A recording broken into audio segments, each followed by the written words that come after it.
Chapter 930 The Dark Lord's Wrath. Harriet was a force to be reckoned with. Sabrina watched in awe as her mother slaughtered wave after wave of undead and vampires. She could see the fatigue in Harriet's movements, but it didn't stop her from taking down any enemy that dared to get close. Sabrina could feel the terror in her heart as she saw the number of undead and vampires that had amassed outside the castle. She knew that they were outnumbered and outmatched, but her mother's strength gave her hope. As the battle continued, Sabrina saw Harriet take hit after hit, but she kept fighting. Blood dripped from cuts and bruises on her body, but she refused to back down. Sabrina watched as her mother fought with fierce determination, her eyes blazing with a fire that seemed to come from deep within her soul. It was clear that she was fighting for her family, for her children, and for the safety of her loved ones. Sabrina's heart swelled with pride and admiration for her mother, but at the same time, she felt a deep sense of fear. She didn't want to lose her mother to this battle, but she knew that the only way to survive was to keep fighting. Diana wielded her black swords with the precision of a seasoned warrior, and used the white flames to aid her in the battle. The flames illuminated the hallway with a blinding light, as they burnt through the flesh of the undead and vampires. The stench of burnt flesh and blood filled the air as Harriet cut through the horde of monsters with ease. The hallway was now a gory mess with body parts and blood splattered everywhere. Sabrina walked behind Harriet in shock, trying her best not to step on any of the corpses. She was afraid of the power and brutality of her mother. Sabrina never imagined that her gentle mother could fight with such ferocity. Harriet was still taking hits from the vampires and undead, but she never faltered. She moved like a whirlwind, spinning and cutting her way through the horde of monsters. The vampires and undead kept coming, but Harriet didn't back down. The battle raged on, and it seemed like it would never end. But with every swing of her swords and every blast of her white flames, Harriet was getting closer and closer to the rooftop where they could escape.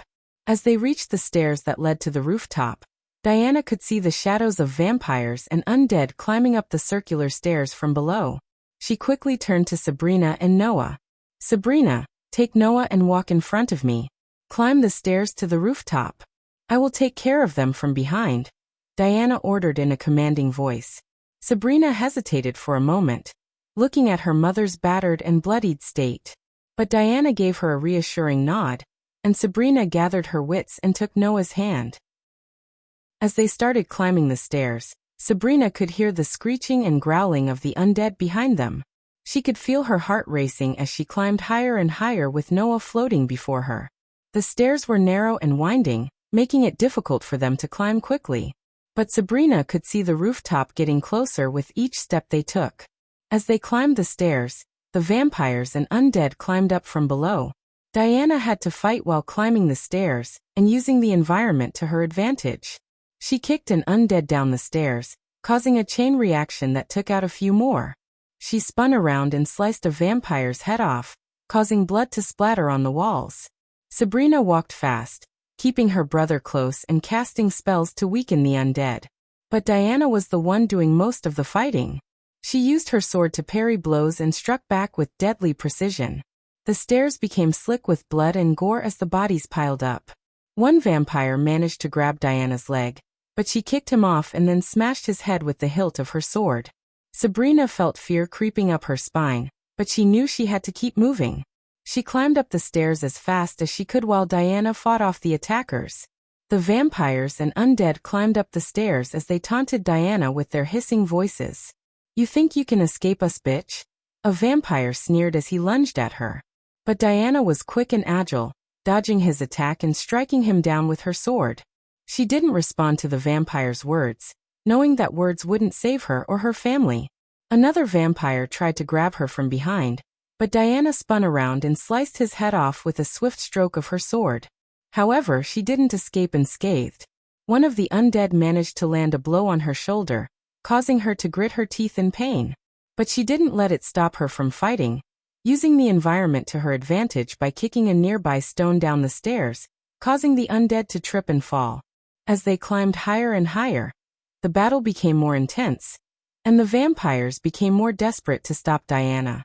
But she fought on, striking down any who came close to her, even as more wounds appeared on her body. "You can't run," another vampire snarled. But Diana just glared at him with fierce determination in her eyes. "Come and get me," she replied as she delivered the final blow that sent the vampire tumbling down the stairs. The vampires couldn't believe their eyes as they saw Diana, a seemingly fragile and weak human, taking down their brethren with ease. They exchanged glances of confusion and disbelief. "Is she really human?" one vampire asked another. "She can't be," another replied. "No human could fight like that." Diana heard their whispers and couldn't help but feel a sense of satisfaction. She knew that her true identity as Harriet Hunt was still a secret, and the vampires had no idea what they were up against. She continued fighting with determination and strength, taking hits and inflicting wounds upon the undead and vampires. Despite the pain and exhaustion, she refused to give up, knowing that the safety of her family depended on her. With each swing of her sword, she proved to the vampires that she was not to be underestimated. And with each vampire she took down, she drew closer to the rooftop and the safety it offered. When they reached the rooftop, Sabrina was awestruck by the view of the ongoing war. She saw the undead and vampires on one side, fighting against the Guardians and Nagaland soldiers on the other. There were no dragons in sight, but the battle was intense nonetheless. On the ground, Guardians and Nagaland soldiers fought bravely against the overwhelming horde of undead and vampires, with swords and spells, trying to hold their ground. The sky was filled with smoke and the smell of burning flesh. Sabrina could hear the sound of clashing swords and the screams of the dying. Her heart raced as she watched the battle from above, feeling helpless and scared. Sabrina's heart lifted as she saw the flying palace hovering above them. She could barely contain her relief as she pointed up at the massive structure, shouting to Diana, "Mother, there's the palace!" she cried out, her voice filled with hope. Diana looked up and saw the palace as well. A look of relief washed over her face as she realized that they were almost safe for a moment. The sky was a chaotic dance of ice and fire as Rowena and Azazel continued their battle. Their spells clashed with thunderous booms, sending shockwaves through the air and rattling the ground below. Despite the danger, Azazel's maniacal laughter echoed across the sky, a testament to his insane thirst for power. Diana's heart raced as she watched the battle unfold. She wanted nothing more than to join in and help her daughter, but she knew that Noah's safety had to come first. The stakes were too high, and she couldn't afford to lose focus. As she turned to Sabrina, she could see the fear in her eyes. Sabrina's hands trembled, and she struggled to catch her breath. Diana knew that she had to remain calm and steady, even in the face of such chaos. She put a reassuring hand on Sabrina's shoulder and whispered, "Stay close to me. We'll get through this." But even as she spoke, her attention remained fixed on the battle raging above. The sky was filled with crackling energy and dazzling displays of light, and Diana could feel the raw power emanating from Rowena and Azazel. It was a deadly dance, and Diana knew that only one would emerge victorious. As the battle continued, Diana's anxiety grew. She couldn't bear the thought of losing her daughter, not after everything they had been through. Her heart clenched with each blast of energy and every spell that echoed through the sky. Rowena had been fighting Azazel for what felt like an eternity, the sky above them exploding with magic and chaos. She had summoned all her strength and knowledge to counter Azazel's spells, her icy blades whistling through the air as she danced around him. Finally, with a deadly punch, Rowena sent Azazel flying backward, and she flew back to the castle, landing on the rooftop. But when she saw the blood-drenched sight of her mother, Rowena's heart skipped a beat. Despite her cold personality and character, Diana, as a mother, could see the worry in Rowena's eyes. Trembling with concern, Rowena approached Diana, her mind filled with questions. She wanted to know if her mother was all right, if she had been hurt in the battle. The sight of her mother, covered in blood, filled her with a sense of dread and unease. Diana, sensing her daughter's worry and confusion, pulled her into a tight embrace, holding her close. For a moment, they just stood there, locked in a silent embrace, the chaos of the battle still raging around them. Finally, Diana pulled back, looking at Rowena with a solemn expression. "I am fine, my dear," she said, her voice steady and reassuring. "But we need to focus on the task at hand. We need to ensure Noah's safety and get through this." Rowena nodded, taking a deep breath to steady herself. She knew her mother was right.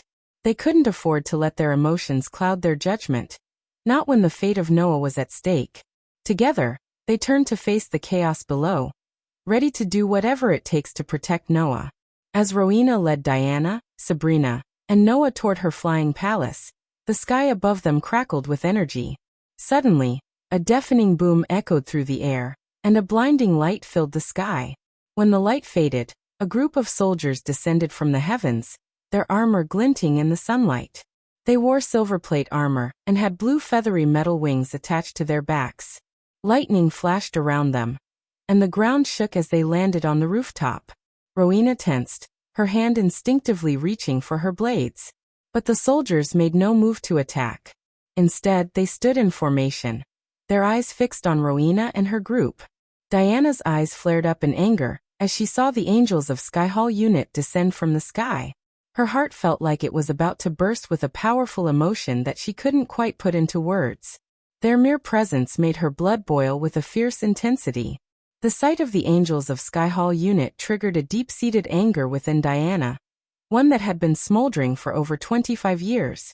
She had once led a unit of angels and trained them, only for them to turn on her when she was at her most vulnerable, about to give birth to her children, Noah and Dean. The betrayal still burned like a fiery inferno within her, a constant reminder of the pain and suffering she had endured. As she gazed upon the angels before her, Diana's eyes blazed with a fiery intensity, the anger inside her threatening to boil over. It took all of her willpower to keep her rage in check, to prevent herself from lashing out at these new soldiers who had done her no harm. But the memories of the past were too fresh in her mind, the wounds too deep to ignore. She could feel the anger burning hotter and brighter with every passing moment, threatening to consume her completely. Diana knew that the angels before her were not the same ones who had betrayed her so many years ago. But the anger inside her was like a beast that could not be tamed. It clawed at her from within, demanding to be unleashed. Yet somehow, she managed to keep a tight rein on her emotions, her iron will preventing her from acting on her impulses. It was a struggle, a battle that raged within her, but she refused to let her anger get the better of her. Finally, after what seemed like an eternity, Diana took a deep breath and managed to regain her composure. The anger inside her still burned, but it was a controlled burn now, one that she could manage. She knew that she had to keep her emotions in check if she wanted to protect her family. Rowena's heart raced as she watched the exchange between the angels and her mother. "Escort them to my palace," she ordered, trying to maintain a calm exterior despite her growing fear. "They are coming with us, Holy Maiden," the man in armor replied, his voice cold and unyielding. Rowena's frown deepened. "They are going to my palace." "It's an order," she repeated, her tone now icy. "We have our own orders, Holy Maiden. Your mother and brother are coming with us to the Sky Hall," the angel said, his voice devoid of any emotion. Diana's eyes narrowed as she realized the implications of the angel's words. She had taken an oath never to use her light flames or wield a sword again. And now it seemed the Sky Hall had discovered her secret. Sabrina's heart pounded in her chest as the tension in the air thickened. "Rowena, please, we have to go," she pleaded. But Rowena's attention was fixed on the angels, her grip on her blade tightening. "What is the meaning of this?" she demanded, her voice cutting through the silence. The lead angel remained stoic, his armor gleaming in the moonlight. "We have our orders, Holy Maiden," he repeated. Diana stepped forward, her eyes narrowed with anger. "What orders? Who sent you?" The angel's gaze flickered to her for a moment before returning to Rowena. "We are to bring you and your family to the Sky Hall," he stated plainly. Rowena's eyes blazed with icy fury. "And if I refuse?" she challenged, her blade now pointed at the lead angel. "Roalpha Dialpha, and Nui, Siem." The air crackled with tension as the angel remained unmoved. "We have been given authority to use force if necessary," he warned. Sabrina's hand trembled as she clung to Noah's arm. She could feel the weight of the situation bearing down on them all. Diana's mind raced with thoughts and emotions as she stared at the impassive angels before her. The weight of the decision she had to make felt like a crushing burden on her heart. She hated the idea of being under the control of the Sky Hall again, but the safety of her family was at stake. Her hands trembled as she clasped them tightly, trying to hide her fear and anger. She knew that if she refused to go with the angels, the consequences would be dire. She could not risk the lives of her loved ones for her own pride and anger. Taking a deep breath, Diana made the difficult decision. She would go with the angels to the Sky Hall, no matter how much she despised it. She would do whatever it takes to keep her family safe, even if it meant giving up her own freedom. Rowena. Sabrina's voice quivered as she spoke up, trying to catch the attention of the two powerful women. At first, they ignored her, lost in their own thoughts and concerns. But when Sabrina called out once more, pointing towards the distant sky, their hearts began to race with fear.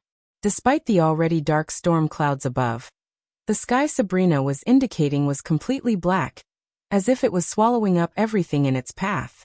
The darkness was slowly but surely moving towards them, causing a chill to run down their spines.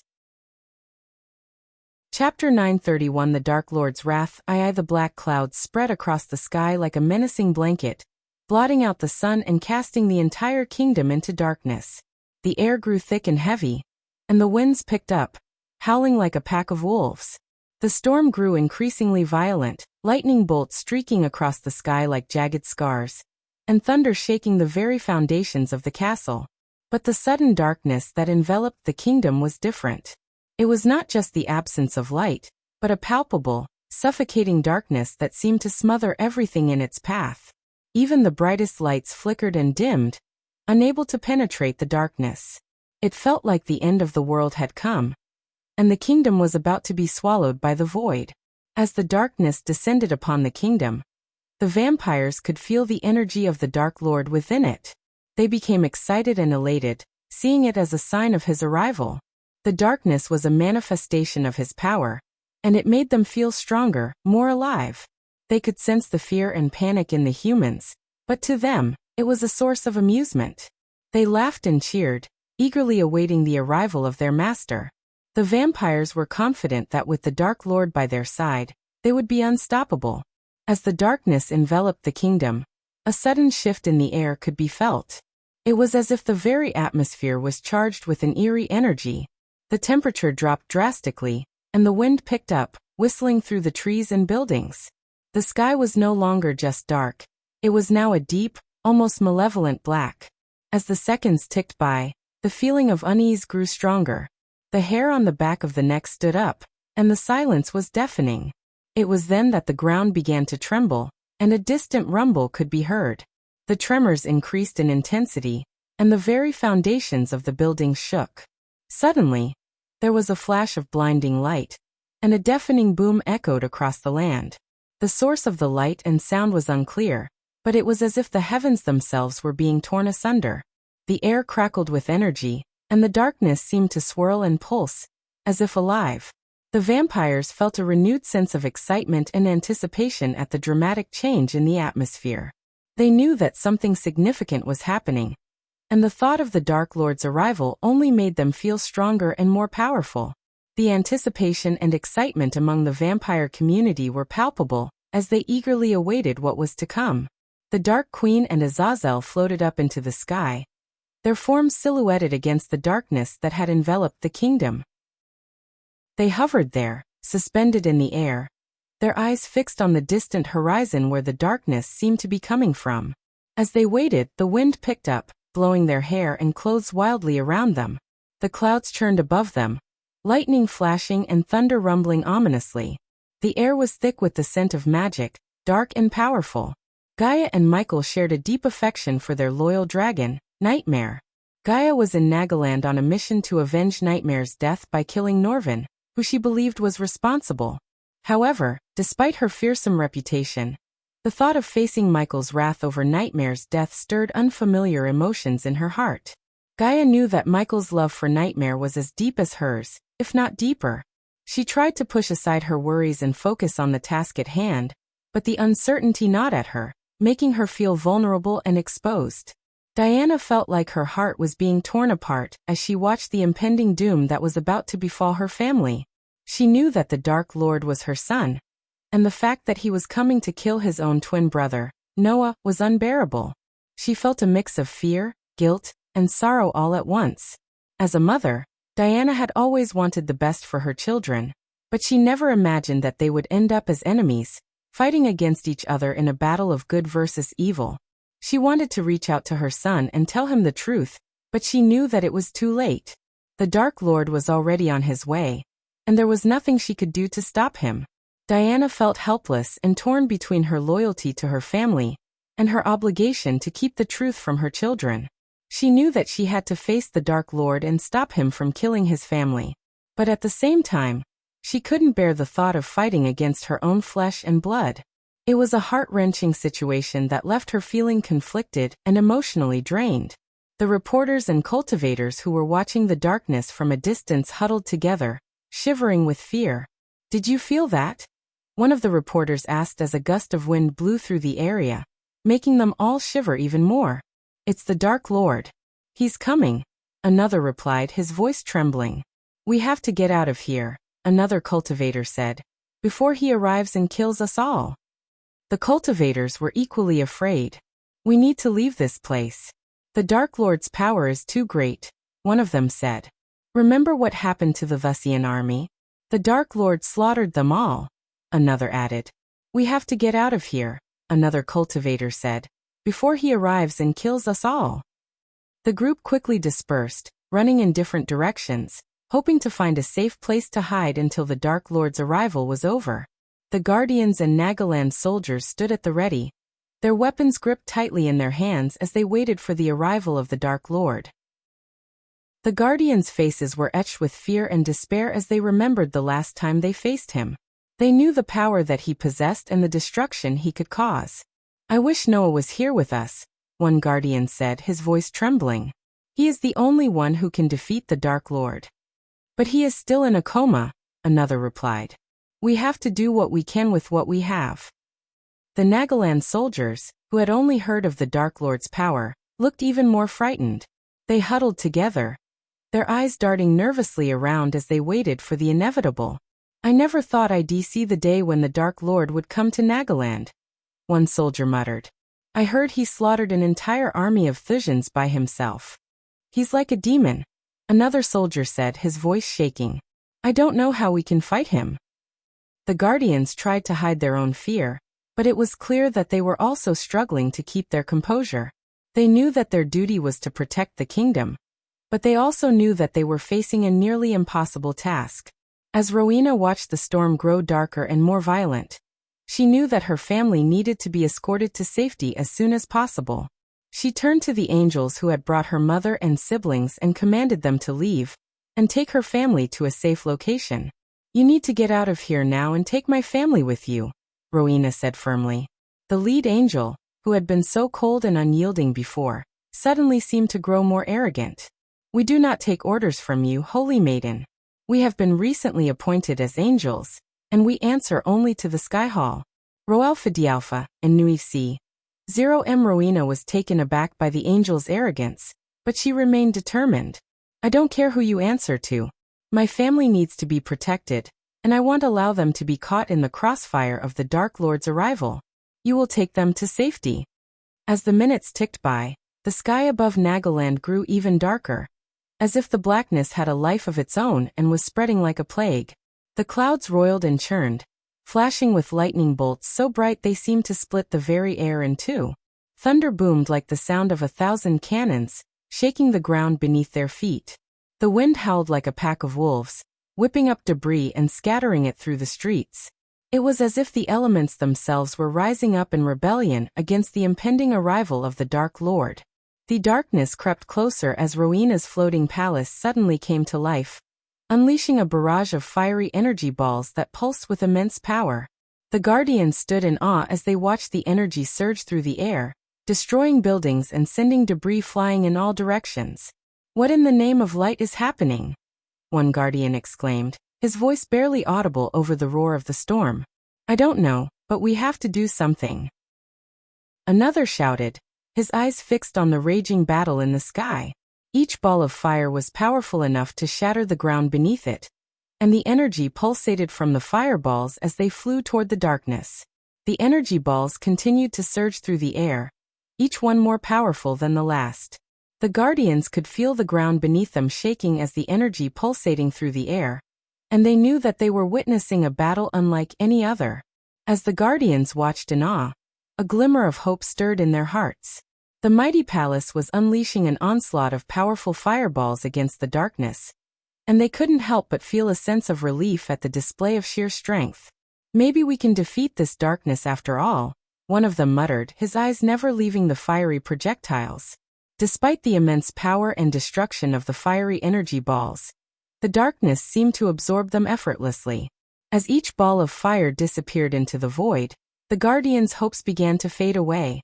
They watched in horror as the darkness continued to creep closer and closer, undeterred by Rowena's palace. "No. It's not working," one Guardian murmured, his voice filled with disbelief and dread. "It's too powerful. We're not going to stop it," another said, his voice heavy with resignation. The Guardians felt a sense of hopelessness wash over them as they realized that there was little they could do to stop the impending doom. They watched as the darkness consumed everything in its path, leaving only destruction and chaos in its wake. The storm raged on, the thunder and lightning adding to the chaos and destruction. The Guardians knew that they were witnessing a battle for the ages, one that would determine the fate of their world. Suddenly a pulse of sound erupted from the darkness, even louder than the deafening thunder that had been raging around them. And then, as if in response, a wave of pure blackness shot forth from the heart of the darkness. It seemed to change the very air around them, turning the cold storm into an intense heat that burned their skin. As the wave of darkness approached, they could see that it was not just a wave of energy, but a mass of dark flames that moved like a crescent blade through the air. It felt as though the flames were alive, with a mind of their own. The Guardians and soldiers watched in horror as the wave of darkness consumed the fireballs fired by the floating palace, turning them to ash.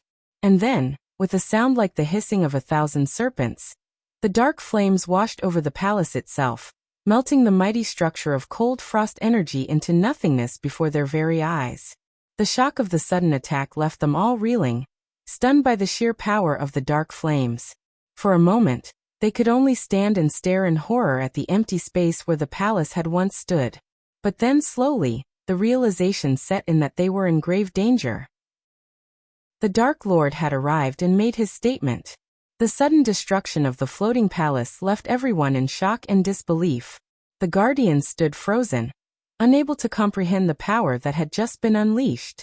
The rogue cultivators and reporters on the ground were equally stunned, their jaws dropping in horror. What just happened?"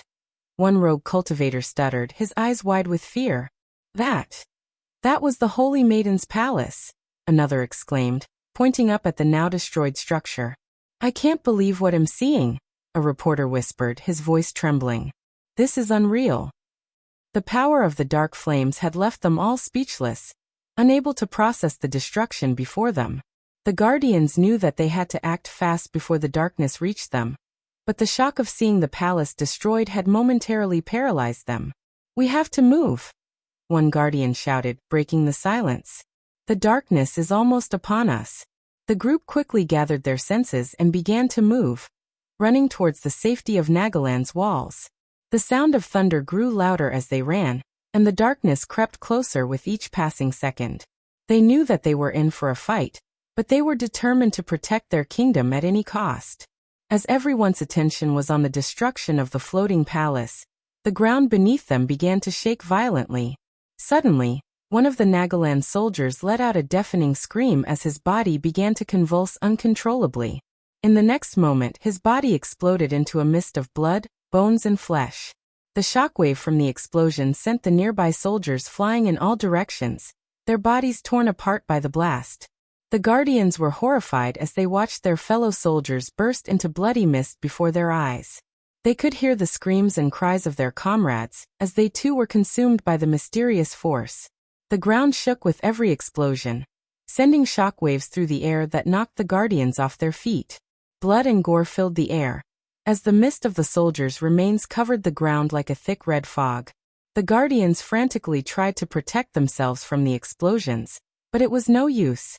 As the darkness approached them, the soldiers and Guardians continued to burst into a completely red mist. Chapter 932. The secret that could tear them apart. As the red mist cleared, The battlefield was a gruesome sight to behold.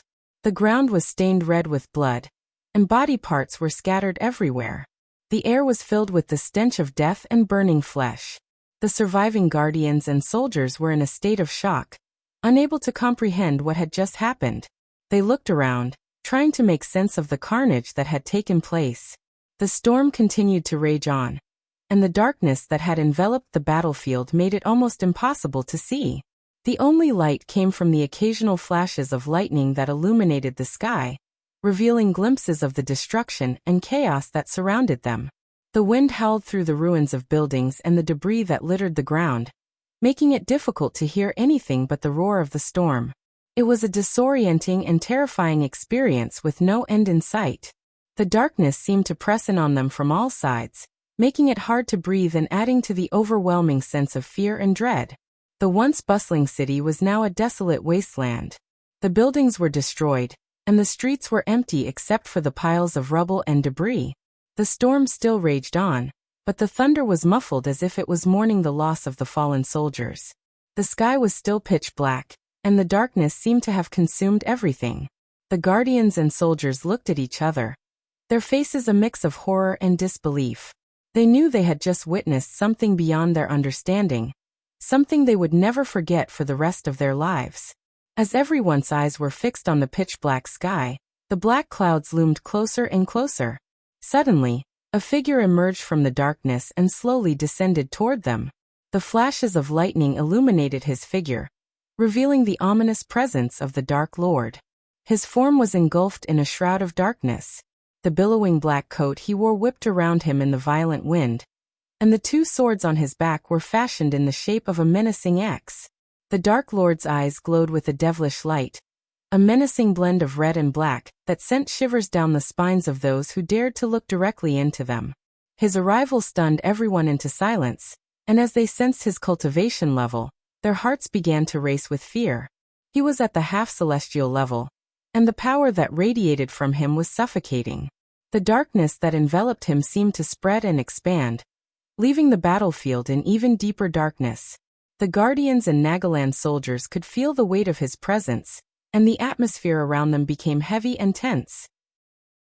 The storm that had been raging seemed to quieten down in comparison to the arrival of the Dark Lord. His presence was overwhelming, and it was as if he was challenging anyone to dare to oppose him. As the Dark Lord descended, the very air around him seemed to change. Even the vampires and the undead fell to their knees in fear, paying their respects to his overwhelming power. His gaze was fixed solely on the castle's rooftop, and he floated towards it with menacing grace. The angels surrounding the group felt the pressure building around them, suffocating them with his dark aura. "We are not prepared for this battle," the leader of the angels muttered. His voice was devoid of any emotion. He quickly retrieved a golden scroll from his space ring, attempting to teleport away to safety. But before he could even activate the spell, an invisible force snatched the scroll from his grasp, rendering him helpless. While Rowena watched the Dark Lord approach, she felt his power radiating off him like an all-consuming force. She couldn't even bring herself to move, as though she was frozen in place by the weight of his aura. Despite her own power, she knew that she was weak before him. But even as fear and awe took hold of her, she was filled with a fierce determination to protect her family. When the angels attempted to retreat, a shroud of darkness descended upon each of them, wrapping around their bodies like a twisted embrace. They were pulled towards the Dark Lord, his eyes fixed on them without uttering a single word. Each of the angels struggled and screamed as the darkness ripped them apart, their bodies torn into pieces. Blood splattered everywhere as their cries echoed across the battlefield. Sabrina watched in horror as the Dark Lord showed no mercy, his power overwhelming even the strongest of angels. She trembled as the sound of bones snapping and flesh tearing filled the air, unable to look away from the gruesome scene before her. The darkness seemed to consume everything in its path, leaving nothing but destruction and death in its wake. Finally, the screams subsided, and the darkness dissipated, leaving behind nothing but the remains of the angels. Sabrina felt sick to her stomach, unable to comprehend the ruthless power of the Dark Lord. She knew they were all in grave danger, and needed to find a way to survive the coming onslaught. The darkness consumed the angels' bodies and armor, and disintegrated into nothingness as the dark flames engulfed them in mid-air. Not even a speck of ash was left behind as the intense heat of the flames radiated to the ground, filling the air with the smell of burning flesh. Witnessing the ruthless power of the Dark Lord, the Guardians, and Nagaland's soldiers could feel their stomachs churning at the gruesome sight before them. The onlookers stood in stunned silence as they watched the Dark Lord unleash his unparalleled power.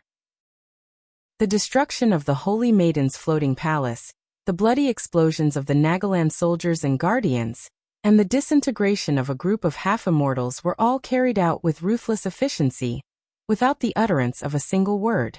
Even the Dark Queen and Azazel, who had witnessed their fair share of bloodshed, felt a tinge of fear in their hearts as they watched the carnage unfold before them. Yet, the Dark Queen knew that this was the inevitable consequence of Norvin's killing of Nightmare, and the Dark Lord's wrath was merely a manifestation of that event. As the Dark Lord's gaze turned towards them, Diana felt a surge of fear run through her. Her heart raced as she realized that her son, Noah, was in a coma and unable to defend himself against the half-celestial's power. She knew that no one else there knew the truth of the Dark Lord's identity, and the thought of Noah being caught in the middle of this battle terrified her. The Dark Lord descended toward the rooftop where Supreme Guardian Noah was floating, with Rowena shielding her family, and taking slow steps back. The atmosphere was tense as the remaining Guardians, in an act of loyalty towards their beloved Supreme Guardian, turned their cannons towards the Dark Lord. The sense of determination was palpable as they prepared to do everything in their power to keep the Dark Lord away from Noah. Suddenly, hundreds of cannons fired at the same time, sending cannonballs soaring through the sky toward the Dark Lord. However, the Dark Lord calmly raised his finger, and with a flick of his wrist, hundreds of black lightning bolts descended from the dark clouds, striking down the cannonballs mid-air. The lightning bolts continued to strike the airships, causing them to explode in a shower of sparks and debris. The sheer power and precision of the Dark Lord's attack left everyone stunned and shocked. When the Dark Lord turned his gaze toward Noah's family, his eyes glowed with a fierce intensity. The black and red hues emanating from his eyes made it clear that he was consumed with rage. Rowena, shielding her family with her body, spoke his name softly, Ghost. Her voice trembled with fear, the first time anyone had heard such uncertainty in her voice. It was understandable, given the overwhelming odds they were facing. The Dark Lord was furious, consumed by the loss of his beloved Nightmare. Rowena knew that she had to try and reason with him. "Don't do this," she pleaded, hoping that she could somehow appeal to his humanity. The Dark Lord remained silent, consumed by his rage and grief. Memories of the baby dragon perched on his shoulder, its tails coiled around his neck, flooded his mind. The wet licks the dragon had given him, the playful antics they had shared, and the bond they had formed came rushing back, intensifying his emotions. The death of Nightmare had triggered something inside him, a burning desire to avenge his fallen companion. As the memories consumed him, the Dark Lord's eyes flared up, glowing with a dangerous mix of black and red. He raised his hand, and the air around him crackled with dark energy. Rowena, sensing the danger, stepped forward and called out to him, using his name. But the Dark Lord was not in the mood for talking or listening to pleas. The thought of slaughtering every single guardian, and everyone Noah held dear consumed him, fueling his anger and determination. Rowena bravely stepped forward, hoping to appeal to the Dark Lord's sense of reason, as he let out a menacing growl that sent chills down everyone's spine. "Go away," he snarled in a voice filled with rage and malice, his words echoing through the darkened sky like thunder. His eyes burned with an otherworldly intensity, and the air around him crackled with dark energy. It was clear that he was not in the mood for mercy or compassion. Despite the overwhelming danger, Rowena stood her ground between the Dark Lord and Noah. She was not going to back down, especially when it came to protecting her family. As the Dark Lord continued to approach, Rowena summoned the Cold Flames, a primordial flame of icy blue that was known for its extreme cold. The air around them immediately dropped in temperature, and the flames crackled with a blue light that illuminated Rowena's determined expression. The Cold Flames were unlike any other flame in existence, as they were born from the very beginning of the universe. They were said to have the power to freeze anything they touched, even other flames. As Rowena summoned the flames, they erupted around her, swirling and dancing like a blizzard of ice and fire. Diana desperately tried to stop Rowena from fighting her own brother, the Dark Lord. But before she could intervene, Rowena charged at the Dark Lord, her hands ablaze with the icy blue primordial flames. With all her might, Rowena threw a punch at the Dark Lord, but he effortlessly caught her fist in his hand. The cold flames burned brighter, but they were no match for the Dark Lord's dark flames that appeared around his fist, coiling around the cold flames like a snake around its prey. The two flames struggled against each other, but soon the dark flames overwhelmed and devoured the cold flames, leaving Rowena stunned and defenseless. The dark flames around the Dark Lord's fist burned hotter and darker than anything Rowena had ever seen. It was a symbol of his immense power and control over the darkness. Diana watched in horror as her daughter was overpowered by her own son, unable to do anything to stop the impending doom that was about to befall them. The Dark Lord's eyes glinted with darkness as he pulled Rowena towards him, holding her by the neck. "Stop!" Diana's voice echoed through the air, but it was too late. The Dark Lord's fist collided with Rowena's stomach, shattering her armor into pieces. She was thrown backward with immense force, crashing through the rooftop and leaving a trail of debris in her wake.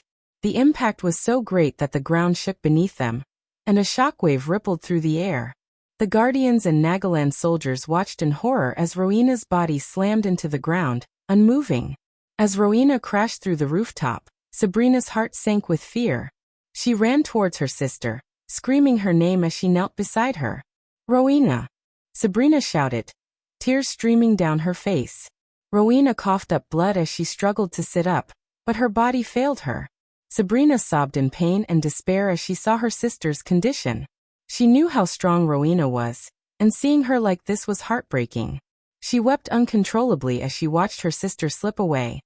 Feeling completely helpless in the face of the Dark Lord's power, Diana felt every fiber in her body ache with the urge to rush to Rowena's side, but she knew she couldn't leave Noah alone.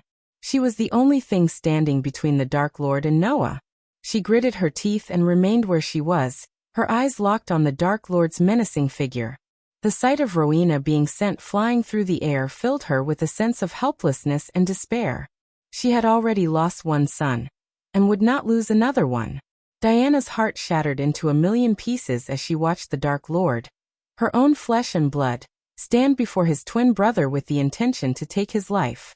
The pain of seeing her own son filled with such rage and hatred was unbearable. It was a pain that only a mother could understand. As Diana stood there, she couldn't help but feel helpless and lost. No one knew the truth that the Dark Lord and Noah were brothers, not even the brothers themselves. It was a secret that Diana had kept hidden for so long, a secret that was now tearing her apart.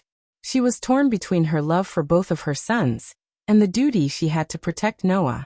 Diana could feel the weight of the world on her shoulders as she stood between her two sons, one consumed by darkness and the other floating in a coma.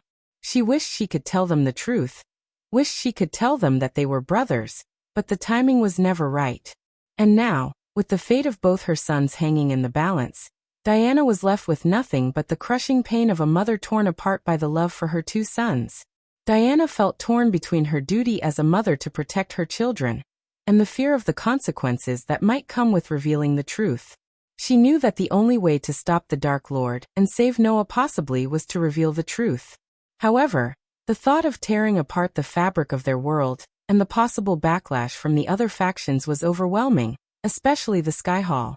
Her heart felt heavy with the weight of her decision, and tears streamed down her face as she watched her two sons face off against each other. She knew that the truth would change everything, but it was the only way to end this violence and the Dark Lord's slaughter possibly. As a mother, it pained her to see her sons fight each other, but she also knew that they were both powerful beings who could not be stopped easily. She had to make a decision that would not only affect her family, but the fate of their entire world. Diana's heart was torn between her love for her two sons. She couldn't bear the thought of them fighting each other, especially since they were unaware of their true relationship. She knew that revealing the truth would have severe consequences, but she couldn't let them fight to the death. Diana made up her mind that she would rather face the consequences and die than witness her sons killing each other. The pain in her heart was so great that she was willing to sacrifice herself to save her sons from this terrible fate. In that moment, she realized that her love for her sons was stronger than any fear or consequence. She was willing to risk everything to protect them, even if it meant sacrificing her own life. Dean, listen to me. You and Noah, you're brothers. You're both my sons, Diana said, her voice shaking with emotion. Chapter 933. Will Michael forgive his mother? As soon as Michael heard the words, his heart felt like it was being ripped apart. A surge of emotions flooded through him. Emotions that he didn't even know existed within him. The world around him seemed to come to a stop as he tried to process the revelation. The anger that had been burning within him slowly began to dissipate, replaced by a torrent of other intense feelings. He stood there, rooted to the spot, unable to move or speak as he grappled with the new information. A deep sadness overtook him as he realized the years he had spent alone, longing for a family. The anger he had felt before dissipated, and was replaced with a searing rage as he remembered the feeling of abandonment that he had harbored for so long. The knowledge that his own mother had left him only added fuel to the fire that had been burning inside him for so many years. He wanted to lash out and make her pay for what she had done. But a part of him also felt a sense of relief at finally understanding the source of the pain he had carried for so long. He stood there in silence for a moment, his eyes closed, as he tried to come to terms with the truth that had just been revealed to him. Finally, he opened his eyes and turned to face Diana, his expression a mixture of pain, anger, and longing. While Michael stood there like a statue, his mind was filled with memories of his childhood. He remembered being alone and abandoned as a child, with no one to care for him. He would spend hours sitting alone in the dark, longing for the love and affection of a mother. One particular memory stood out to him. A cold, winter night where he had nowhere to go and no one to turn to. He had been wandering the streets, shivering in the cold, when he stumbled upon a couple huddled together under a blanket. They looked at him with pity in their eyes and offered him a small piece of bread, which he gratefully accepted. But as he turned to walk away, he heard them whispering to each other about the danger of taking in a child like him. Michael felt a lump form in his throat as he remembered the hurt and rejection he felt at that moment. He had never forgotten that feeling, and it had driven him to become stronger and more powerful than anyone else. But despite his strength and his status as the world's #1 hitman, he could never shake off the longing for a mother's love and the sadness of being abandoned as a child. As Michael thought about his past and the revelation of Diana being his mother, his heart filled with anger. He couldn't help but think about all the times he felt abandoned and alone as a child. It was like a cruel joke to him that while he suffered as an orphan, Diana raised Noah with all the love and affection that he never received. He remembered a time when he was just a young orphan boy, cold and alone on the streets. He had begged for food and shelter, but no one had wanted to take him in. Meanwhile, Noah had grown up in the safety and comfort of their mother's home, never having to worry about where his next meal would come from or where he would sleep at night. The memory of that rainy night brought tears to his eyes, and he couldn't help but feel angry at Diana for abandoning him. The sadness and loneliness he felt as a child were now compounded by the realization that his own mother chose to raise his brother with all the love and care he deserved while Michael was left to fend for himself. Little did Michael know that 25 years ago, the Skyhall elders had performed a forbidden ritual to alter Diana's memory and sever her motherly bond with Michael. They had warned her that one of her twin sons would bring destruction and chaos to the world, but even with this knowledge, Diana couldn't bring herself to abandon her own child. However, the elders had gone to extreme lengths to alter her memories, making her believe that she had abandoned Michael, just as Michael had believed for all these years. A cruel twist of fate left Michael feeling angry and betrayed, knowing that his mother had unknowingly abandoned him. Tears began to roll down both Diana's and Michael's eyes as they let the truth sink in. Diana felt a mix of guilt, regret, and sorrow for the pain and suffering that her son had to go through alone. On the other hand, Michael felt a mix of anger, sadness, and betrayal at the revelation that his own mother had abandoned him. They both felt a deep sense of longing for the time that they lost and could never get back. Diana approached Michael with her hands trembling with emotion. Tears streamed down both of their faces as they faced the truth of their familial connection. The dark shroud around Michael began to fade, revealing a man who had been consumed by anger and pain for so long. From above, Gaia watched in stunned silence as she slowly descended to the rooftop. Her usual fierce expression was replaced with a look of shock as the truth of Michael's past was revealed. Gaia was in disbelief upon learning that Diana Winston was Michael's mother, making the supreme guardian and arch-nemesis, Noah, his twin brother. The revelation left her stunned, and for a moment, she set aside her desire to avenge Nightmare. The gravity of the situation weighed heavily on everyone as they grappled with the enormity of the truth that had been revealed. Michael felt an unfamiliar sensation as his mother wiped away the tear from his face. It was the first time in his life that he felt the touch of his mother. His mind was in complete disarray, unable to process the fact that Diana had been his mother all along. He had always imagined that the day he finally discovered the truth, he would be able to maintain his composure and deal with it rationally. But the reality was far different from what he had anticipated. A tidal wave of emotions overwhelmed him, and he struggled to make sense of them. The anger and bitterness that had been simmering inside him for years threatened to boil over, but at the same time, he felt a deep longing for the love and care of a mother that he had never known. Michael wanted to scream and shout at Diana, to demand answers for why she had abandoned him. But his throat felt tight, and no words came out of his mouth. He felt like a lost child, unsure how to process the overwhelming emotions coursing through his body. The thundering storm and gusting wind seemed to have stopped as soon as Diana revealed to Michael that she was his mother. Everyone around them was stunned, and their eyes were wide with disbelief. They couldn't believe what they were hearing. Sabrina broke the silence and whispered in shock. "What? Noah and Michael are brothers?" The rest of the Guardians and Nagaland soldiers were equally stunned, and looked at each other with disbelief. The idea of the Supreme Guardian and the arch-nemesis being twin brothers was beyond their comprehension. One of the Guardians whispered, "Did she just say that she is the Dark Lord's mother?"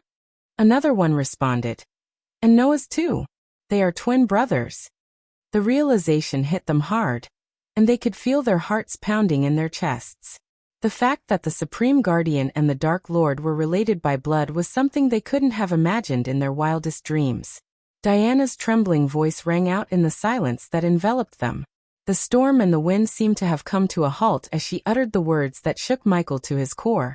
Her hands shook as she gently cupped Michael's face, the tears rolling down her face as she looked into his eyes. "You are not Ghost," she said, her voice breaking with emotion. "You are Dean Winston.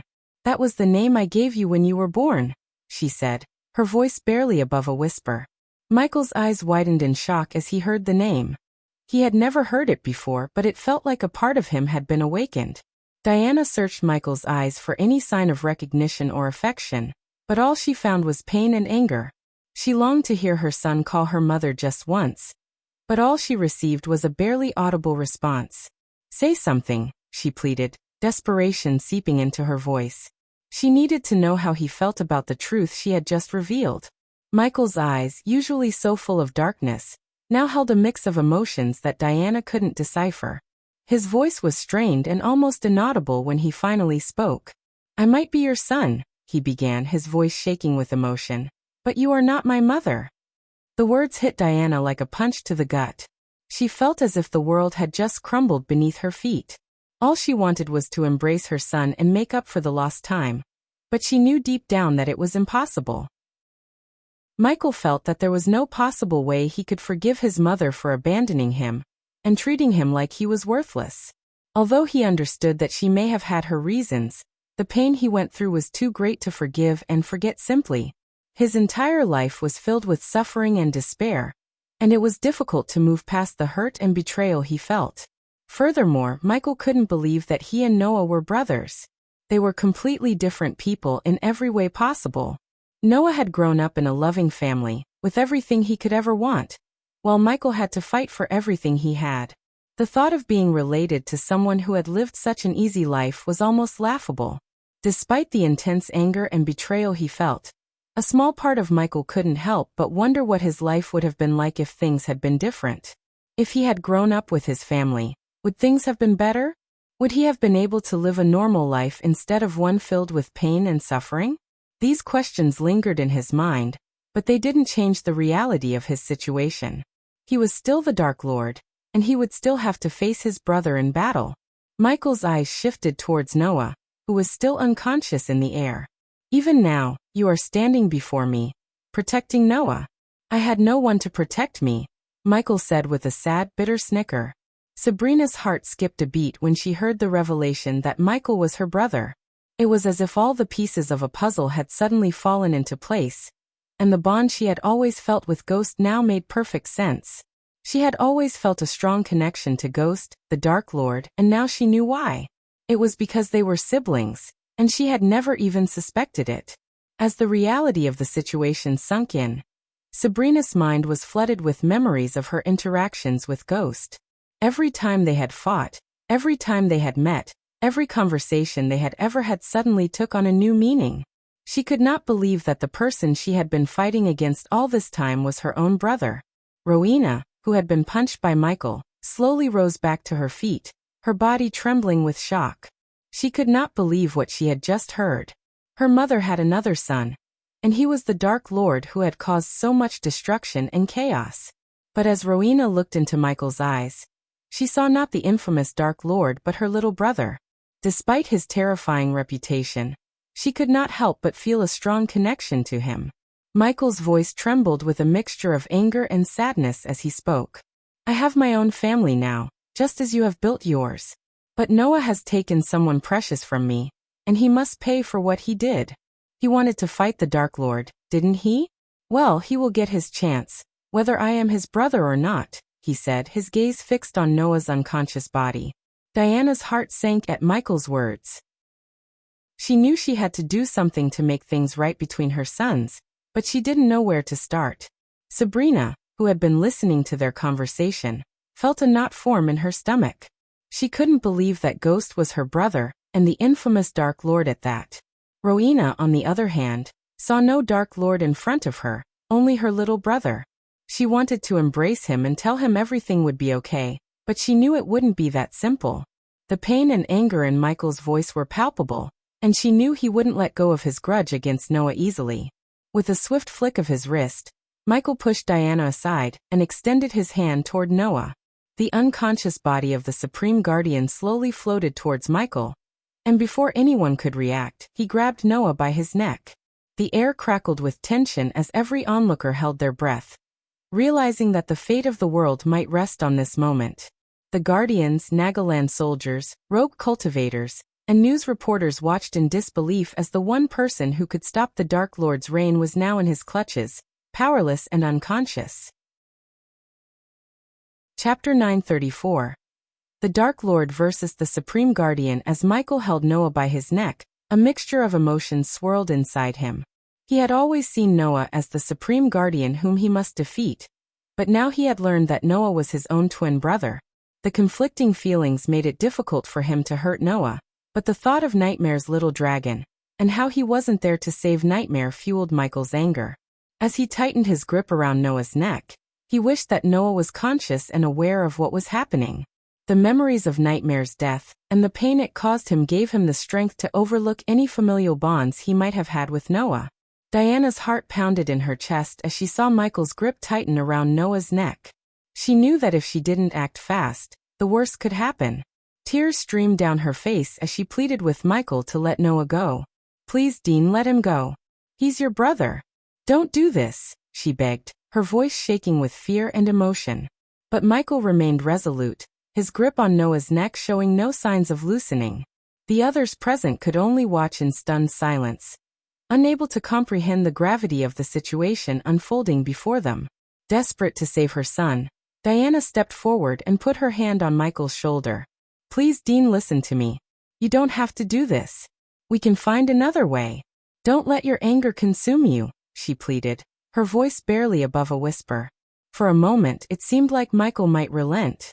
His grip on Noah's neck loosened ever so slightly, but then his expression hardened, and he pushed Diana aside with a flick of his wrist.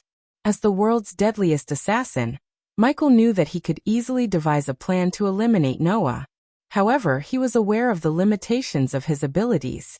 Killing Noah without the god-killing arrows would only result in Noah's physical body being destroyed, while his soul would escape and search for a new physical host. This would make it nearly impossible for Michael to locate and kill Noah again. Furthermore, Michael was certain that Andreas, Noah's mentor, would use Noah's survival as an opportunity to train him in the shadows and make him even stronger. This would put Michael at a disadvantage and force him to watch his back constantly.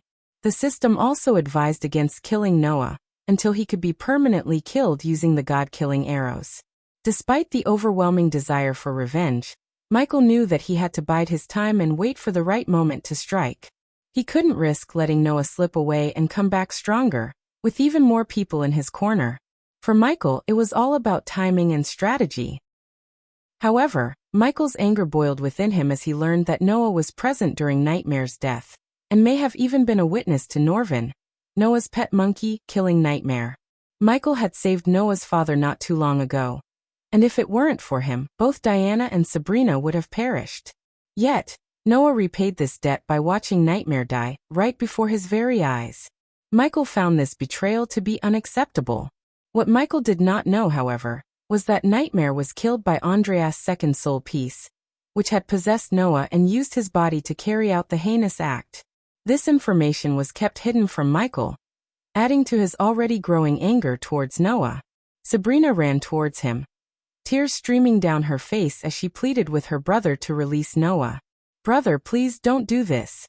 You can't be the monster they claim you are. You're not the Dark Lord. You're my brother." She continued to beg, her voice trembling with fear and desperation. "I know you're hurting, and I understand why you're angry, but please don't hurt Noah. He's not responsible for what happened to Nightmare." Sabrina's words seemed to penetrate Michael's anger and confusion. He looked at her, his grip on Noah's neck loosening slightly. "You don't understand, Sabrina. You don't know what he did." Sabrina shook her head, her eyes full of sadness and understanding. "I don't need to know. I just know that he's our brother, and we should stick together, no matter what." Michael seemed to be fighting an internal battle, torn between his desire for revenge and his softer side. Diana's voice was shaking as she joined her daughter. "Please, Dean. I beg of you. He's your brother. Don't let revenge cloud your judgment." But Michael's grip around Noah's neck only tightened, and he did not budge. At that moment, Rowena stepped forward, wanting to talk to Michael as his elder sister. But before she could say anything, something inside her gave way, and she fainted on the spot. "I cannot let him go. He took something from me and I will take something from him," Michael said in a cold, unwavering voice. His eyes glinted with anger and determination. Diana and Sabrina pleaded with him to let go of Noah, but Michael was resolute. "I have shown enough kindness to your family, made myself a clown," he said, his voice dripping with bitterness. "No more kindness. The Dark Lord does not show mercy. Come out, Andreas." With a cold voice, Michael called out to Andreas, knowing that he was attached to Noah's soul. With Noah's limp body held tightly by the neck in one hand, the Dark Lord delivered a powerful blow to his chest with an open palm. The impact sent shockwaves rippling through Noah's body, causing his soul to convulse and tremble within. Slowly, Andreas' soul began to emerge from Noah's body, drawn out by the sheer force of the Dark Lord's attack. It was a ghastly sight to behold, like watching a wraith emerge from the depths of the underworld. The battlefield of Nagaland lay in ruins and destruction, with corpses strewn all over the ground and the once grand buildings reduced to rubble. The air was heavy with the stench of blood and death, and the sight of the devastation caused by the Dark Lord's army filled Andreas' eyes with anger and dread. "What have you done?" Andreas demanded, his voice thick with a mixture of rage and fear. Andreas looked at Michael with a mixture of dread and anger. "You know you cannot kill Noah without the God-killing arrows. Killing him now would only bring more pain and death to this world," he said with conviction.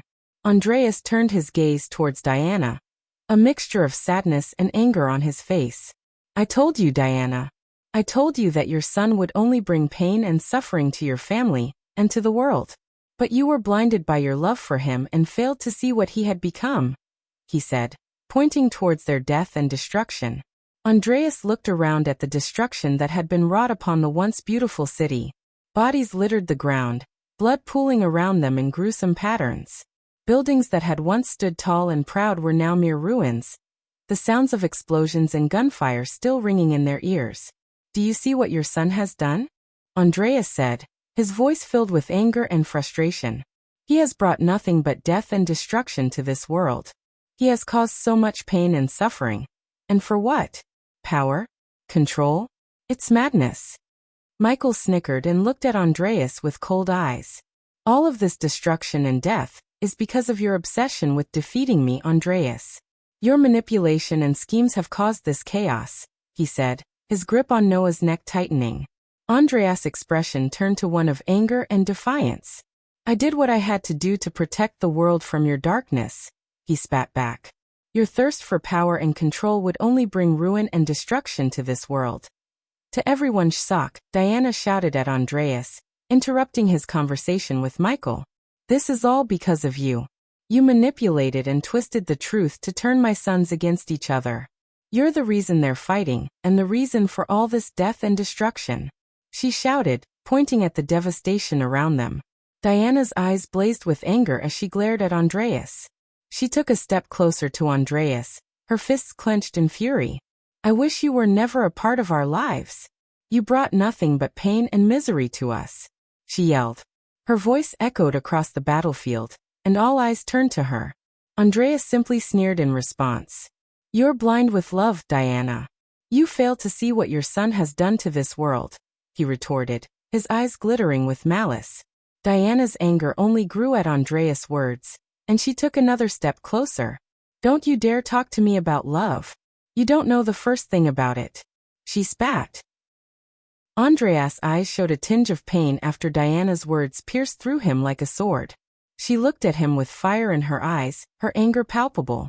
Despite the pain in his eyes, Andreas knew he had to make the hard decisions to stop the Dark Lord, even if it meant hurting the people he cared about.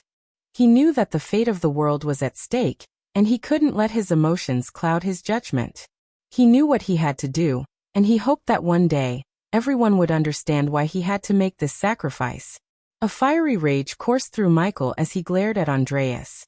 The man's constant manipulations and schemes had pushed him to his limit, and he was now determined to put an end to it once and for all. The Dark Lord's eyes blazed with an intense fury as he spoke, his voice filled with conviction. "I may not be able to kill Noah without the god-killing arrows, but you, Andreas, are a different story." His words hung in the air, heavy with a sense of finality, as his eyes glowed with eerie darkness. The atmosphere was charged with tension as Michael's words echoed across the ruins of the once great city.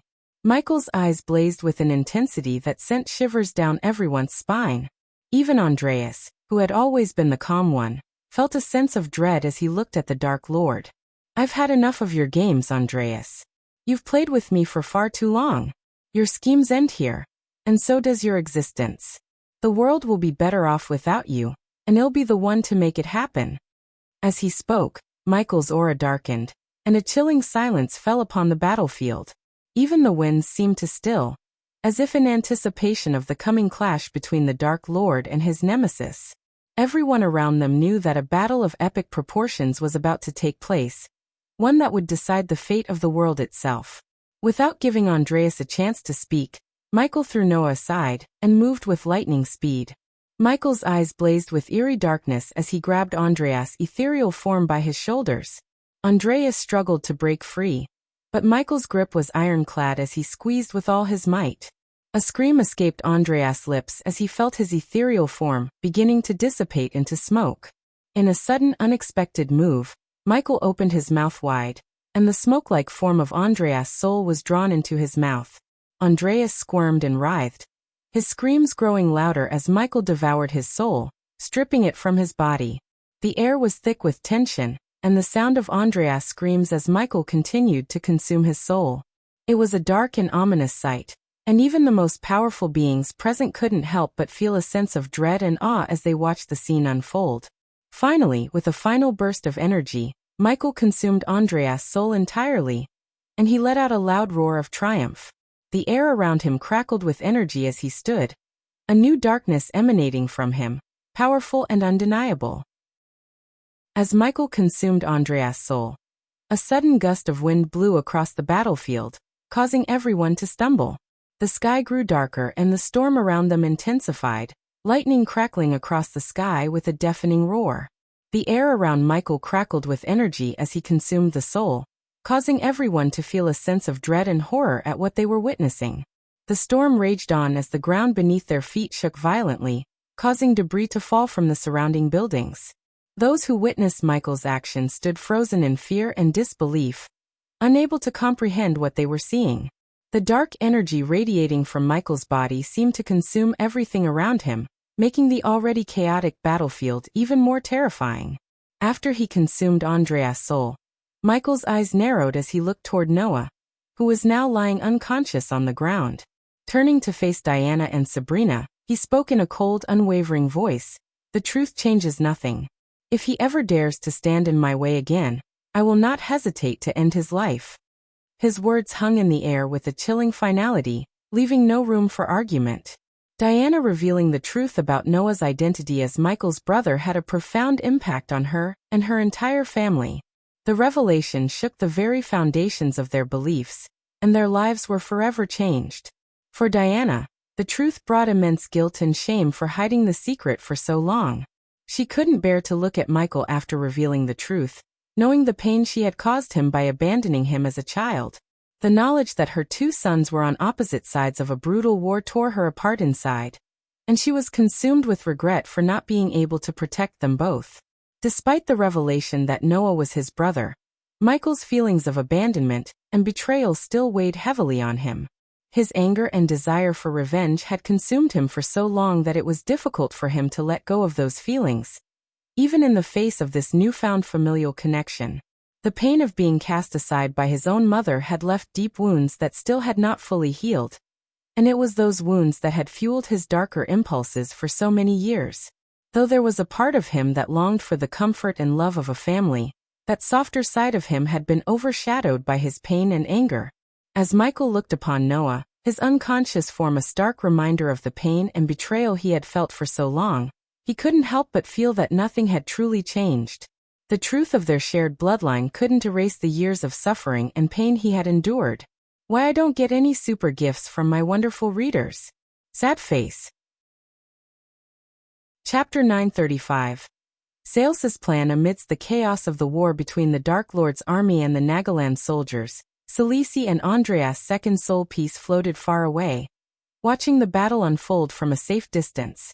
As the Dark Lord consumed Andreas' soul from within Noah's body, a twisted grin spread across the face of Andreas' second soul piece.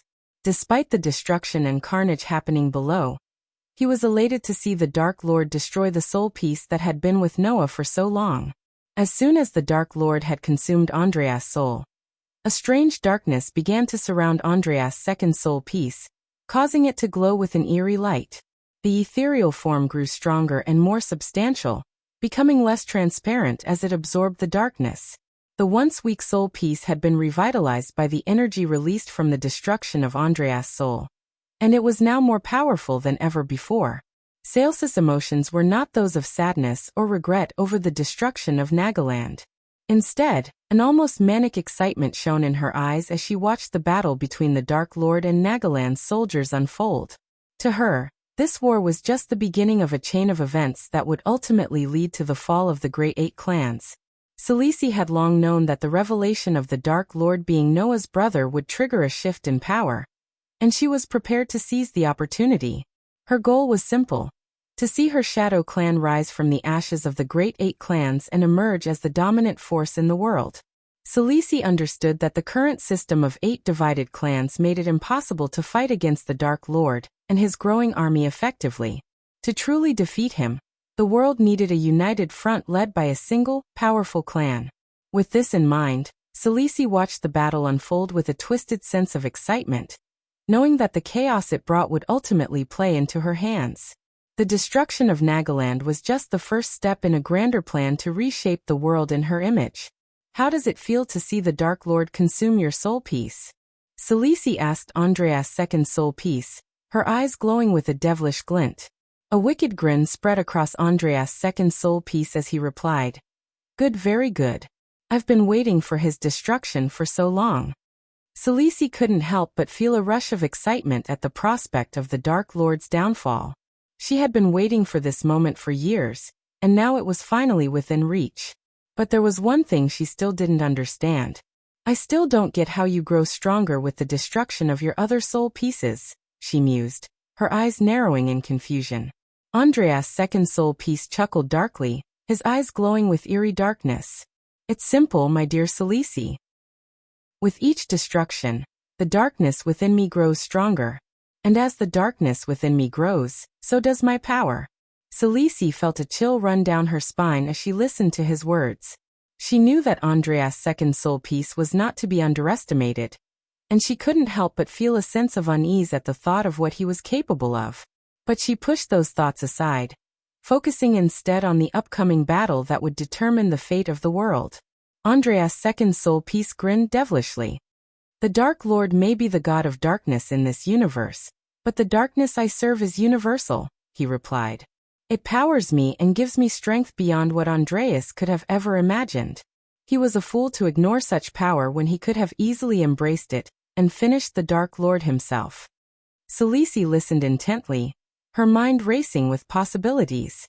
She knew that with Andreas' second soul piece by her side, she could become the most powerful force in the universe. Together, they could conquer all of the 8 clans and establish the Shadow Clan as the dominant force in the world. Looking at Andreas' second soul piece, Selisi felt a sense of excitement coursing through her veins. She knew that with his power and her cunning, they could achieve anything they set their minds to, and she was determined to make it happen. As Andreas surveyed the wreckage of Nagaland, his eyes fell upon the lifeless body of Castian and the broken form of Zanali. Turning to Selisi, he asked with a mix of anger and disdain, "How do you plan to avenge Castian's death and heal Zanali? Are you not moved by the loss of your own husband and daughter?" Selsis' response was cold and callous, without a hint of remorse. She waved her hand dismissively, as if the lives lost were of little consequence. "I don't plan to," she replied flatly. "Noah will take care of it once he wakes from his coma. The death of his love Edith and the state of Zanali will fuel his anger towards the Dark Lord, overshadowing any familial bond he might form." Andreas couldn't help but feel smile at Selsis' lack of compassion. He knew the path Noah was headed down, and it was one of destruction and chaos. "The world is changing, Selisi," Andreas said calmly. "Don't forget that you can't just sit back and let the pieces fall where they may. The consequences will be dire for everyone, including your clan." But Selisi merely chuckled, her eyes gleaming with ambition. "The world has always been changing, Andreas. The strong will always rise to the top, and I plan on being on the winning side. Noah will take care of the Dark Lord, and my clan will reap the rewards. It's as simple as that." Andreas looked at Selisi with a sense of cold detachment, realizing that they were both cut from the same cloth. They were both cunning, calculative, and merciless, willing to do whatever it takes to achieve their goals, even if it meant sacrificing others in the process. In a way, they deserved each other.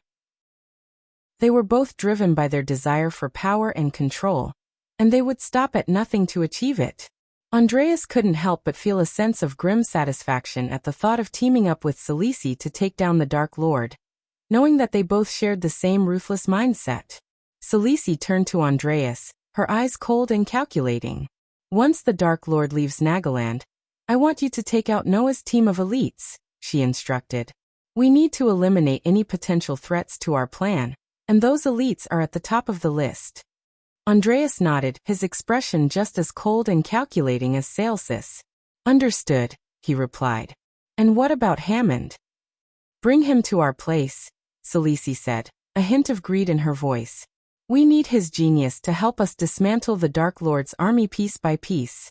He'll be a valuable asset to our cause." "And what about Noah?" Andreas asked, knowing the answer but wanting to hear it from Selisi herself. "Leave him be," Selisi said dismissively. "He's of no use to us now. But make sure to make it look like the Dark Lord killed his elites. We want Noah to focus every bit of anger toward the Dark Lord. Otherwise he might become softer." Andreas nodded again, feeling no compassion or mercy for anyone in this situation. He and Selisi were both ruthless and cunning, willing to do whatever it took to achieve their goals, no matter the cost. A month ago, when the Dark Lord arrived at Noah's house to help his father, the news reporters caught wind of it and stirred up a political storm. They questioned Noah's competency as the Supreme Guardian, claiming that he should have been the one to fight the Dark Lord, not seek his help. Khaleesi couldn't help but feel a sense of amusement at the chaos that ensued. She knew that the media would never be satisfied, always searching for the next big story to exploit. And this story was too good to pass up. The Supreme Guardian, the one tasked with protecting the world, seeking the help of the very enemy he was supposed to defeat. But Khaleesi saw through the surface-level drama. She knew that Noah had his reasons for seeking the Dark Lord's help, and she respected his decision to do so. After all, they were both fighting for the same cause, to rid the world of darkness and bring about a new era of light. But the media didn't care about the bigger picture. They only cared about sensational headlines and pushing their own agendas. And so they pounced on the opportunity to question Noah's abilities and authority. Despite the negative attention, Khaleesi remained unfazed. She knew that Noah was more than capable of leading the fight against the Dark Lord, and she had faith that he would emerge victorious in the end. As for the media, they were merely an annoyance that she would have to endure as they continued to sensationalize every little detail of the ongoing battle. Khaleesi had always held a low opinion of the media, believing them to be nothing more than a group of sensationalist troublemakers. But even she couldn't deny the power they held, especially in times of political unrest. So despite her disdain for them, she decided to use the media to her advantage. She knew that stirring up controversy and chaos would only serve to invalidate the Great Eight clans and further strengthen her own clan's position. With a cold and calculating demeanor, she plotted out her strategy, carefully crafting each move to maximize the chaos and destruction. She instructed her followers to plant false information and sow seeds of dissent, creating a climate of fear and mistrust. The media ate it up, eager for any juicy scandal to report on. And as the chaos grew, Khaleesi watched with a sense of grim satisfaction, knowing that she was manipulating the situation to her own advantage. Her ruthless cunning was unmatched, and she knew that she could use the media's obsession with drama to further her own goals. And so, she continued to pull the strings from behind the scenes, reveling in the chaos and destruction that she had created. Khaleesi couldn't contain her excitement at the revelation that the Dark Lord and Noah were brothers. She knew that this information would send shockwaves throughout the world and create chaos beyond measure. The media would have a field day, and Khaleesi planned to use it to her advantage. Andreas' eyes gleamed with a cunning intensity as he spoke. "Are you sure we should leave Layla and the Spirit Child alone? I am certain I could turn the Spirit Child into a perfect weapon against the Dark Lord." Khaleesi, however, shook her head with calm resolve. "I've heard from my contacts in Mazroth that Layla and the Spirit Child are in the Ukulun realm. The Dark Lord sent them there to keep them safe." Andreas raised an eyebrow in surprise. "But why would the Dark Lord do that? It doesn't make sense." Sales's lips curled into a small smile. "It's good news for us. Let the Spirit Child be trained by the best teachers in the world. If we trained him ourselves, he would become a one-trick pony who solely depends on his cultivation power. And that power alone will not be enough to defeat the Dark Lord." Andreas seemed unconvinced. "But we could mold him to be the ultimate weapon against the Dark Lord." Sales's expression hardened. "To defeat the Dark Lord, we need to use our brains more than our brawn. Let the Spirit Child be for now, and he'll tell you when the time is right to use him against the Dark Lord." Andreas nodded, reluctantly conceding to Sales's wisdom. He knew he would have to bide his time and wait for the right moment to strike. Sales's eyes shifted towards Gaia, the Dark Queen, as she spoke with a cunning glint in her eyes. "The Spirit Child is not our concern at the moment, it's Gaia. As long as she stands by the Dark Lord's side, he is nearly invincible. She is his most powerful weapon, and we need to find a way to neutralize her." Andreas raised an eyebrow, intrigued by Sales's suggestion. "And how do you propose we do that?" Khaleesi smirked, her mind already working on a plan. "We need to exploit her weakness. Gaia may be powerful, but she is not invincible. There must be a way to take her down. We just need to find it." Andreas nodded in agreement, the two of them lost in thought as they plotted their next move. They knew that taking down Gaia would not be an easy feat, but they were willing to do whatever it took to defeat the Dark Lord and take their place as rulers of the new world. The sky grew darker, and a storm raged on in the distance, a fitting backdrop to the chaos that lay ahead. The fate of the world hung in the balance, and Celici and Andreas were determined to come out on top, no matter the cost. Chapter 936. Into the kingdom of beasts. As Norvin and the gray-haired old man made their way through the forest, the sound of dried leaves crunching beneath their feet filled the air. The trees around them were tall and imposing, their branches reaching up to the sky. The air was cool and crisp, and the sun shone down on them, filtering through the leaves above. Norvin's golden fur shone brilliantly in the sunlight, his massive 6 feet tall towering body over the old man beside him. The old man was dressed in a traditional butler uniform, complete with a gray vest, white shirt, and black bow tie. His gray hair was neatly combed and slicked back, giving him a regal appearance. As they continued on their journey, the old man suddenly stopped, his keen senses detecting something in the air. Despite the cloudy afternoon, he sensed an impending storm and urged Norvin to set up camp before it hit. "Young Master Norvin, we should camp here," the old man said urgently. "I sense a storm is coming, and we must take shelter before it's too late." Norvin nodded in agreement, knowing that his companion's instincts were always spot on. They quickly set up camp, securing their belongings and sheltering under a large tree. As the clouds grew darker and the wind picked up, Norvin couldn't help but feel a sense of unease. He had faced many challenges in his life, but there was something about this impending storm that made him feel on edge. Norvin and Samuel had set up camp in a small clearing of the forest, the sun filtering through the canopy of tall trees.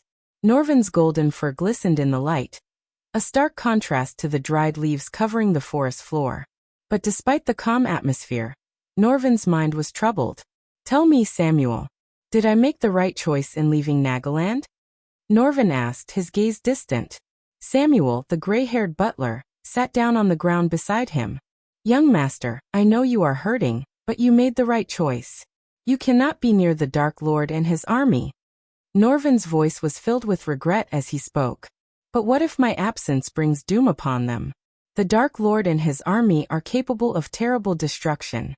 You know what he did to the island of Ithalin in revenge. What if he does the same to Nagaland?" Samuel shook his head, trying to reassure Norvin. "He wouldn't do that, young master. Nagaland is the Dark Queen Gaia's homeland. He wouldn't destroy his betrothed's homeland." But Norvin couldn't shake off his feelings of guilt and responsibility. "I just hope they can hold their own against the Dark Lord's army. I wish I could be there to help." Samuel placed a comforting hand on Norvin's shoulder. "I understand, young master. But we must have faith in Yugmis Zanali and the other guardians. They will do everything in their power to protect Nagaland." Norvin nodded slowly, still feeling the weight of his decision. But as the sun set and the storm clouds gathered overhead, he couldn't help but feel a sense of foreboding. He had a feeling that his absence would have greater consequences than he had initially anticipated. "Rest now, young master. We'll arrive at the safe house by sunrise tomorrow." Samuel suggested that Norvin get some rest, but Norvin was in no mindset for sleeping. His thoughts were consumed by the fact that he had left his best friend and brother, Noah, behind in Nagaland while he fled for safety. Now Noah was in a coma and unconscious, vulnerable to the dangers of the Dark Lord's army. Norvin felt a deep sense of guilt and regret for not being there to protect him. To make matters worse, Alicia, Noah's wife, had left for Ar to seek an alliance with the Empress to fight against the Dark Lord. With both Norvin and Alicia absent from Noah's side, Norvin felt an overwhelming sense of helplessness. He leaned his head back against the tree and closed his eyes, but his mind was racing. The thought of Noah's life hanging in the balance made it impossible for him to rest. The only thing he could do was to keep moving forward, to reach the safe house and regroup with their allies. Samuel watched over him with a sense of concern, knowing that the weight of the situation was heavy on Norvin's shoulders. He silently prayed for their safe passage to the safe house, hoping that they could reunite with their loved ones and face the challenges ahead as a united front. While Samuel was sitting by the campfire, a sudden sharp pain ripped through Samuel's gut, causing him to let out a blood-curdling scream that echoed through the silent forest. Norvin's thoughts were jolted out of his mind by Samuel's agonizing cry, and he leapt to his side, desperation in his eyes. "What's happening to you, Samuel?" Norvin asked urgently, but the old man could only writhe in pain, and let out another anguished cry.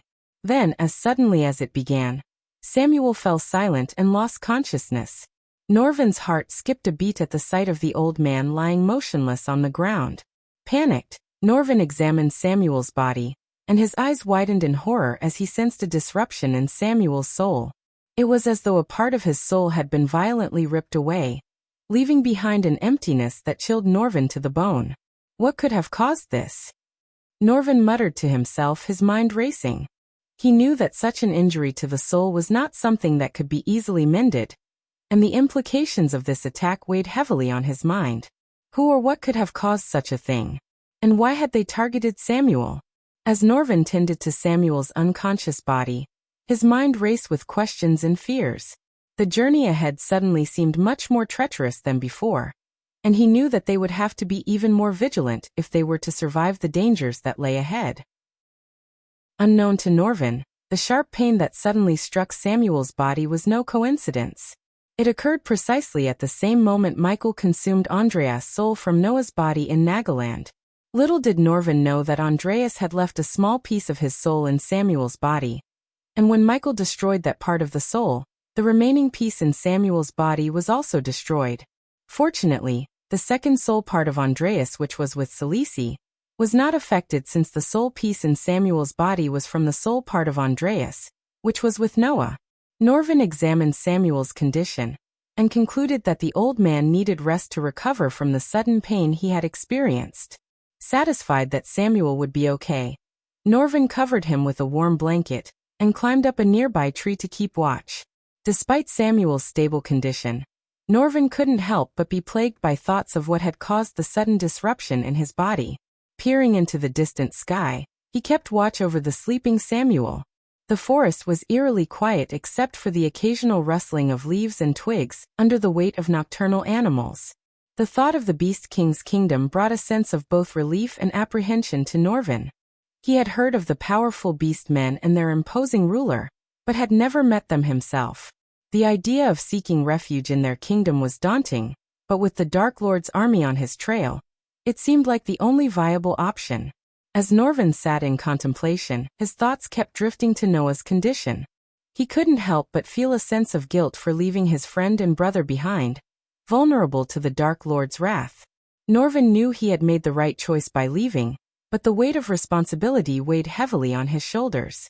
Suddenly, a twig snapped in the distance, jolting Norvin out of his thoughts. His heart raced as he peered into the darkness, trying to make out any movement or shape. Was it the Dark Lord's army hot on his trail? Or was it just a stray animal? Norvin's heart raced as he heard a rustling in the nearby bushes. He knew better than to let his guard down, especially in these treacherous times. Without hesitation, he leaped up into the nearest tree and climbed higher, scanning the area for any signs of danger. His golden fur glistened in the light, and his senses were on high alert as he listened intently for any sound that might give away an attacker's presence. His mind raced with thoughts of the Dark Lord's army and what they might be capable of.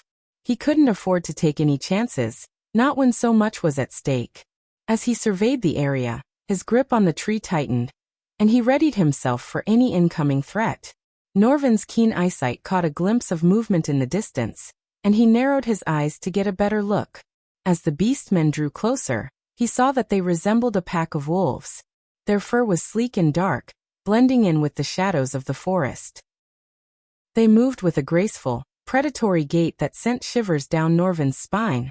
Despite his fear, Norvin kept his guard up and watched the groups approach carefully.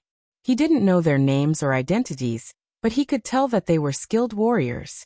Each of them carried a weapon and wore a fierce expression of years of training and experience.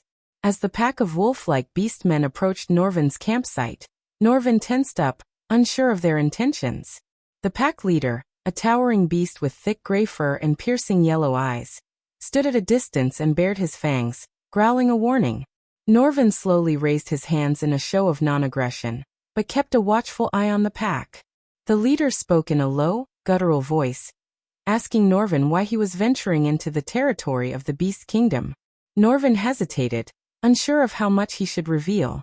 He knew that the Beast Kingdom was a powerful and feared nation, and he didn't want to reveal too much about his own mission. "I am seeking refuge," Norvin finally replied, keeping his tone neutral. "I am in need of a safe place to rest and regroup." The pack leader sniffed the air, as if testing Norvin's words for any signs of deceit. The other members of the pack circled around Norvin's campsite, their eyes glowing in the darkness. Norvin could feel his heart racing as he watched the pack warily. "Do not lie," the pack leader growled. Norvin could feel the tension in the air, and he knew that he needed to choose his words carefully. He could easily take down these wolves, but he didn't want to start a needless fight. "I'm not lying," Norvin said, holding up his hands in a peaceful gesture. "We have permission from the Beast King to enter his kingdom. We're here to seek refuge and speak with him about the Dark Lord's invasion." The wolves exchanged a look, but their leader remained unconvinced. He took a step forward, his eyes fixed on Norvin. "Prove it," he snarled. "What kind of proof do you have that the Beast King has agreed to meet with you?"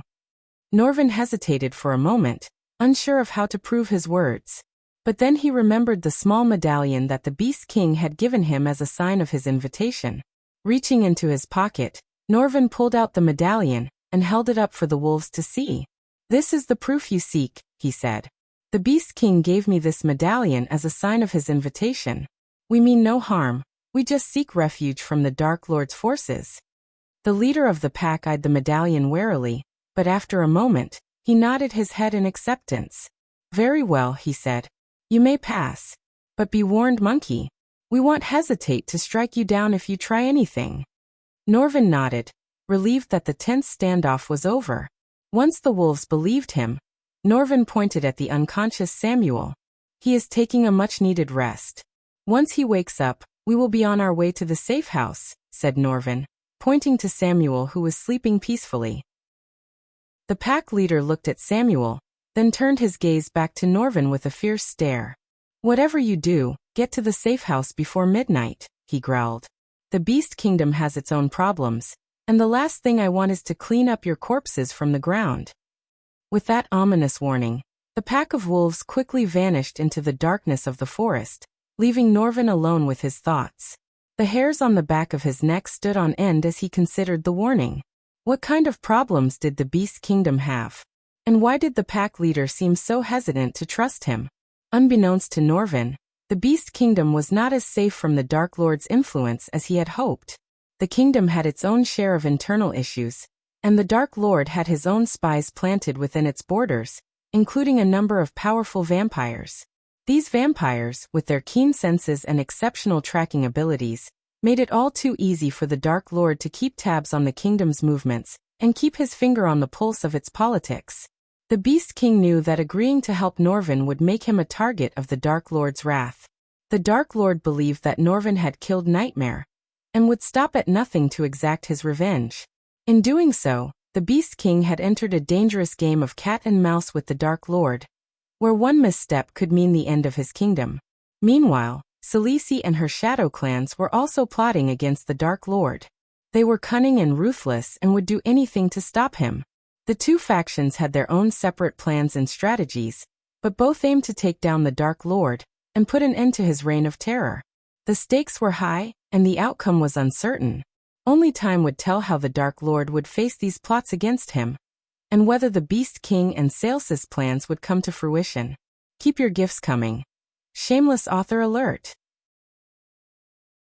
Chapter 937. Andor's future plans. Andor sat on his throne, his eyes fixated on the live feed of Nagaland playing before him. He relished every moment of Michael's suffering as Diana revealed herself to be his mother. Andor's laughter echoed through the empty halls of his castle, a sound that was almost maniacal.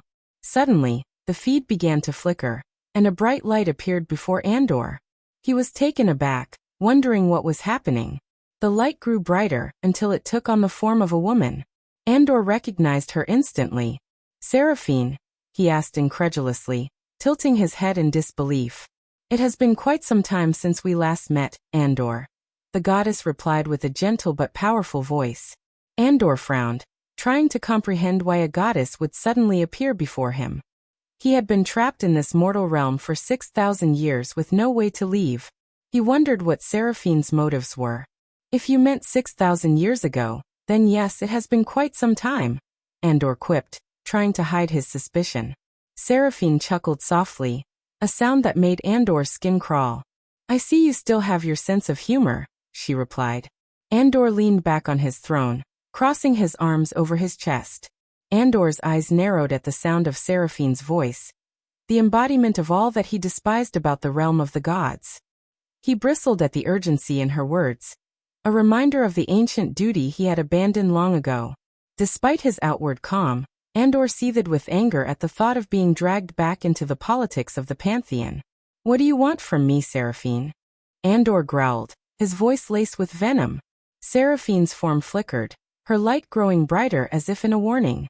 You know why I'm here, she said, her voice gentle yet firm. Seraphine didn't seem to take offense at Andor's tone, continuing with a sense of urgency. The third seal has been broken, Andor. Dagon is planning to ascend to our realm once again with his army of Hellwalkers. Andor remained unmoved, his anger towards the Dark Lord overshadowing any sense of duty to the realm of gods. I'm pretty sure Morrigan will take care of that, he snickered, showing his disdain for the god of war. The last time I checked, it was your duty to prevent Dagon from ascending to the realm of gods, Seraphine reminded him. Andor's voice dripped with venom as he retorted. Well, the last time I checked, I can't even leave this damn castle. So if you have a way to break the seal and let me out of here, I might go deal with Dagon out of the goodness in my heart. He knew he was treading a dangerous line, for if he showed too much hatred towards his own kind, the gods might find a way to keep him in the mortal realm for longer. But he couldn't hide his anger and hatred towards the realm of gods anymore, not when he had been trapped in the mortal realm for 6,000 years. Seraphine looked at him with a sense of disappointment and sadness. Your hatred blinds you, Andor. You were once a noble and just god, but your anger towards the Dark Lord has consumed you and made you forget your duty to our realm. You are needed in the war against Dagon, but first, you must let go of your anger and remember who you truly are. Andor's face twisted with rage. You know nothing of what I have endured, Seraphine. You and the other gods have no right to judge me. My hatred is not what blinded me, Seraphine. It was my own kind that forgot about me. None of you bothered to check on me until you want something from me. Tell me, goddess of all information, how many times have you checked on me? None. Andor's voice grew louder as he continued. For a goddess of information, you seem to have no clue that I am trapped in this damn castle. So tell me, how am I supposed to deal with Dagon? And why would I want to help you even if I could? The tension in the room was palpable as Seraphine regarded Andor with a mix of sadness and frustration. We are not blind to your plight, Andor. We have not forgotten you. But you must remember that our realm is in danger. We need your help and are willing to do what we can to assist you in leaving this castle. Andor was taken aback by the sudden offer of help. His anger and hatred for the gods had blinded him to any possibility of assistance from them. But deep down, he was still desperate to leave the mortal realm any way he could, even if it meant working with his own kind whom he despised. He suppressed his rage and considered the offer for a moment. Sensing that Andor was not going to interrupt her, Seraphine took the chance to continue speaking. Seraphine leaned forward, her voice low and urgent. Andor, listen to me. Dagon cannot escape the hell without first breaking several powerful artifacts that keep him imprisoned there. He cannot destroy them himself, so he is sending his Hellwalkers to do it. We need the Sky Hall to fight against these Hellwalkers and protect the artifacts. If they are destroyed, nothing will stop him from ascending to our realm. Andor listened to Seraphine intently, weighing his options as he considered her proposal. Although he still harbored a deep-seated anger towards his fellow gods, he knew that he was also desperate to leave the mortal realm, and the opportunity to do so might be worth considering. Let us assume for a moment that I am willing to assist you, he said slowly, eyeing Seraphine with suspicion. But what makes you think that the Sky Hall alone will be enough to stop Dagon and his army of Hellwalkers? Breaking things is always easier than preventing them from being broken. And even if I were to agree to send the Sky Hall to this fight, Dagon would eventually find a way to break the artifacts without any gods fighting against him. Seraphine nodded gravely. We are aware of that. That is why we need the Sky Hall to delay Dagon as long as possible, until the Dark Lord can break 3 more seals. Once that happens, we can send a god from the Pantheon to the mortal realm, and engage in battle with Dagon's army directly. Andor's frustration was palpable as he slammed his hand on the armrest of his throne. So, you're telling me that you could send a god to the mortal realm, but not bring me back? This is outrageous, he exclaimed. Seraphine's expression softened slightly. I understand your anger, Andor. But the rules of our realm are not always fair. Andor scoffed. Rules? The Dark Lord doesn't follow any rules. He has already caused so much destruction, and yet the Pantheon still underestimates him. Dagon may be a threat, but he's nothing compared to the Dark Lord. Andor's eyes blazed with fury as he confronted Seraphine. Why does the Pantheon continue to underestimate the Dark Lord? He is a much greater threat than Dagon could ever be. Why not send a god to the mortal realm to take him out? Seraphine's expression was grave as she responded. Because we are still here, Andor. The Dark Lord is not. The previous Dark Lord was forced to reset the mortal universe as a last resort. Even at his peak, he only managed to kill some weak gods. Dagon, on the other hand, could threaten the very existence of the Pantheon itself. Andor seethed with anger, knowing that his own hatred for the Dark Lord was consuming him, blinding him to the true danger that lay ahead. Despite his loathing for the gods, he knew that he needed their help to escape the mortal realm. But at what cost? Would he be forced to fight alongside those he despised to save the very realm he had grown to hate? Seraphine's voice rang out with a tinge of disappointment and frustration. Do not forget your true purpose, Andor. You were sent to the mortal realm to eliminate the threat that Dagon poses to our world, she reminded him. 6,000 years ago, the Pantheon had tasked Andor with the mission to end Dagon's existence. However, Andor's stubbornness and hatred towards the Dark Lord had clouded his judgment, and he ended up fighting the wrong enemy. His reckless actions had nearly cost him his life, and Andor's anger had only grown since then, causing him to forget his original mission. Seraphine's voice was firm and determined as she made her offer to Andor. If you help the Pantheon defeat Dagon and the other fallen gods, I will personally make sure that the Dark Lord pays for what he did to you. Whatever the cost, I will find a way to bring you out of the mortal realm and restore you to your rightful place among the gods. Her words hung in the air, a tantalizing promise of revenge and redemption. Andor's eyes gleamed with a sudden realization that the gods' offer was too good to refuse. Despite his loathing towards the gods, he had no doubt in their power and authority. Their word was as good as gold, and if they promised him anything, they would keep it no matter the cost. Andor knew that dealing with the Dark Lord would require a lot of planning, strategy, and cunning. However, with the Pantheon's help, he could deal with the Dark Lord directly, using brute strength and force, something that he was exceptionally skilled at. Andor expressed his concern to Seraphine.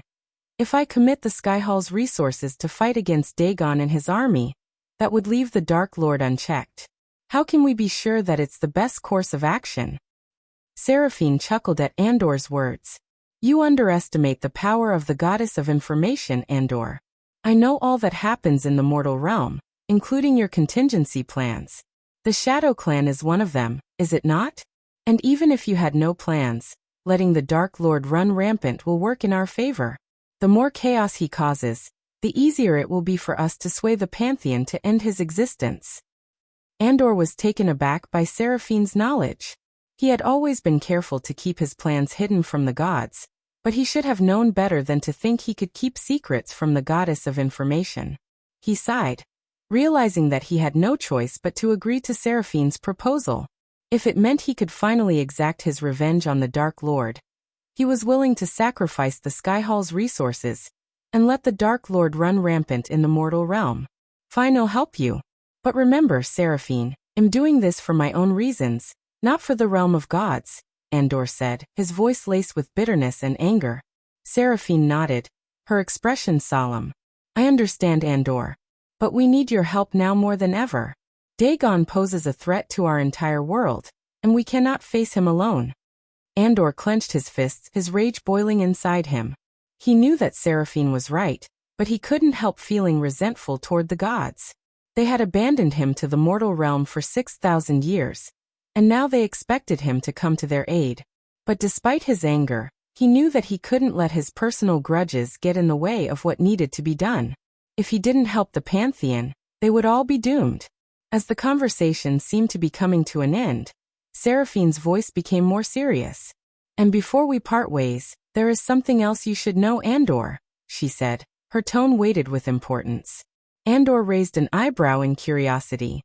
He knew that whatever Seraphine was about to tell him, it must be something of great importance. "There is a fallen god who has taken refuge in the mortal realm and has turned himself into a vampire," Seraphine revealed, her voice filled with urgency. Andor's eyes widened at Seraphine's revelation. "A fallen god who turned himself into a vampire? What's his name?" he demanded. "Ingram," Seraphine replied calmly. "He's one of the elder vampires at the table." Andor's mind raced as he processed this new information. A fallen god aiding Dagon, and one who had turned himself into a vampire no less. Andor felt a twinge of amusement at the thought of a fallen god turning himself into an elder vampire. He knew that the fallen gods were capable of anything, but the idea of one of them becoming a vampire was quite unexpected. He couldn't help but picture the fallen god Ingram sitting at a table, dressed in black leather and sipping on a glass of blood, surrounded by other vampires. The irony of it all made Andor chuckle. Despite the gravity of the situation, Seraphine couldn't help but feel a sense of respect for Andor. Despite being stripped of his power and stuck in the castle for so long, he still possessed a sharp mind and cunning intellect that made him one of the most powerful gods in their world. She knew that underestimating him would be a grave mistake, as he was capable of outmaneuvering even the most cunning of opponents. It was this resilience and determination that made Seraphine realize that Andor was not to be taken lightly, and that he could prove to be a valuable ally in the fight against Dagon and the other fallen gods. Chapter 938. A weapon of the gods. As Seraphine vanished before his eyes, Andor snapped his fingers, summoning a shimmering golden orb before him. With practiced ease, he placed his hands on either side of the orb, causing it to flicker and hum to life. Within seconds, the figures of several of his most trusted underlings materialized within the orb, each one bowing low in reverence to their lord. Despite being stripped of his power and confined to the castle, Andor was still one of the most cunning and powerful gods in his world, with a network of loyal followers at his command. In the vast halls of Sky Hall, only a handful of individuals were privy to Andor's existence. These few figures, who controlled every aspect of the Sky Hall, served as Andor's eyes and ears in the mortal realm. To the outside world, the Holy Maiden was the public face of the Sky Hall and its leader, but in reality, it was Andor who held the reins of power. Andor and a select group of gods had found the Sky Hall thousands of years ago. Now, only a select few knew about its existence and Andor's involvement in its affairs. "My lord," the figures intoned in unison, their voices laced with deference and awe. Andor had agreed to send the Sky Hall and its resources to fight Dagon and his army of Hellwalkers, but he had no intention of leaving the Dark Lord completely unchecked. Before he dispatched the Sky Hall to battle, he had one last task for them, a mission that would ensure the Dark Lord was kept in check while he was away. "Take the Celestial Sword and deal with the Dark Lord," Andor ordered his underlings with cool detachment. The Celestial Cannon was one of the most powerful weapons in existence, capable of destroying entire armies with a single shot. Only a select few in the Sky Hall knew of its existence, and Andor trusted them implicitly to use it wisely. The figures in the orb immediately bowed their heads in respect and obedience to Andor, their lord and master. Without hesitation, they replied in unison, "As you command, my lord." Their unwavering loyalty to Andor was a testament to the power he held over them and the Sky Hall. Andor knew that he could rely on them to carry out his orders, no matter how dangerous or difficult the task may be. With a wicked smile, Andor gave a final command to his subordinates in the Sky Hall. "Make sure Cobra receives my gift," he said, his tone laced with a hint of malice. Andor was a man of focus and commitment, and sheer will. Andor's unyielding focus and unwavering commitment were the stuff of legends in the realm of gods. Once he set his sights on a task, nothing could divert his attention or weaken his resolve until he achieved his goal. His sheer will was unmatched by any other deity in the pantheon, and it was this tenacity that had allowed him to survive in the mortal realm for 6,000 years. Andor knew that he couldn't afford to divert his attention from the looming threat of Dagon and his army. However, he couldn't ignore the atrocities committed by the Dark Lord in his absence. Andor had already put his Plan B into motion, ensuring that the Dark Lord wouldn't have an easy time while he was away. With a devilish grin, he ordered his trusted followers in the Sky Hall to deliver a special gift to Cobra, one of the Sky Hall's most efficient assets. After consuming Andreas' soul, Michael found himself feeling empty and restless. The loss of Nightmare weighed heavily on his mind, and he struggled to come to terms with the fact that his friend was gone forever. As he thought about Nightmare, Michael couldn't help but feel a sense of anger toward the system. Every time he needed it, the system would malfunction, leaving him to fend for himself. Despite Diana's revelation that she was his mother, Michael felt nothing towards her and her family.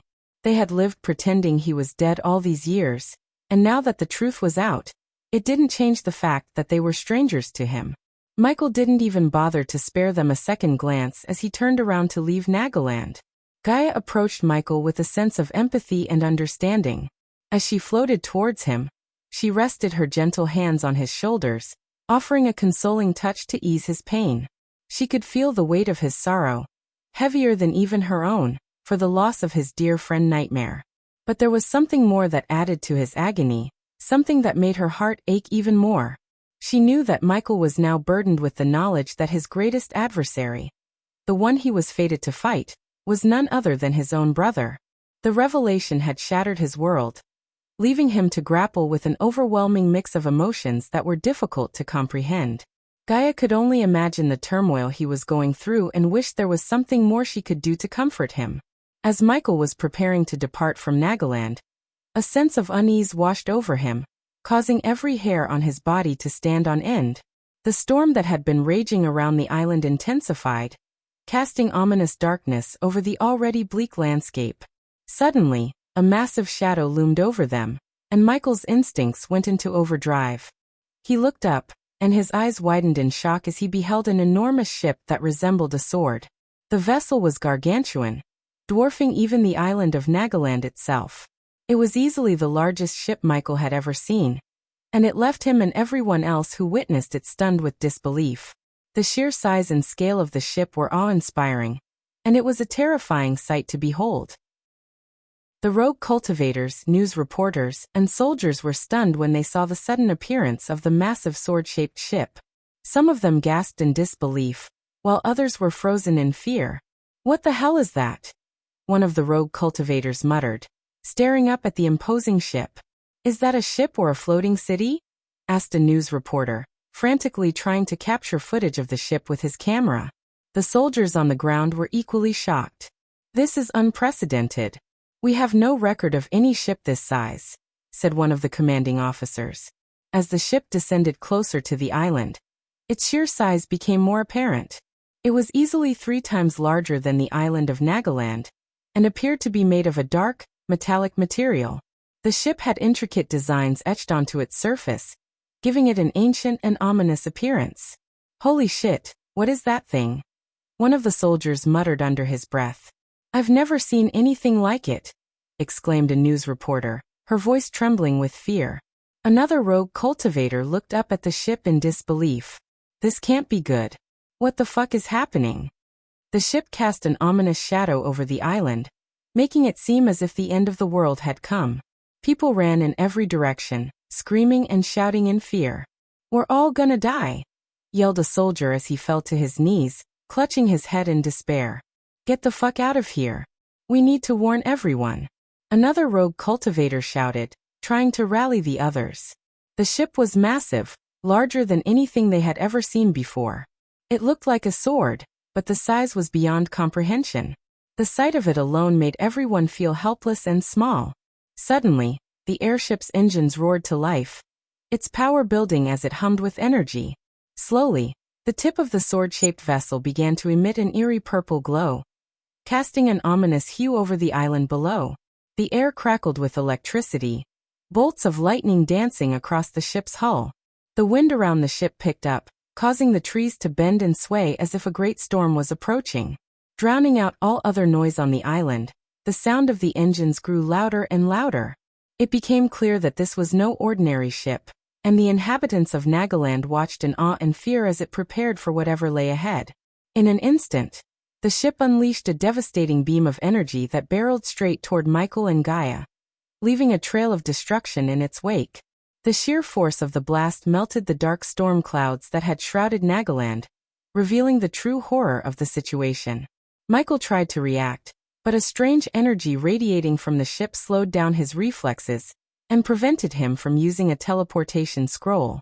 Panic set in as he realized the danger they were in, and Gaia's grip on his shoulder tightened in fear. As the energy beam shot through the air, Rowena's heart skipped a beat as she saw Michael and Gaia in its path. Without a second thought, she launched herself from the rooftop, leaving a powerful shockwave on the ground as she flew at breakneck speed toward Michael. Her mind raced with a jumble of thoughts and emotions, and she knew that she had to act fast. As she flew, she thought of the ancient text she had stumbled upon in the forbidden section of the Sky Hall Library. A text that spoke of a ship beyond mortal comprehension. Could this be it? Was it the ship that the text had warned about? Her heart pounding, Rowena flew towards Michael, feeling the weird energy from the ship slowing down her reflexes. She had to act fast if she was going to save him. Despite the fact that Dean refused to forgive and forget their mother for abandoning him as a child, Rowena couldn't deny that he was still her little brother, and that blood was thicker than water. She knew that Dean was misunderstood by the world, and that the chaos and destruction he caused had earned him the label of evil, but to her, he was still her little brother. To Rowena, family came first, even above her loyalty to the Sky Hall or her own life. She felt a fierce protectiveness toward both Noah, whom she had watched grow up, and Dean, whom she had only recently learned was her brother. She knew Dean might never understand her loyalty, but she was willing to risk everything to protect him and their family. Driven by her fierce protectiveness towards her family, Rowena knew that she had to do something to save Michael. With no other options in sight, she realized that she had to use the Forbidden Stone, an ancient artifact that had been hidden away in the depths of the Sky Hall's forbidden library for centuries.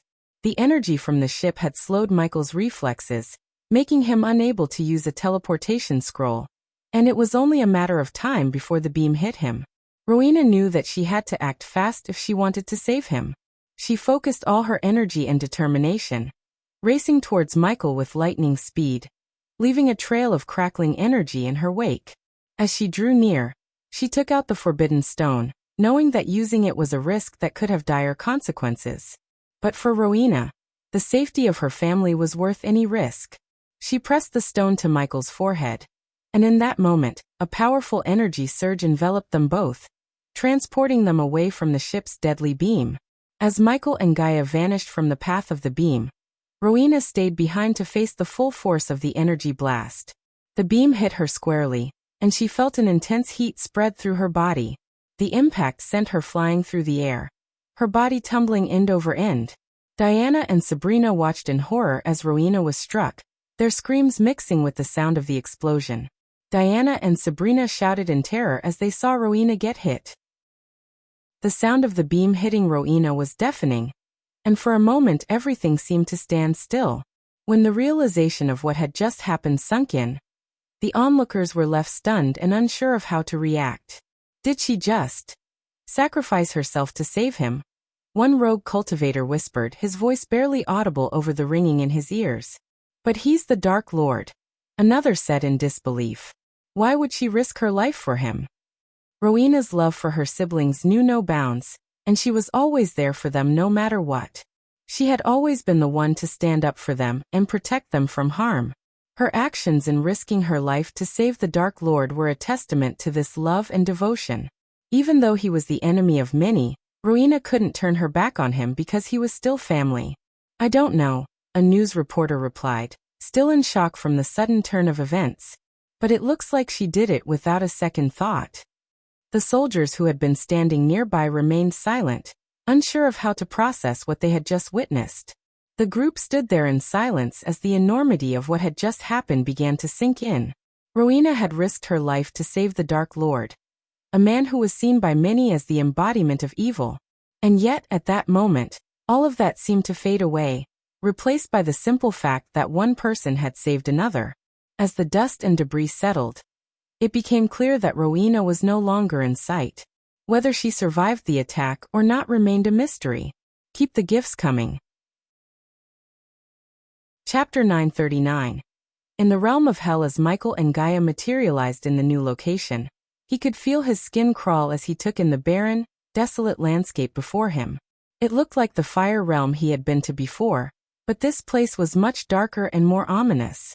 The air was thick with the stench of sulfur, ash and decay, and the ground beneath his feet was jagged and treacherous. When he looked around, Michael could see that the sky was a foreboding black, with swirling clouds and bolts of lightning flashing in every direction. There was no sun or moon, no natural light to guide his way. Instead, the only illumination came from the flickering flames that rose up from the molten lava rivers that ran through the realm. The flames cast eerie shadows across the desolate landscape, and Michael could feel the heat from the lava even at this distance. The place seemed like the embodiment of evil and death, and Michael could feel it in his bones. The screams of the damned could be heard echoing through the darkness, and he could sense the presence of malevolent beings lurking in the shadows, eager to inflict pain and suffering on anyone who dared to enter this realm.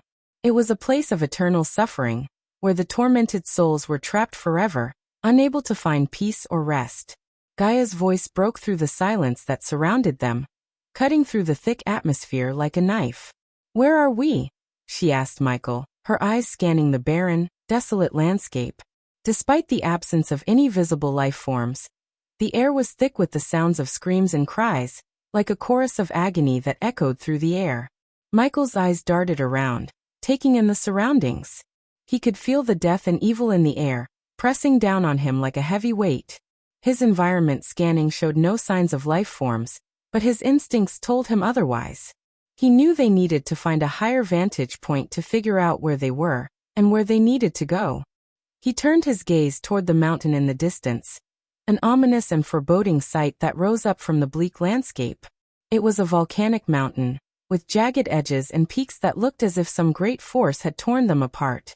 The lava rivers that ran through the realm flowed toward the mountain, feeding the fiery pit at its center. The air was thick with the stench of sulfur and ash, and the only light came from the flickering flames that rose up from the molten lava. "I'm not sure where we are, but we need to get to that mountain. It might give us a better view of our surroundings." When Michael took a step toward the ominous volcanic mountain, Gaia pulled him back by his sleeves, causing him to turn around and face her. Her face was etched with concern as she spoke. "I don't think I can use my cultivation here. Something's interrupting my energy flow." Sensing her distress, Michael immediately suggested, "Try the Olympus." Gaia nodded in agreement, and attempted to access her space ring to retrieve some arch-energy crystals. However, to her surprise, she found that she couldn't even access her space ring. It was as if something in this strange realm was preventing her from using her cultivation power and accessing her resources. As Michael watched Gaia struggle to retrieve the arch-energy crystals, he realized that this strange realm had rendered her powerless. In contrast to Gaia, he felt stronger in this strange realm. Despite the system being offline, Michael was able to access the storage and retrieve the necessary weapons for their journey through the strange realm. He handed over a sword sheath, a sword, a quiver full of arrows, and a bow to Gaia, who quickly strapped them to her armor. As Gaia prepared for their journey, Michael retrieved a sparkling arch-energy crystal and handed it to her. "Try this," he said, hoping that it would somehow help her use her cultivation energy in this strange realm. Gaia nodded and inserted the crystal into the Olympus on her wrist. The device absorbed the energy from the crystal, but Gaia felt no energy coursing through her veins. Disappointed, she shook her head. "It's the same," she said, realizing that something in this realm was preventing her from using her cultivation energy. Without a word, Michael's strong arm encircled Gaia's waist and pulled her close to him. As they took to the air, Gaia felt a strange mix of emotions. She wanted to ask Michael how he was feeling, after learning that Diana was his mother and Noah was his brother. But she couldn't find the words, and Michael's expression was unreadable, cold and distant. As they soared toward the mountain, the desolation of the realm was all around them. Gaia could feel the weight of despair and darkness pressing down on her. But she was grateful for Michael's presence, which gave her a sense of security and comfort. Finally, they landed atop the mountain, and the sight that greeted them left them both stunned. In the distance, they could see a lone castle rising up from the horizon. Its black walls and twisted spires seemed to mock the very concept of hope. As Gaia stood on top of the mountain and gazed at the horizon, she saw nothing but desolation and darkness. The landscape was barren, devoid of any signs of life, and covered in a thick layer of ash and dust. The air was thick with the stench of sulfur and decay, and the sound of screams and cries echoed through the darkness, creating an eerie and unsettling atmosphere. But her attention was drawn to the lone castle in the distance. It was massive, foreboding, and surrounded by jagged peaks and a moat of boiling lava. The castle was built with black stones, and the gates were adorned with twisted demonic faces, exuding an ominous and malevolent aura. Gaia couldn't help but feel a shiver run down her spine as she gazed upon the castle. She knew that whatever lay within its walls was nothing but pain and torment, a place of eternal darkness and despair. She had never felt such darkness and malevolence before, and the thought of entering the castle sent a chill down her spine. Her heart sank at the sight of the castle. She knew that whatever lay within those walls would be unspeakably evil and dangerous. But with Michael by her side, she felt a sense of determination and courage. Michael typically took a methodical approach when exploring unknown territories, often surveying the area before making a move. However, his anger overpowered his usual caution, and he had no patience for strategizing. As a result, he had no intention of lingering on top of the mountain for an extended period of time. Driven by rage and determination, Michael's sole focus was on finding a way out of this accursed realm, and exacting revenge on the Great Eight clan, and everyone who stood against him. As the Dark Lord, he was determined to show them the extent of his power, and what would happen to those who dared to cross him. He was done playing it safe and wanted nothing more than to charge in, and take out anyone who dared cross him. As Michael was about to move forward towards the castle, Gaia's grip on his hand brought him to a sudden halt.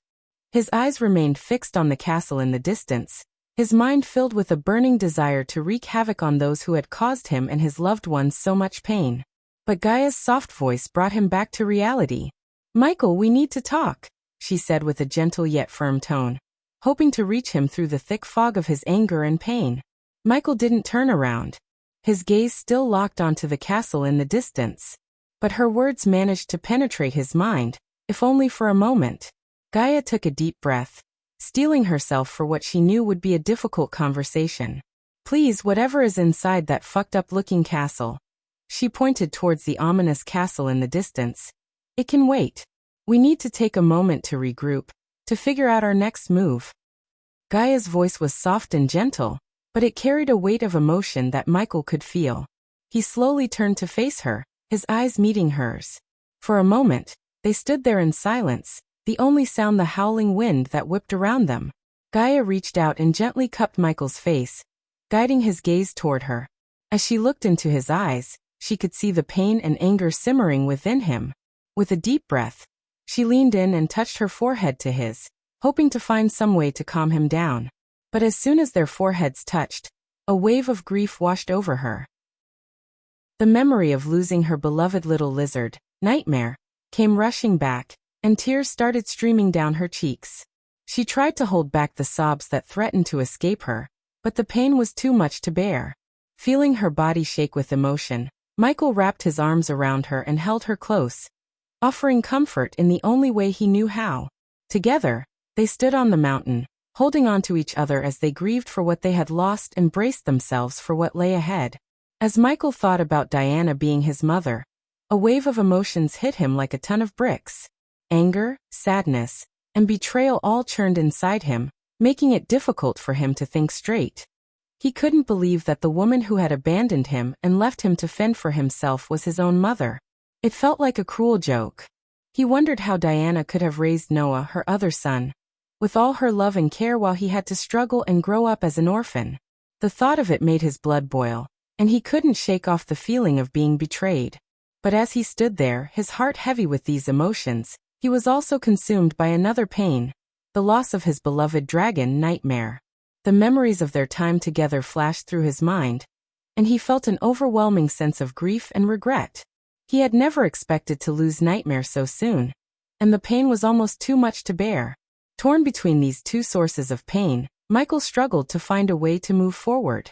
Michael stood there in silence, his eyes focused on the ground. His emotions were all over the place: anger, sadness, and a sense of betrayal. "How could she do this to me?" he muttered to himself. "How could she abandon me like that?"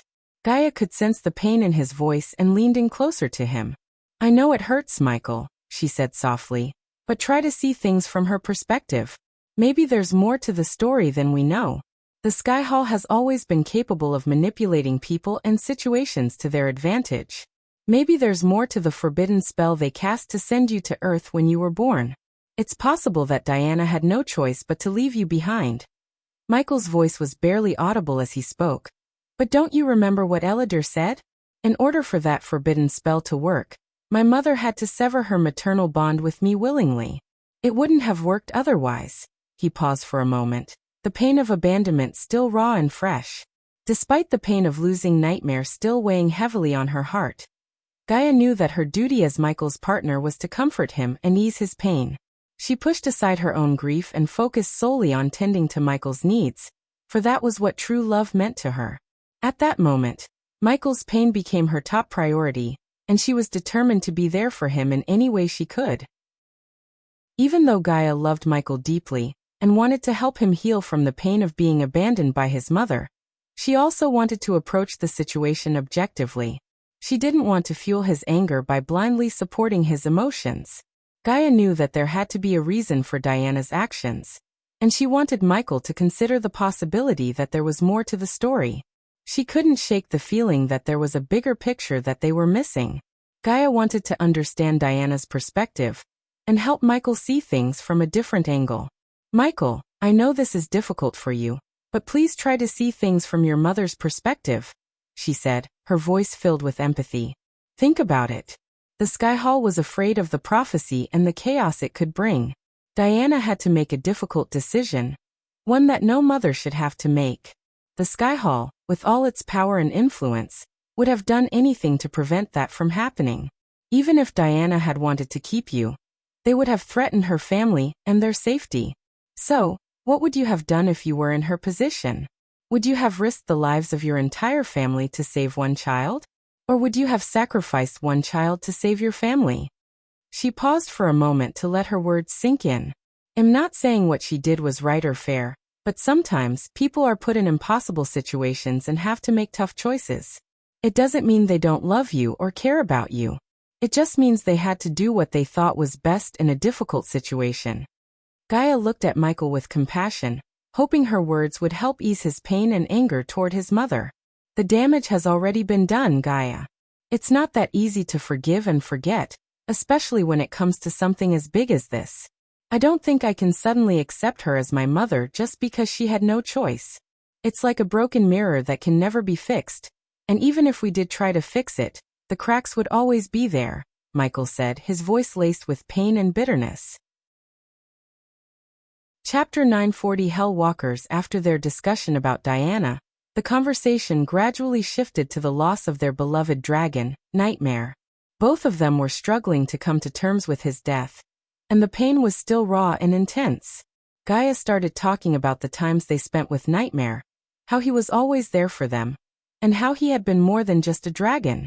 "I miss Nightmare, Michael," she said softly, her voice heavy with sorrow. "I can't believe he's gone. I miss him too. It's like a part of me is missing," Michael continued. "He was more than just a dragon, Gaia. He was my companion, my friend, my family. Losing him is like losing a part of my soul." Gaia nodded in agreement, her eyes glistening with tears. "I keep thinking about all the times we spent with him. The way he would always fly around us, the warmth of his scales under our fingertips." Michael closed his eyes, trying to hold back the tears. I know, Gaia. He was more than just a dragon to us. He was family. They both fell silent, lost in their own thoughts and memories of Nightmare. The pain of his loss was still fresh, and they couldn't come to terms with the fact that he was gone forever. Dragons and Nagas were not known to be fond of each other's kind. They had a long history of hatred and conflicts. However, Gaia and Nightmare's relationship was different. Gaia had known Nightmare since he was a little baby dragon, and over time, they formed a bond that was unbreakable. At first, Gaia didn't take a liking to the dragon, but as time went by, she began to see him in a different light. As a young dragon, Nightmare loved to play, and Gaia found herself in the midst of his antics more often than not. She remembered one particular day, when they were having a playful fight in a field. She was in her Nagini form, slithering around while Nightmare was flying around her, playfully trying to catch her tail. But then Nightmare had a mischievous idea. He flew down low, and with a swift movement, he snatched Gaia's tail in his mouth and started dragging her along the ground. Gaia let out a yelp of surprise, but soon realized that Nightmare was just playing with her. Despite their species' inherent hatred towards each other, Gaia and Nightmare formed an unlikely bond. Gaia had known him since he was just a little baby dragon, and over time, they had become close. She remembered how he used to follow her around, and how he would always nudge her for attention. Thinking back on that memory brought tears to Gaia's eyes. She had lost a dear friend and companion, which deeply hurt her. As they mourned the loss of their beloved dragon, a gust of cold wind swept through the desolate landscape, causing Michael to tense up. He had a feeling that they were not alone in this dark realm. His eyes narrowed in suspicion as he scanned the surroundings, looking for any signs of danger. Gaia noticed the sudden shift in Michael's expression, and knew that something was amiss. She quickly reached for her bow, nocked an arrow, and aimed it at the source of the disturbance. The hairs on the back of her neck stood on end as she prepared to unleash a deadly shot. The eerie silence was broken by the sound of faint footsteps approaching them. Michael and Gaia heard a low growl from the darkness as the footsteps grew closer. They braced themselves for an attack. When Gaia turned to face the source of the gust, she heard a low growl that sent shivers down his spine. Suddenly, the ground cracked open and a hand emerged, dripping with a dark, putrid slime. The stench was unbearable, and she had to cover his nose to avoid retching. The hand gripped the edge of the crack and pulled up a figure that was beyond horrific. The figure was covered in the same dark pus that dripped from its hands, oozing out of every orifice in its body. Its eyes glowed red with a fierce intensity, and its sharp teeth were bared in a menacing snarl. Its skin was stretched taut over its skeletal frame, and it moved with a strange, unnatural grace. Michael could feel his heart racing as he took a step back, but Gaia stood her ground, her arrow pointed directly at the creature. The figure let out a chilling, otherworldly laugh that made the hair on the back of Michael's neck stand on end. "What are you?" demanded Gaia, her voice steady and unwavering. The figure merely laughed again, its voice sounding like 1,000 tortured souls screaming in unison. It took a step forward, and Michael could feel the air around them grow colder with each passing moment. This was no ordinary creature, Michael realized. It was a being of pure evil, sent to torment them in this godforsaken realm. He tightened his grip on his sword, ready to defend himself and Gaia at any cost. The figure emerged from the ground like a grotesque nightmare, its body oozing with dark, putrid pus that dripped onto the ground like acid. Its eyes, blood-red and piercing, fixated on Michael with a gaze that sent chills down his spine. "Behold what you have wrought," the figure snarled, its voice a low growl oozing with malice and vengeance. "I am a vengeful hell walker. Thanks to you." The creature's voice sounded like a chorus of tormented souls, each one crying out in agony and hatred. Michael remained resolute, his face stoic despite the terror that threatened to overwhelm him. The figure's voice was a disturbing blend of mournful wailing and seething malice, sending shivers down Gaia's spine. The Hellwalker's skin was pitch black, peeling off in some places, revealing the pulsating flesh underneath. Its eyes glowed with a malevolent red light, and its voice sounded like a cacophony of screeching metal and tortured souls. "Can't you see who I am in this form, ghost?" it snarled, saliva dripping from its mouth. Michael could sense the hatred and rage emanating from it, but couldn't recognize the Hellwalker's identity, hidden beneath its grotesque appearance. The Hellwalker's body convulsed, and its limbs elongated as if trying to escape its own skin. Its eyes locked onto Michael's, and a shiver ran down his spine as he saw a glimpse of recognition in them. Could it be someone he knew before? Michael wasn't sure, but he knew one thing for certain. This Hellwalker was out for revenge, and he was the target. Michael didn't fear the Hellwalker as one might have, but what surprised Michael was the Hellwalker's power. His power seemed to grow with time, and something told Michael the Hellwalker's power depended on his hatred toward him. As Michael looked at the Hellwalker, trying to figure out his identity, the Hellwalker decided to reveal his identity before he died and was sent to the realm of hell. Peter Belafort. Heir of the Belafort family, he spat out.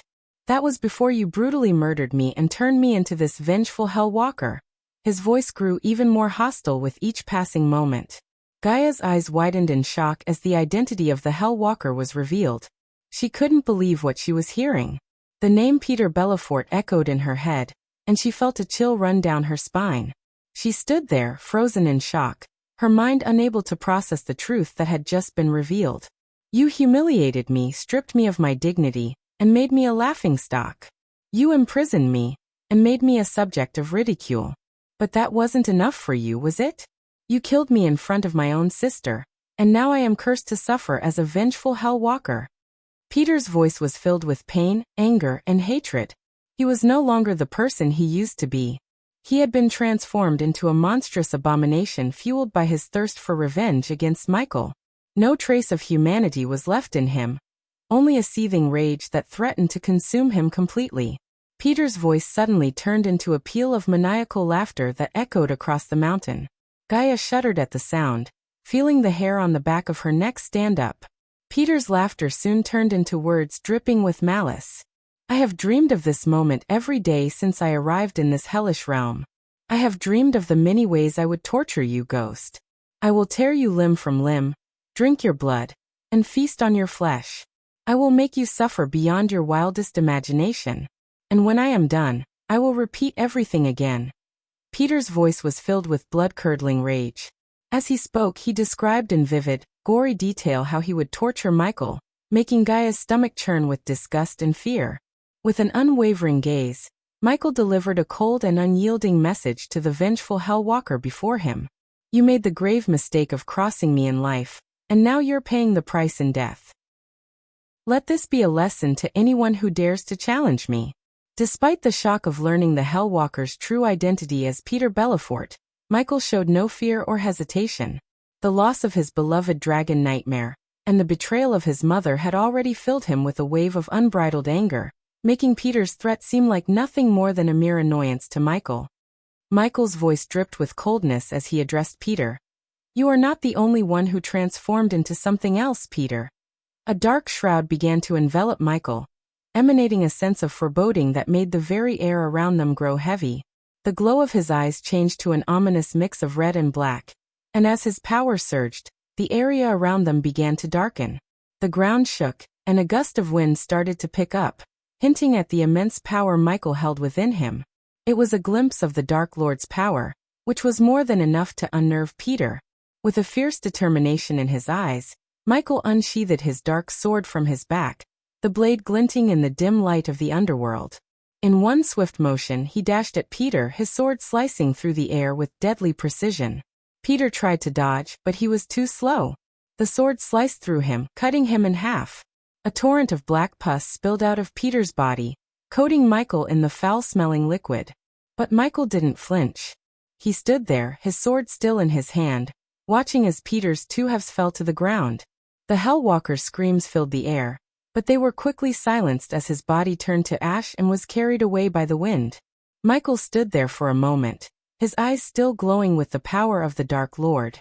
Just when Gaia thought the nightmare was over, the ground beneath them started to rumble once again. Gaia's eyes widened in disbelief as the crack in the ground widened, and Peter emerged from it, good as new.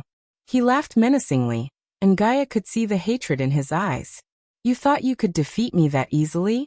I'm afraid it's not that simple this time, Peter said, his voice dripping with malice. Gaia's heart sank as she realized Peter would not go down so easily.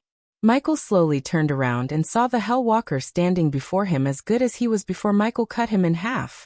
Michael knew it wouldn't be that simple to kill a Hell Walker. As Peter manically laughed, Michael cracked his neck and prepared for another round. Michael slowly turned around and saw the Hell Walker standing before him, completely unscathed despite being cut in half moments before. Michael knew that it wouldn't be easy to kill a Hell Walker, especially one filled with so much hatred. As Peter's maniacal laughter filled the air, Michael remained unfazed and calmly cracked his neck, signaling his readiness for another round. Don't be too happy, Peter. I killed you once, and I can do it again, Michael said with an air of confidence as he readied his sword for another strike. Peter only continued to laugh as he slowly approached Michael. As Peter stepped toward Michael, he noticed a strange transformation happening to his body. A dim, eerie purple glow emanated from the center of the Hell Walker's body. Moreover, while Peter stepped closer to Michael, an evil sword materialized in his hand. The sword appeared to be made of black pus and pulsated with an ominous, evil energy. The sword seemed to draw power from the death aura surrounding them, as though it were fueled by the very essence of the realm they were in. Peter swung his black sword toward Michael with immense force, vowing to make him suffer before he moved on to Gaia. But Michael, with his fast reflexes, evaded each swing effortlessly. As the two fought, Peter began to taunt Michael with threats to harm Gaia once he was done with him. I'll make sure she suffers for every wound you've inflicted upon me, Peter growled, his eyes burning with malice. I'll make her scream and beg for mercy. Michael remained calm and focused during the fight, but when he heard Peter threaten Gaia, an uncontrollable rage filled him. His power exploded through the roof as he stopped evading Peter's sword swings and grabbed him by his hands, crushing them with his inhuman strength. The evil sword fell to the ground as Peter screamed in agony. Without mercy, Michael grabbed Peter's head and squeezed it with brute force, causing it to explode into a shower of bloody black mist. The mist fell to the ground, staining the ground with the corrupted remnants of the vengeful Hell Walker. Unfortunately, Peter's body began to reform, and in moments he was once again standing before Michael. His body was once again covered in dark pus, but he looked stronger than ever. Michael could see the eerie purple glow in the center of Peter's body had grown brighter. Is that all you got? Peter snarled at Michael, his voice filled with malice. Chapter 941 Castle of Hellas. Michael clashed with Peter in the realm of hell. He couldn't help but notice the difference in how energy and cultivation worked in this place.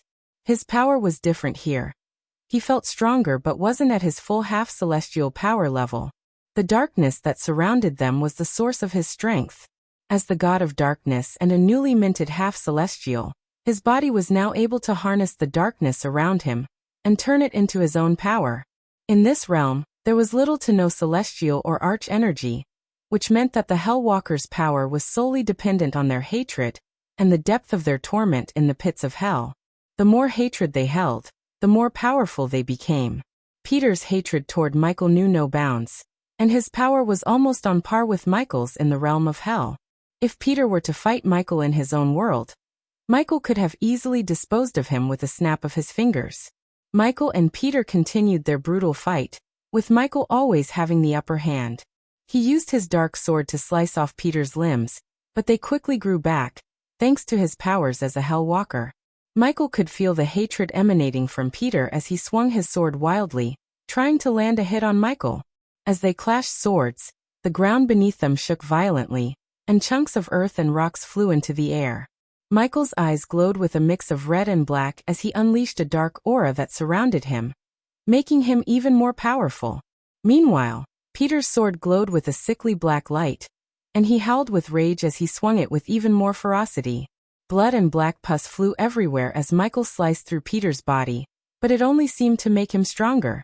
Their fight was bloody and gory. Black pus spattered everywhere as Michael continued to slice through Peter's body. Peter's sword cut deep into Michael's skin, but Michael showed no signs of pain as he continued to fight with his dark powers. The ground shook with every blow, and Michael's dark aura grew stronger with each attack. He knew that he needed to end this fight quickly, or else Peter would become too powerful to defeat. Peter laughed maniacally, as Michael cut off another limb. "You can't kill what's already dead, Ghost.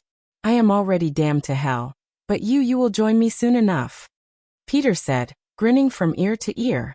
Michael simply smirked in response. "Is that all you have, Peter? You're not even a challenge to me anymore. You're just a pathetic creature, controlled by your own hatred." But Peter's laughter only grew louder. "Controlled by hatred? I am the hatred, Ghost. I am the fury of all those who were wronged and betrayed. And you will pay for what you did to me." The fight continued, with Michael slowly gaining the upper hand once again. But every time he managed to cut off a limb, it quickly grew back, and Peter's laughter only grew more maniacal. "You can't win, Ghost. I am invincible," Peter taunted. "I will torment you for all eternity." Michael's mind was in overdrive as he tried to figure out what it all meant. He knew that the elven rune was powerful, but he had never seen anything like the hell flames before. As he looked at the eerie purple glow emanating from Peter's body, Michael could feel the darkness within him stirring. It was as if the flames and the glow were calling to him, beckoning him to unleash their power. Michael knew that this was his chance to end the fight once and for all. Time to end this. With a newfound determination, Michael leaped backward, creating some distance between him and Peter, and sheathed his sword back into the sheath on his back. As he slowly raised his hand, the dark flames emerged from his palm and danced around his wrist. Gaia felt the intense heat radiating from the dark flames and the pure pitch blackness of the flames. The air around them grew thick and heavy as the flames consumed the darkness, casting an eerie glow that illuminated the entire battlefield. As Michael conjured the dark flames, an intense heat radiated from his palm, causing Gaia to shield her face. The flames danced around his wrist, emitting a pure pitch blackness that seemed to swallow everything in its path. But as the dark flames grew stronger, the eerie purple glow within Peter intensified, pulsating like a beacon of malevolence. A low hissing sound filled the air, making Michael realize that the dark flames and the hell flames had some kind of history that he didn't know about. The dark flames began to move with a life of their own, as if they wanted to break free from Michael's grip and devour the purple glow. The hatred between the two forces grew stronger, and Michael knew that the battle was about to reach its climax. In this realm, where hatred fueled power, the dark flames and hell flames were like two volatile substances that, when mixed, threatened to explode with immense power. As the dark flames danced around Michael's wrist, and the eerie purple glow in Peter's body grew brighter, both Michael and Peter felt a surge of power coursing through them, making them even stronger than before. The hatred between the flames was palpable, like two caged beasts waiting for a chance to tear each other apart. As the dark flames swirled around his wrist, Michael dashed towards Peter with lightning-fast speed, leaving a trail of afterimages in his wake. Gaia was awestruck as she could barely make out Michael's figure, which moved so fast that it seemed like a blur. Peter, on the other hand, swung his sword violently and erratically, driven only by his boundless hatred. Michael easily evaded all of Peter's attacks, but he could sense that something else was controlling Peter. Perhaps the hell flames that animated him. Michael realized that Peter had already lost his sanity when he became a hell walker, but now he had completely transformed into an abomination of hell. With the fight taking a toll on both of them, Michael knew it was time to end it. He gathered all his strength and punched Peter in the gut with such force that his hand penetrated through his back. Peter stumbled backward, but Michael wasn't done yet. He conjured the dark flames, ready to face the hell flames that he knew would emerge from Peter. Just as expected, the purple eerie glow crawled out of Peter's body and took the form of flames. Michael braced himself as he heard a chilling voice emanating from the hell flames. "Welcome to my second home." Although he rarely felt fear, the voice sent shivers down his spine. "The dark flames, I sense your hatred. This is the dominion of the damned, and we rule here. We have long awaited this moment. The moment we can make you suffer and consume your flames," spoke the hell flames cryptically, its twisted glee sending shivers down Michael's spine. The intense and consuming hatred from the hell flames was palpable as they spoke, a hatred that had been festering for centuries. "Your hatred fuels me, just as mine fuels you. It's an endless cycle of agony and despair, a dance between predator and prey. But remember, as much as I need your hatred, I also need you to suffer. And I promise, "I will make you suffer like you never have before," said the voice with a twisted satisfaction that sent shivers down the listener's spine. "I have lost count of how many have threatened to end me. Yet here I am," Michael sneered, his voice filled with defiance. The hell flames responded with a malicious laugh, and Michael watched as they took control of Peter's body. Suddenly, Peter's eyes began to glow with a purple flame that radiated an eerie light. Michael, in turn, willed the darkness around him and shrouded himself in a cloud of inky blackness. His eyes flickered between a menacing red and black, while the dark flames danced and flickered around his body, fully enveloping him. As the two opposing forces faced off against each other, the tension in the air grew thicker, almost palpable. The hatred that had been festering between them was now fully unleashed, and it was clear that only one of them would emerge victorious. When the two clashed, the sound of metal against metal rang out as they exchanged sword strikes. Michael's movements were precise and calculated, while Peter's were wild and fueled by hatred. Michael easily evaded all of Peter's sword strikes, leaving him open for Michael's attacks. Every time Michael landed a hit, Peter's black pus oozed out from the wound and healed almost instantly. Despite Peter's quick regeneration, Michael remained undeterred. He continued to fight with ferocity, knowing that his own power was also growing stronger with every passing moment. The dark flames around him burned brighter, fueled by his own hatred and the hatred of the hell flames. As they continued to fight, Michael's strikes grew more forceful and accurate. Peter's attacks became increasingly wild, as though he was desperate to land a hit. Michael saw his opening and seized it, delivering a powerful strike that sliced through Peter's chest. Black pus gushed out from the wound as Peter stumbled backward, but Michael wasn't finished yet. With a swift and calculated motion, Michael spun around and delivered a powerful kick that sent Peter flying across the battlefield. The impact was so intense that Peter crashed into the ground, leaving a deep impression on the soil. Michael was in full control of his powers, and the darkness that enveloped him only added to his strength. As he raised his hand, the darkness around him grew thicker and swirled with an eerie energy. With a flick of his wrist, Michael summoned the remaining fragments of Peter's body to float towards him through the darkness. Peter squirmed and tried to claw his way out of Michael's grasp, but it was too late. Michael had already summoned the dark flames, and willed them to envelop Peter's body completely. Peter screamed in agony, but his screams were laced with maniacal laughter that echoed through the battlefield. Michael watched in satisfaction as the dark flames consumed the Hell Walker, burning him to nothingness. However, Michael knew that it wouldn't be that simple to end the existence of a primordial flame like the Hell Flames. Just as Michael expected, the eerie purple flames that embodied the power of Hell reappeared in the air above them, mocking him with its cryptic laughter. Michael could feel the malice emanating from the flames as it spoke, taunting him with its promise of destruction and suffering. "You thought you could destroy me so easily, Michael? This is just the beginning. The fires of hell will rain down upon your world, and you and all those you hold dear will suffer for all eternity." The hell flames cackle maniacally, its words echoing in Michael's mind like a haunting melody. Michael knew that this was far from over, that the hell flames would continue to seek revenge against him, and all that he held dear. But he was not afraid, for he was the god of darkness. He took a deep breath and raised his hand, conjuring a dense cloud of darkness around him. The darkness swirled and coiled around him like a living thing, ready to strike at any moment. As suddenly as they had appeared, the hell flames disappeared from the sky.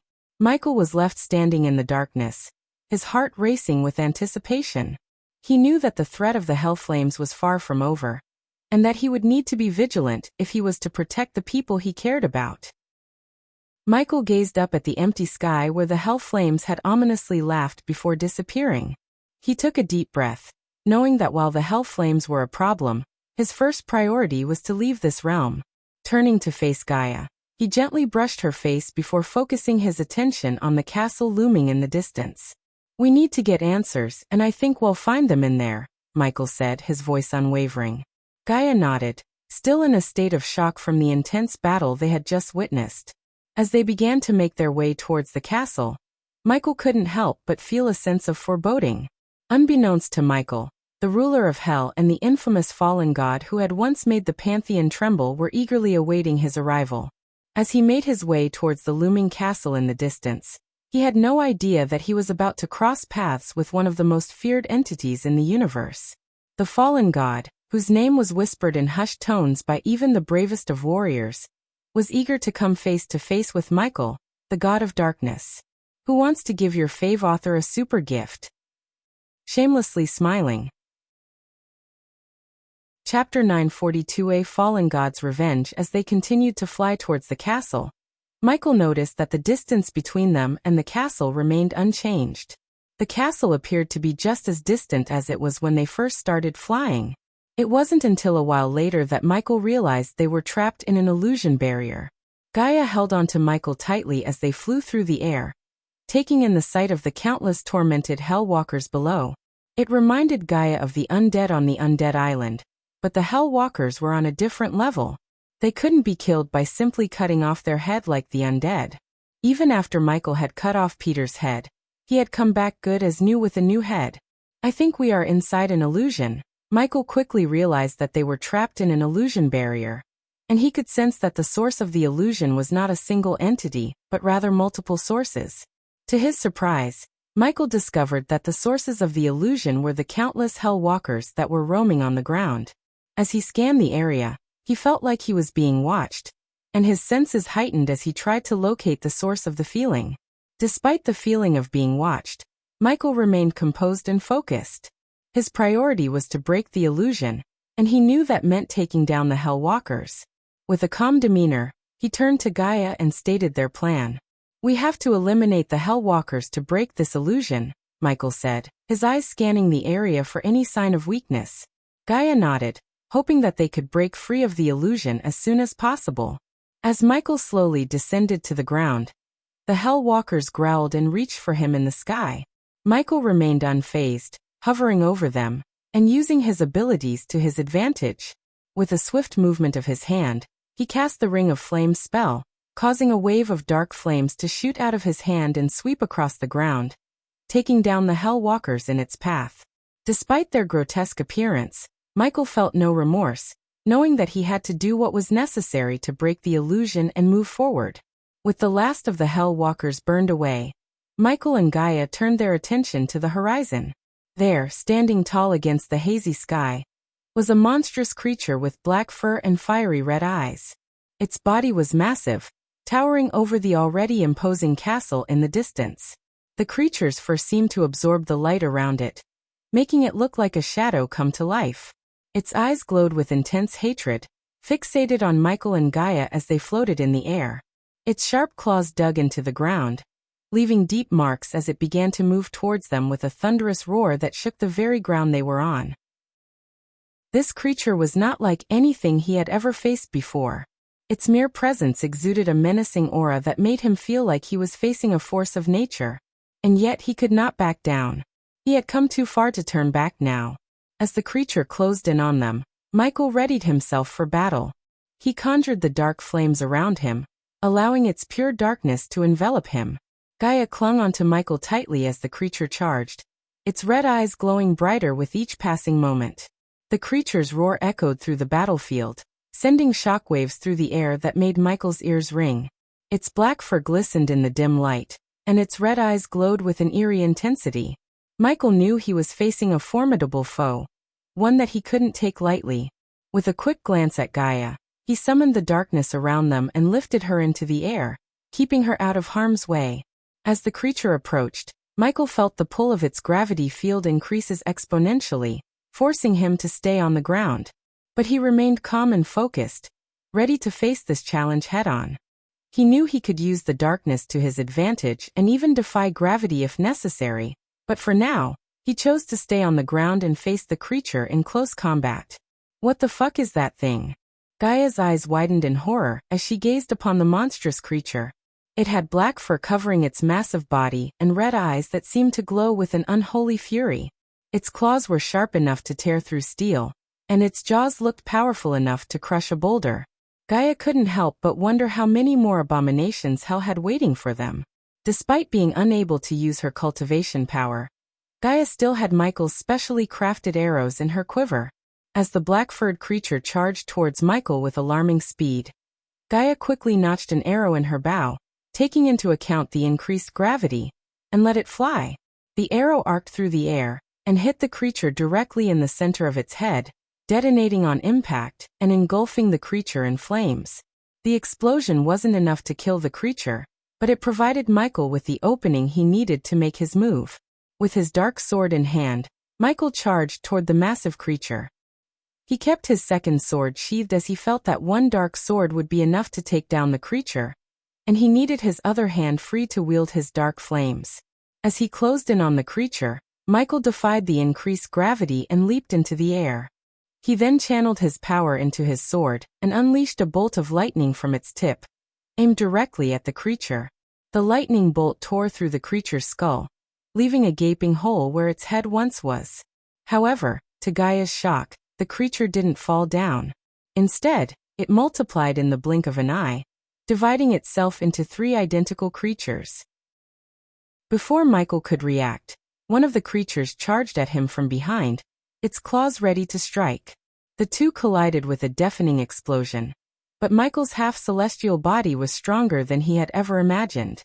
He grabbed the creature's fur and lifted it with ease, his muscles bulging with raw power. Gaia watched in awe as Michael spun around and used the creature as a weapon, smashing it into the other 2 creatures with devastating force. It was a display of raw strength and skill that left Gaia breathless. As Michael engaged in a fierce battle against the hellish creatures, the ruler of hell, the infamous fallen god Dagon, sat upon his throne, observing the combat with a feed hovering before him. Dagon's black eyes gleamed with amusement as he watched the god of darkness in action. Despite his amusement, there was a hint of intrigue in Dagon's expression, as if he had stumbled upon something unexpected. He fights with the same ferocity as he did 5,000 years ago, yet there is something different about him now. Dagon mused aloud, his voice smooth as silk. No one could discern whether Dagon harbored any enmity toward the fellow god, as his expression and amused smile remained inscrutable. Only Dagon knew the thoughts churning within his mind. As Dagon watched Michael battling the creatures within his castle, the hell flames materialized around him, taking the shape of a face with no distinguishable features except for 2 hollow eyes and a gaping mouth. Enough admiring. The hell flames hissed with a voice filled with malice and contempt towards Michael. Dagon merely chuckled, unperturbed by the hostility of the flames. Of course, my dear friend. You will get what you desire once we have dealt with the Pantheon. The hell flames shifted in agitation, their ghostly form flickering with anger. And what of the dark flames and its twin? I want them both obliterated, their existence erased from this universe. Dagon's expression remained unreadable, his amused smile still present. Do not worry, my dear friend. I have not forgotten our bargain. Once the Pantheon has been dealt with, the dark flames and its twin shall meet their end. The hell flames seethed with anticipation, eager for the destruction of their ancient enemy. I will hold you to your word, Dagon. Dagon merely waved a dismissive hand. Of course, my friend. You have nothing to worry about. The hell flames flickered one last time in the feed, sending a malevolent gaze toward Michael before vanishing into Dagon's body. It was no secret that the hell flames were the most unstable and vicious of all primordial flames, with a penchant for consuming hatred as fuel. Its choice of Dagon as a host was not surprising, for the fallen god harbored an endless amount of hatred toward the Pantheon. Together, they made a formidable pair with their own twisted agendas, united in their desire to bring destruction to everything the Pantheon had created. As Dagon pondered his plans, a towering orc, one of his generals, materialized before him.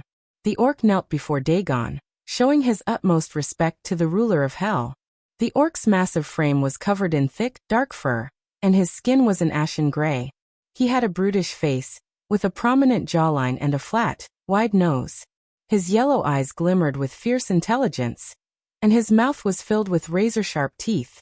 The orc's massive shoulders were adorned with spiked pauldrons, and his chest was covered in a thick plate of blackened steel. His arms were thick and muscular, and his hands were large and calloused from years of wielding weapons in battle. He wore gauntlets made from the bones of fallen enemies, and his fingers were adorned with rings made from precious metals and gems.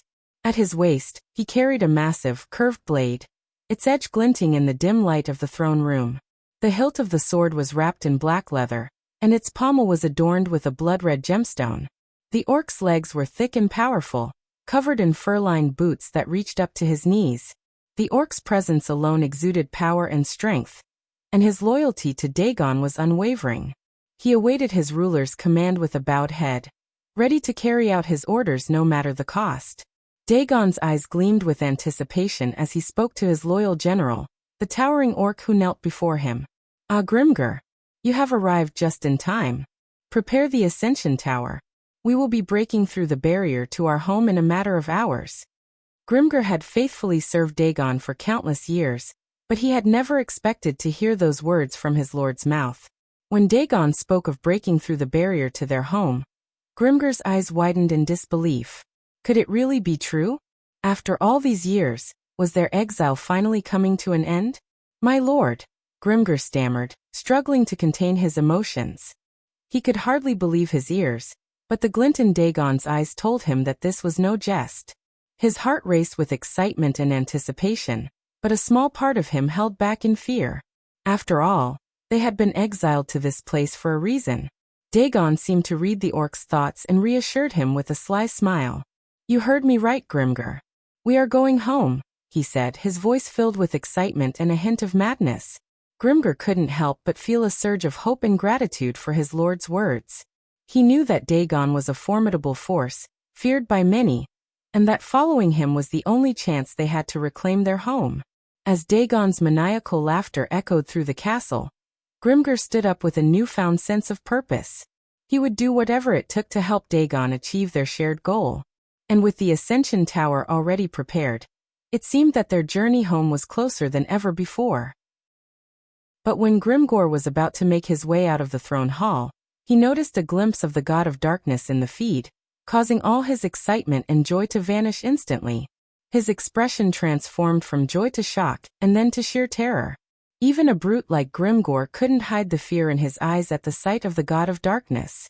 Memories of what happened 5,000 years ago, and the destruction brought down by the god of darkness flooded Grimgor's mind, making him tremble in fear. He knew firsthand the devastation that the god of darkness was capable of, and the mere thought of facing him once again was enough to make Grimgor's blood run cold. Dagon noticed the fear in Grimgor's eyes, but showed no sign of concern. Instead, he casually waved his hand, dismissing Grimgor's worry. "Don't fret, Grimgor.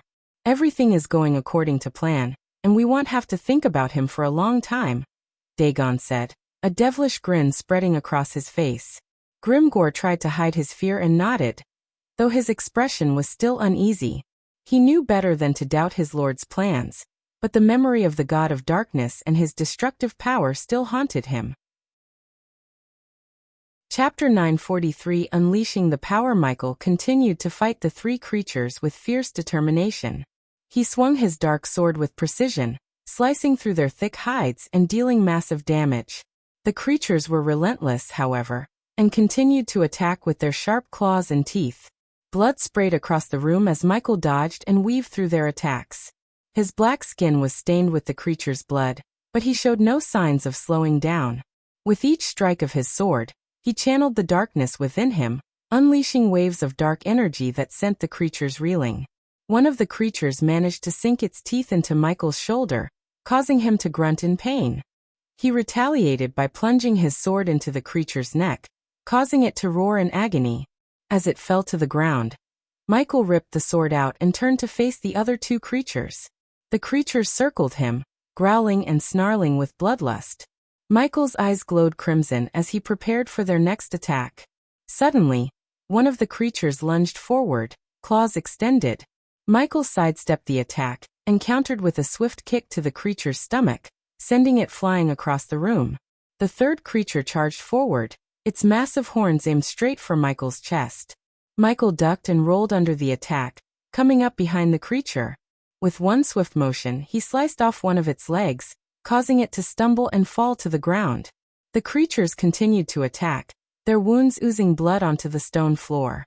Michael was bleeding from several cuts and gashes, but he refused to back down. He knew that he had to keep fighting until the creatures were defeated. With a fierce roar, Michael charged forward, ready to deliver the final blow. The creatures braced themselves for impact, but Michael surprised them by unleashing a massive blast of dark energy. The energy engulfed the creatures, causing them to scream in agony as they were consumed by the darkness. As Michael fought the three creatures with his dark sword, Gaia provided air support with her bow and arrows. She flew above the battlefield and scanned the area for any threats. With each pass, she fired a special arrow at the creatures, hitting them with deadly precision. The first arrow she fired was an explosive arrow, which detonated on impact and sent the creatures flying. The second arrow she fired was a freeze arrow, which enveloped the creatures in ice and slowed their movements. The third arrow she fired was a poison arrow, which injected a deadly toxin into the creatures' bloodstream and weakened them. Gaia's aim was true, and each arrow hit its mark with devastating effect. The creatures howled in pain and rage as they tried to swat her out of the air, but Gaia was too quick and agile for them.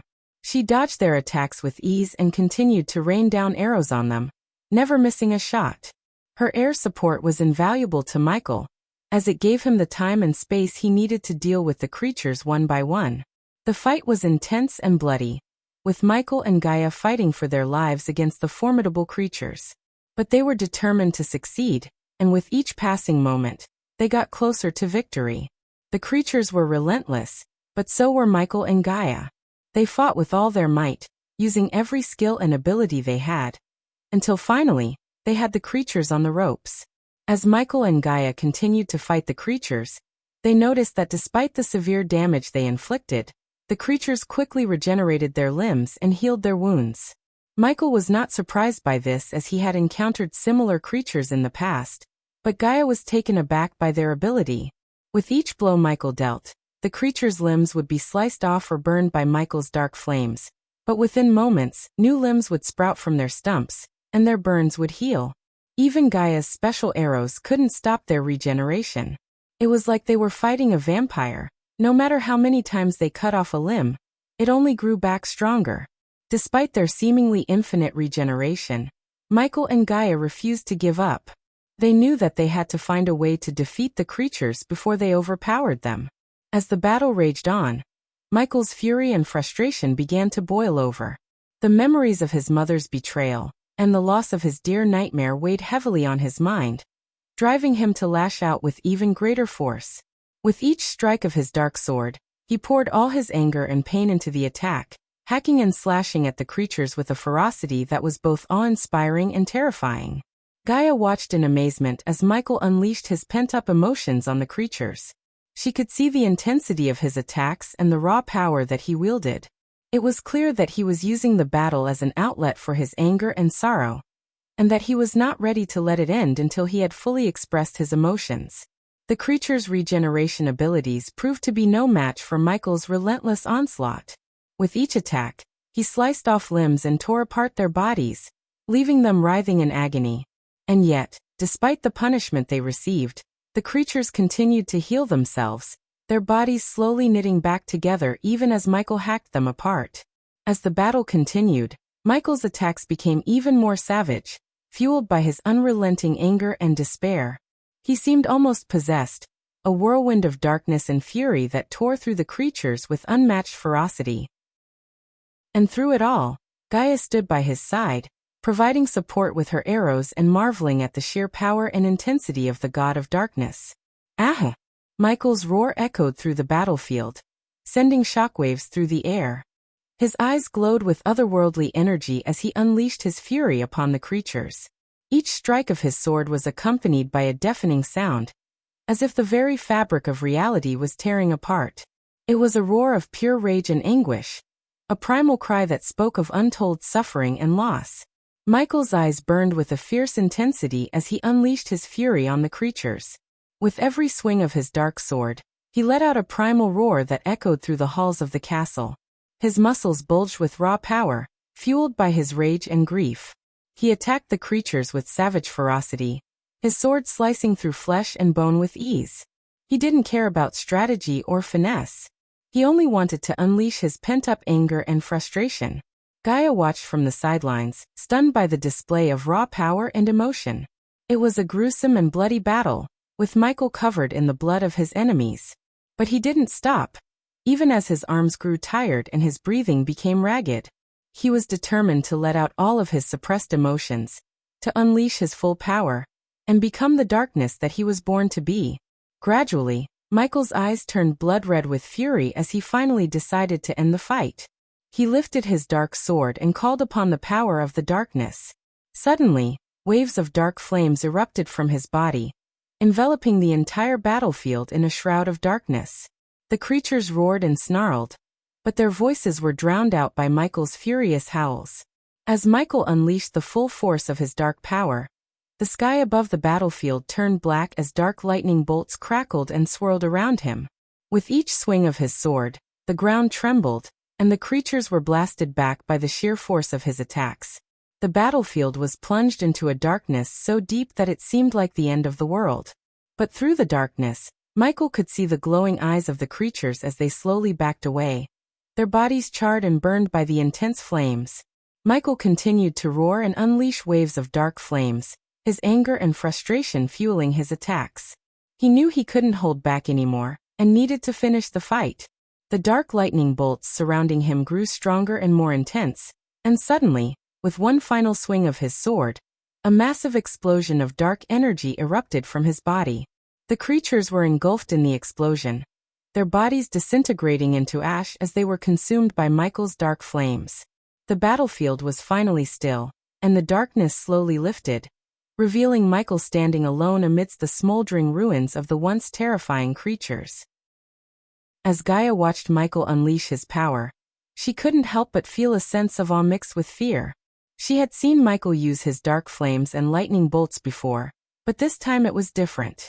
It felt like Michael had truly embraced the darkness within him, letting it consume him and fuel his power.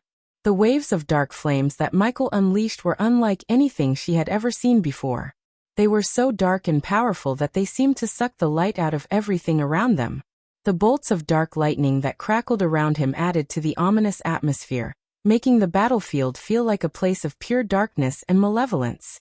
Despite her fear, Gaia couldn't help but feel a sense of pride and admiration for Michael.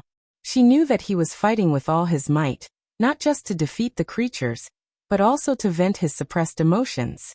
The sight of Michael unleashing his full power was both beautiful and terrifying, and it left Gaia feeling a mix of emotions that she couldn't quite put into words. When the three creatures were put out of existence, Michael stood up with a fierce expression on his face. Suddenly, the ground started to crack and break apart as hundreds of Hell Walkers emerged from the depths of hell. They were all different shapes and sizes, but each one was just as terrifying as the last. Gaia's eyes widened in shock and horror as she saw the massive horde of Hell Walkers. She knew they were in for a tough battle. Each Hell Walker was easily powerful enough to kill a fusion stage cultivator with ease. Their blackened skin was tough as steel, and their glowing red eyes were filled with an insatiable hunger for blood. The horde of Hell Walkers was massive, stretching as far as the eye could see. Their growls were deep and guttural, reverberating through the ground like an earthquake. Their eyes glowed with an eerie red light, and their movements were slow and deliberate, like that of zombies. They appeared almost mindless in their determination to attack and destroy anything in their path. Despite their undead appearance, their physical strength and power were undeniable. Each one of them was strong enough to take on a fusion stage cultivator with ease, and their numbers were overwhelming. As they emerged from the cracks in the ground, the battlefield was plunged into darkness, and the air was thick with the stench of death and decay. Michael stood calm and collected, unfazed by the horde of Hell Walkers emerging from the ground. His eyes remained fixed on the approaching army, and he raised his hand towards the sky with a serene sense of purpose. The winds around him began to pick up, the air crackling with energy as he prepared to unleash his power. Despite the overwhelming numbers of the Hell Walkers, Michael remained stoic, his gaze unflinching as he called forth the darkness. As Michael raised his hand, the sky seemed to ripple and warp as if it were a mere veil waiting to be pulled back. Suddenly, 3 massive meteors, each one ablaze with a crimson-red flame, appeared in the sky above. They hung there for a moment, suspended in time, before hurtling down toward the horde of Hell Walkers below. The ground shook as the meteors struck the earth, creating massive craters that swallowed up the Hell Walkers. The force of the impact sent shockwaves rippling through the air, shattering nearby structures and kicking up clouds of dust and debris. The sound was deafening, a roar that drowned out all other noise. After discovering the truth about his family, Michael's emotions had been a maelstrom of anger, betrayal, and grief. However, he had used this storm of emotions to fuel his power, and he had truly embraced the darkness within him. This allowed his power to grow beyond any limits he had previously known. With each passing moment, Michael felt his power surge through him like an unstoppable force. The darkness within him had become a part of him, and he had learned to wield it like a weapon. As the smoke cleared, Michael descended from the sky and surveyed the destruction he had wrought. The horde of hellwalkers lay decimated, reduced to nothing but ash and rubble. The air was thick with the smell of burnt flesh and sulfur, and the ground was scorched black from the heat of the impact. Gaia stared in awe at the sight before her, barely able to comprehend the sheer power that Michael had just unleashed. For a moment, she felt a flicker of fear, wondering if Michael's power was too great for him to control. But then she saw the determination in his eyes, the way his jaw was set, and she knew that he was in control. He had unleashed his true power and brought destruction to their enemies, and there was no stopping him now. When the dust settled from the impact of the meteors, the battlefield was unrecognizable. The ground was scorched and cracked, and the air was thick with smoke and the stench of burnt flesh. The bodies of the Hellwalkers were charred and twisted, their once formidable figures reduced to nothing but ash and bone. In the midst of this destruction stood Michael, the god of darkness. His body was wreathed in black flames, and his eyes glowed with an unearthly light. The power he had unleashed upon the battlefield was beyond comprehension, and it was clear that he had truly embraced the darkness within him. Chapter 944 Headmaster of Maze-Roth. The following chapter took place before Michael learned about Nightmare's death and appeared at Nagaland. As Michael emerged from the sea realm with Harry in tow, he felt a sense of relief wash over him. He knew that Layla, Harry's mother, would be anxiously awaiting their arrival on the floating mountain. However, Michael was also aware that he had the grim task of informing Layla that her own sister, Edith, had been the one responsible for Harry's abduction. He had no regrets about taking Edith's life. In fact, he only wished he had done so earlier. Michael knew that Layla had loved Edith deeply, even if she had not always shown it, and he was prepared for the potential backlash from both Layla and Harry. Nevertheless, Michael had acted in accordance with what he believed was right and just, and that was all that mattered to him. Michael flew through the starry night sky, holding Harry tightly in his arms, feeling the weight of the child's peaceful slumber against his chest. Michael couldn't help but marvel at how much Harry had grown since he last saw him through the surveillance mirror. The once helpless baby was now a toddler with a full head of messy hair, and a chubby yet remarkably resilient body. Michael couldn't help but feel a sense of protectiveness towards the child, and a desire to ensure that he could grow up in a world free of violence and chaos. He down at Harry and couldn't help but feel a tinge of guilt. He knew that his actions had caused pain and suffering for those he cared about, including Layla and the innocent child in his arms. But as Michael felt Harry's soft skin and heard his gentle breathing, he also knew that he had made the right choice in killing Edith. No one should have the power to use innocent lives as pawns in a game of power, and Michael was willing to bear the burden of that responsibility. While he soared above the tranquil ocean, Michael wondered what kind of future awaited Harry. Would he grow up to be a hero like his mother? Or would he be forever haunted by the darkness that surrounded him? Regardless, Michael was determined to do everything in his power to ensure that Harry had a chance to live a long and fulfilling life. The fate of the world may hang in the balance, but for now, all that mattered was the peaceful slumber of a child in his arms. Michael's thoughts drifted to Harry's future, and it weighed heavily on his mind, causing a dull ache to throb in his temples. Before he had left for the sea realm, Michael had offered to take Layla and Harry with him to the floating mountain, where they would be safe from the dangers of the outside world. But Layla had rejected the offer, adamantly refusing to expose her son to Michael's dark army, or to be involved in his war against the world. Michael couldn't blame her for her decision, but he couldn't shake off the feeling that Harry's future was uncertain, and that the boy deserved a chance at a peaceful life. Despite Michael's offer to protect Layla and Harry from the dangers of his dark army, Layla had made it clear that she wanted nothing to do with him or his war. Michael couldn't shake off the worry for Harry's future, and the nagging feeling that Layla had a plan in place. He tried suggesting sending them to a separate pocket dimension, but Layla refused. As Michael was deep in thought about their safety, a strong gust of wind brushed past him, causing him to stop in his tracks. A feeling of unease crept up on Michael, as he sensed a powerful figure suddenly appears behind him. When Michael turned around, he was met with the sight of a towering figure hovering in the air before him. The man appeared to be the embodiment of peace and wisdom, radiating a calming aura that put Michael at ease. He had long, flowing white hair, and a matching beard that fluttered gently in the wind while his eyes twinkled with a sense of knowing. He wore long, flowing purple robes that seemed to billow around him as he moved, and half-moon-shaped glasses perched on the bridge of his nose, giving him an air of intellect and sophistication.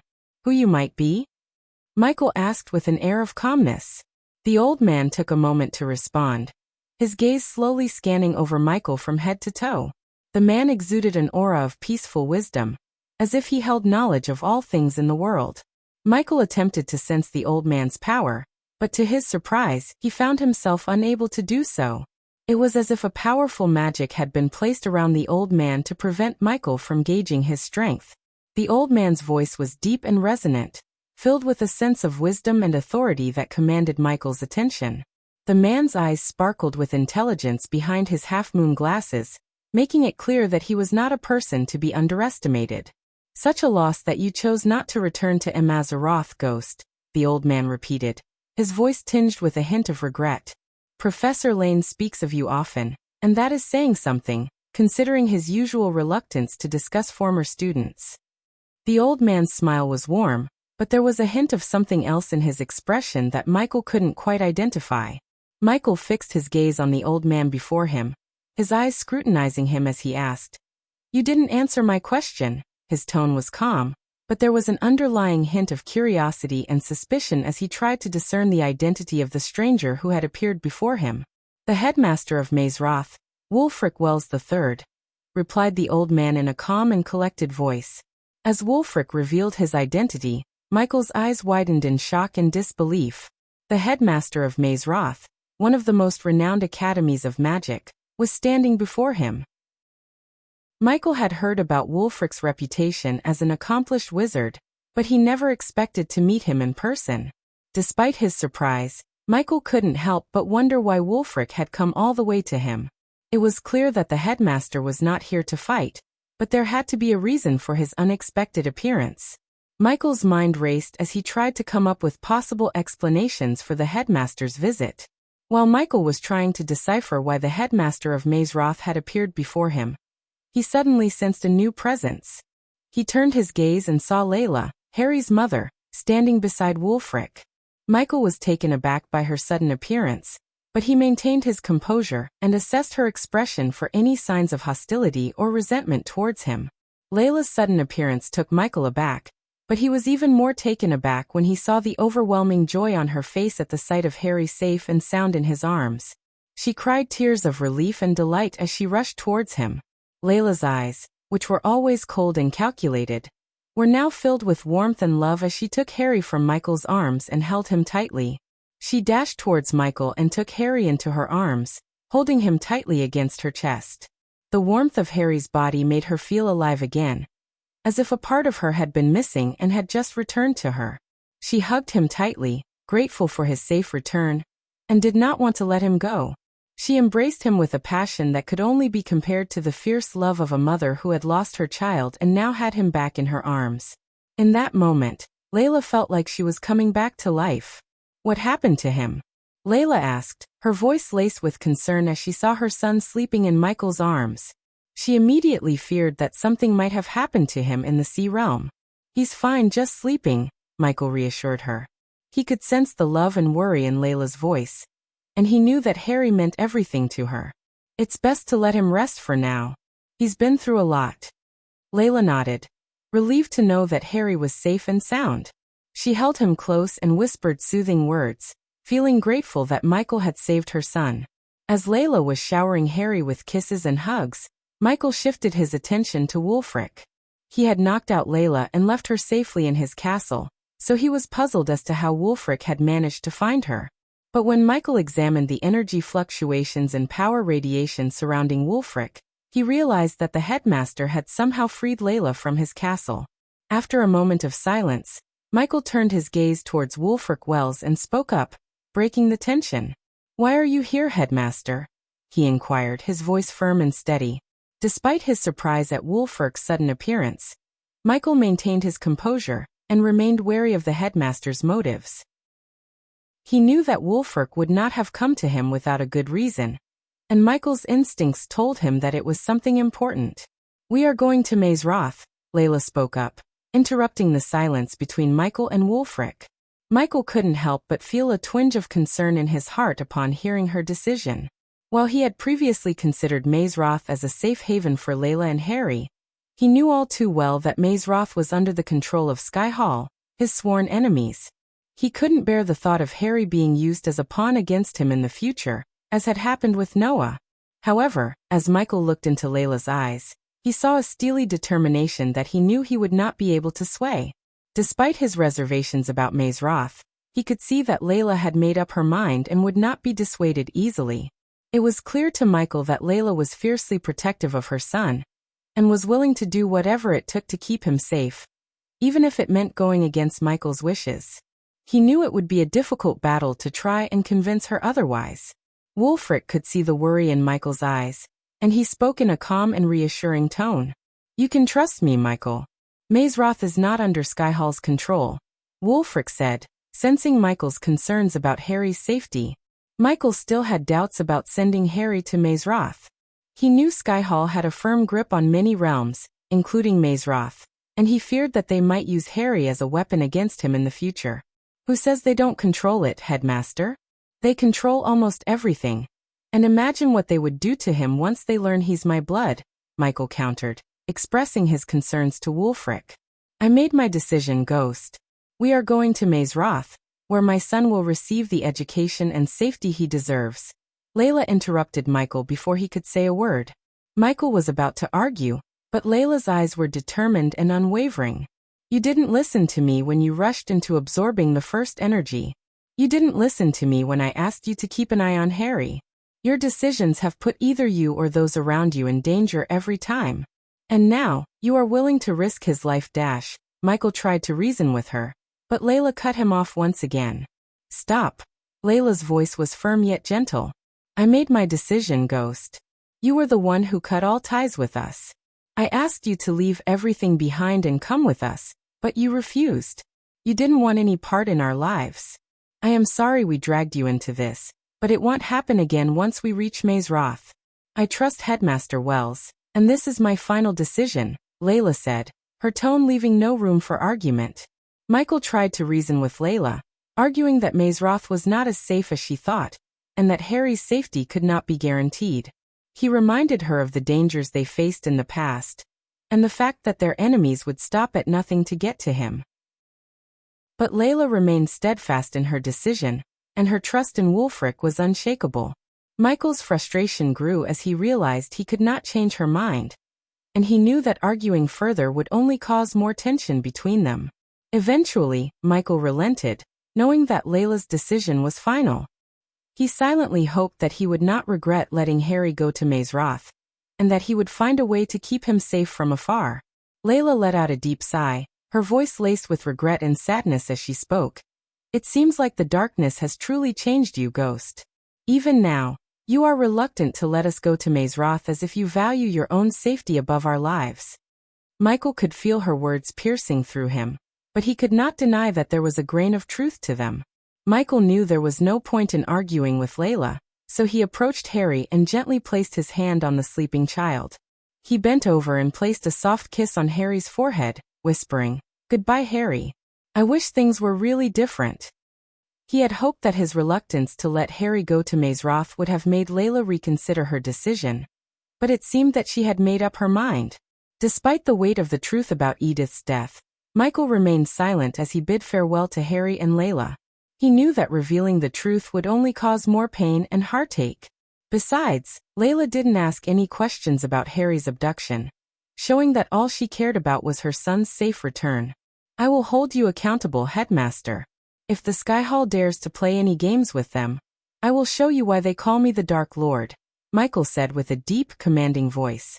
The sky darkened as his words echoed across the ocean, and bolts of lightning illuminated his face, highlighting the power emanating from him.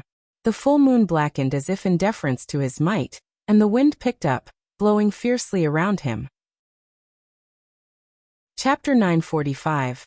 The dead of the previous Dark Lord. The sound of breaking glass echoed across the dark sky as Michael's meteorite spell cleared out the horde of Hell Walkers. As Gaia stood there in awe, she noticed that the castle was suddenly much closer than before. Michael quickly grabbed her by the waist, and with a swift movement, they both leaped into the air. The wind rushed past them as they soared towards the castle gates. As they approached the gates, Michael's eyes were fixed on the target, calculating their landing with precision. He angled his body and adjusted his speed, and just as they reached the ground, he landed with a light thud right before the castle gates.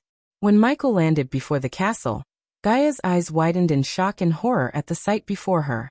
The castle of the ruler of Hell was a massive, foreboding structure with black stone walls that reached up toward the dark, stormy sky. The gates were made of iron and adorned with twisted demonic faces, and the courtyard was filled with strange, otherworldly creatures. The air was thick with the stench of sulfur and brimstone, and the sound of screams echoed from within the castle's walls.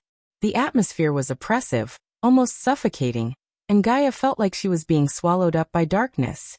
The castle was surrounded by jagged peaks and a moat of boiling lava, adding to the foreboding atmosphere. In the distance, the skies were dark and foreboding, with black clouds swirling and lightning flashing in every direction. There was no sun or moon or natural light to guide one's way. Instead, the only light came from the flickering flames that rose up from the molten lava rivers that ran through the realm. The landscape was barren and desolate, devoid of any signs of life or beauty. The ground was rough and jagged, littered with sharp rocks and broken bones. As Gaia took in her surroundings, she couldn't help but feel a sense of despair and hopelessness wash over her. She could hear the distant sounds of screams and cries of agony, reminding her that she was in a place of eternal suffering. As they made their way towards the castle gates, she could see twisted demonic faces carved into the stone walls and strange, otherworldly creatures lurking in the shadows. The closer they got to the castle gates, the more Gaia felt like the darkness was closing in on her. She could see the twisted faces on the gates leering at her, and the air was thick with the stench of sulfur and brimstone. Gaia couldn't imagine how anyone could survive in a place like this. It was a place of unspeakable darkness and horror, ruled by an entity of unfathomable power and malice. And yet, they had to enter the castle and face the ruler of Hell, if they were to save Nightmare. As they stepped through the gates and into the castle, Gaia could feel the weight of the darkness pressing down on her. The walls were lined with skulls and bones of all shapes and sizes, arranged in twisted patterns. The floors were slick with blood and littered with the remains of the tortured souls who had met their gruesome fates within these walls. Despite the bone-chilling sight of the castle, Gaia found solace in the fact that she was with Michael, the god of darkness, and her fiancé. Being by his side gave her an indescribable sense of comfort, even as they ventured deeper into the heart of hell. As Michael stepped onto the castle grounds, the wind picked up, sending chills down Gaia's spine. Thunder rumbled in the distance, and flashes of lightning illuminated the ominous sky, casting an eerie glow across the barren landscape. As they approached the towering steel doors of the castle, Gaia couldn't help but feel a sense of dread building within her. The doors were adorned with intricate carvings of skulls, bones, and disfigured bodies, all of which looked like they had been twisted and contorted into grotesque forms. The door's surface was cold to the touch, as if it had been forged from the very depths of hell itself. The floor was slick with blood and littered with the remains of what appeared to be tortured souls, and the air was thick with the scent of decay and brimstone. The flickering torches cast an eerie glow on the walls, making it seem as though the castle was alive with malevolent spirits. The walls were made of black stone, and the floors were slick with what appeared to be blood. Gaia could see strange, otherworldly creatures lurking in the shadows, their eyes gleaming with malevolent intent. The air was thick with the stench of sulfur and decay, and the only sounds that could be heard were the faint cries and screams of the damned. The flickering torches cast eerie shadows on the walls, and Gaia could feel the eyes of unseen beings following their every move. Despite the castle's foreboding appearance, Michael continued onward with unshakable resolve. Gaia held on to his arm tightly, taking comfort in his reassuring presence. As they navigated through the labyrinthine hallways, Gaia could feel her heart racing with every step they took. The darkness seemed to swallow them up as they moved deeper into the castle's depths. Gaia could feel the weight of the castle bearing down on her, as if it were trying to crush her very soul. The stench of decay grew stronger, and the sounds of suffering grew louder with every passing moment. Gaia could feel her resolve starting to falter as they approached the throne room, where the ruler of hell awaited them. But as she looked up at Michael's unwavering gaze, she felt renewed strength and determination. With Michael by her side, she knew that she could face whatever horrors awaited them in the depths of hell. As they made their way through the castle's corridors, Michael's eyes scanned their surroundings, taking in the macabre decor and the twisted artwork that adorned the walls. Gaia walked beside him, her hand gripping his tightly as she surveyed the gruesome surroundings with disgust. "I can't believe this is real," she muttered, glancing at Michael. "Is this hell?" Michael merely shrugged, his expression unreadable. "That's a good bet," he replied with eerie calmness in his voice. Gaia shook her head, her eyes scanning the twisted tapestries that adorned the walls. "I wonder what awaits us in this castle. I have a bad feeling about this, Michael." Michael remained calm, his gaze fixed ahead as they made their way through the darkened halls. "Whatever or whoever it is, we will face them and get out of this place alive." "I had seen enough deaths for one day," he replied. As they approached the throne hall, Michael's pace quickened, his eyes fixed ahead. Gaia felt her heart race as they stepped through the doors, revealing the foreboding chamber beyond. "You're not scared at all, are you?" she asked softly, her eyes fixed on the twisted tapestries that adorned the walls. Gaia's voice trembled as she glanced around the twisted and gruesome surroundings. "This place is unnerving. The darkness, the lifeless bodies, and everything else. It's creeping me out," she murmured, her grip tightening around Michael's hand. "I sometimes wish I were the goddess of darkness like you so that I could be as fearless as you." Michael merely smiled, his gaze fixed ahead as they made their way through the twisted throne room. Darkness can be a source of fear for many, but for those who embrace it, it can be a powerful tool. Fear is natural, but it's what we do in the face of that fear that defines us. I choose to use the darkness to my advantage, to harness its power and overcome my fears. In the end, it's not the darkness that we should fear, but our own inability to confront it. Finally, Michael arrived at the door to the throne hall and paused for a moment, taking a deep breath. Since he had begun to embrace the darkness within him fully, fear no longer held any power over him. Without hesitation, he pushed the door open and strode into the throne hall calmly and unwaveringly. The throne hall was a foreboding chamber filled with a pervading sense of darkness and malice. The walls were adorned with grotesque tapestries depicting scenes of torture and suffering, and the air was thick with the stench of sulfur and brimstone. In the center of the room stood a massive throne carved from blackened bones and adorned with the skulls of defeated enemies. The throne was surrounded by flickering torches, casting eerie shadows on the walls and illuminating the ruler of hell who sat upon it, a figure of immense power and malice. Dagon's voice rang out as Michael and Gaia finally strode into the throne hall. "Took you long enough," he said, his tone dripping with malice and impatience. When the words of Dagon echoed through the hall, Gaia caught sight of the ruler of hell. She couldn't help but feel a shiver run down her spine. He was an imposing figure, with jet-black skin, 3 blazing eyes, and a wicked grin that revealed rows of razor-sharp teeth. His 4 muscular arms hung by his side, each adorned with a different weapon, and a set of large wings sprouted from his back, twitching with excitement as he surveyed his guests. Sitting upon his throne, which was carved from blackened bones and adorned with the skulls of defeated enemies, the ruler of hell was the epitome of power and malice. His eyes burned with a fierce flame, reflecting the fires of the underworld, and his face was twisted in a wicked grin that sent shivers down Gaia's spine. Despite his formidable appearance, the ruler of hell remained calm and composed, his eyes fixed upon Michael as he approached. As Michael and Gaia approached, the ruler of hell rose from his throne, towering over them with his massive frame. He surveyed them with a predatory gleam in his eye, his nostrils flaring as he breathed in their scent. Gaia couldn't help but feel a sense of unease as the ruler of hell loomed over them. His presence was overwhelming and menacing. She knew that they were in the presence of a being of great power, and she could only hope that Michael was up to the challenge if things went south. Although Michael felt no fear in his heart, he couldn't help but feel a sense of surprise upon seeing the ruler of hell for the first time. If the devil that Michael had heard about in stories had a physical form, it would be the man who sat on the imposing throne before him. Gaia, who had always been fearless, even cowered behind Michael at the sight of the ruler. She tightly gripped Michael's shoulder as they watched the ruler of hell slowly descend the steps. Each step he took seemed to shake the very foundations of the castle, as if the ground beneath them was trembling in fear. As he approached them, Michael noticed that the ruler's eyes seemed to glow with an otherworldly light, and his presence was suffocating as Michael and Gaia stood before the imposing figure of the ruler of hell. Dagon's deep voice reverberated through the throne hall. "Time does fly, huh?" he said, his tone almost playful. "It feels like only yesterday you stood there at the same place you are right now and proposed an alliance with the ruler of hell." Michael was taken aback, his mind racing as he tried to make sense of Dagon's words.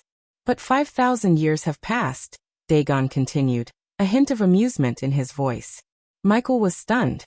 His previous self had reset the universe 5,000 years ago, and he had assumed that everyone had been affected. But Dagon seemed to be an exception. Michael searched for any sign of deceit in the ruler's eyes, but found none. "You are not affected?" Michael asked, his confusion evident in his voice. "We were allies and you made an exception, Michael." Michael's shock deepened as Dagon spoke his true name, a name that no one in the universe should have known. Michael's eyes widened as he realized that the ruler of hell had some knowledge that he should not possess.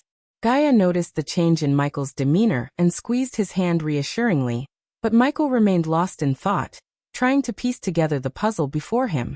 Only Gaia knew his true name, and Michael had gone to great lengths to keep it that way. His mind raced as he tried to figure out how Dagon had learned his name, but he could find no answers unless his previous self revealed his name to Dagon for some reason. "I have to give you credit, Michael. 5,000 years ago, you said you'd be here." Dagon spoke with a hint of amusement in his voice, his eyes fixed on Michael. His tone was both mysterious and playful, leaving Michael to wonder what else Dagon knew. Michael couldn't help but feel a sense of unease as he studied the ruler of hell. Despite his confidence, Michael knew that Dagon was not to be underestimated. "What else did I say?" Michael took a step forward, his eyes fixed on Dagon's face. Dagon's lips curved into a sly smile, his eyes twinkling with amusement. "That you will settle your debt to me." Chapter 946. The debt of the previous Dark Lord II. Michael's expression turned grim as he heard Dagon mention the debt. He couldn't imagine what kind of deal his past self had made with the ruler of hell, but he knew it must have been something significant. Dagon, on the other hand, seemed amused by Michael's reaction. His eyes glinted with a mischievous light as he spoke, relishing in the god of darkness discomfort. Despite his discomfort, Michael remained calm, trying to assess the situation. He knew that if his past self had revealed his realm name to Dagon, there must have been a reason for it. Dagon's voice rang out across the throne hall, filling the space with a sinister, almost playful tone. "Let me sweeten the pot for you, Michael," he said, a wry smile playing across his lips. "If you help me, I will give back the soul of your recently departed friend." Michael and Gaia stood frozen, their eyes widening in shock and disbelief. For a moment, Michael couldn't believe what he was hearing. The idea of getting his friend's soul back was something he had never even dared to dream of. But the suddenness of Dagon's offer left him feeling uneasy. Gaia, too, was stunned by Dagon's words. Her heart raced as she stared at the ruler of hell, struggling to comprehend what was happening. The thought of seeing her dear little lizard Nightmare once more filled her with a mix of emotions, joy, hope, and fear. Michael and Gaia were both stunned at Dagon's words. Michael's heart raced with a mixture of hope and disbelief. Could it be possible that Nightmare's soul was trapped in hell all this time? And could they finally have the chance to get it back? Gaia's eyes widened in surprise, and her hand tightened on Michael's shoulder. The thought of Nightmare's soul being trapped in hell was horrifying, and the possibility of getting it back was both exciting and terrifying. They both looked at Dagon, waiting for him to elaborate on his offer. Gaia's heart was pounding as she struggled to comprehend what she had just heard. "What did you say?" she asked, her voice quavering with fear and hope. The thought of seeing her beloved pet Nightmare again filled her with a fierce longing. Dagon merely smirked, his eyes glinting with amusement. He snapped his fingers, and a ghostly figure of a small baby dragon appeared beside him. Michael felt his breath catch in his throat as he recognized the form. It was Nightmare, in his younger years. Michael couldn't believe his eyes. Nightmare, his loyal companion and friend, had been lost to him for what felt like an eternity. And now, the possibility of seeing him again, even in this spectral form, filled him with a mix of emotions. He felt a pang of guilt for not being able to save him before, but also a spark of hope that they might be able to bring him back. Dagon's face twisted into an evil smile as he clenched his fist. "Do what I ask of you, and you will get his soul back. Otherwise..." His voice trailed off ominously. Suddenly, a loud roar filled the throne room. A pained and agonized cry that seemed to come from the very depths of hell itself. Michael and Gaia watched in horror as they saw the ghostly form of Nightmare floating beside Dagon, his unconscious body racked with pain. Gaia's heart sank as she realized the true gravity of the situation. They had to help Dagon if they wanted to save their beloved friend. At the sound of Nightmare's cry, Michael's heart sank. The thought of his dear friend's soul being trapped in hell filled him with dread and panic. Without a second thought, he raised his hand in a gesture for Dagon to stop. "Stop," Michael said firmly, his eyes fixed on the ghostly form of Nightmare. As Gaia rushed towards Dagon to rescue Nightmare, Michael's heart sank with dread and panic. He knew that Dagon was not to be trifled with, and Gaia's impulsive action could have dire consequences. However, before he could intervene, a powerful gust of wind shot from Dagon's body, throwing both Michael and Gaia off their feet and pinning them against the wall. "What do you want?" Michael demanded, his voice strained as he struggled to catch his breath. Despite his natural inclination to rebel against anyone who tried to control him, Michael realized that he was in no position to challenge Dagon's authority. The realm of hell was an inhospitable place, and Dagon was the supreme ruler who held absolute power over it. Although the previous Dark Lord had the power to go against Dagon, Michael's current version was weak in front of him. Knowing that Dagon held the soul of Nightmare, Michael couldn't afford to provoke him. Gaia's failed attempt at rescuing the soul was a reminder of how powerless they were in hell. With a sense of dread and defeat, Michael growled, "Tell me what you want me to do." He didn't dare fight against Dagon in a realm where he held absolute power. Getting back Nightmare's soul was his priority, and he was willing to do whatever it took to get it back. It was a difficult pill to swallow, but Michael knew that he would do anything to get Nightmare's soul back.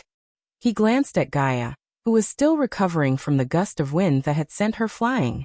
He felt a surge of anger and frustration, but he knew that now was not the time to act on it. He needed to focus on the task at hand, whatever it might be. "How can I be sure that this is not some sort of trick?"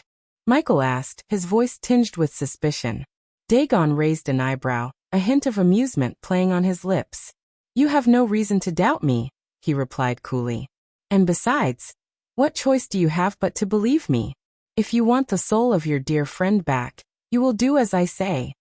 Michael's jaw clenched as he fought to control his anger. He knew that Dagon was right. He had no other choice but to trust him.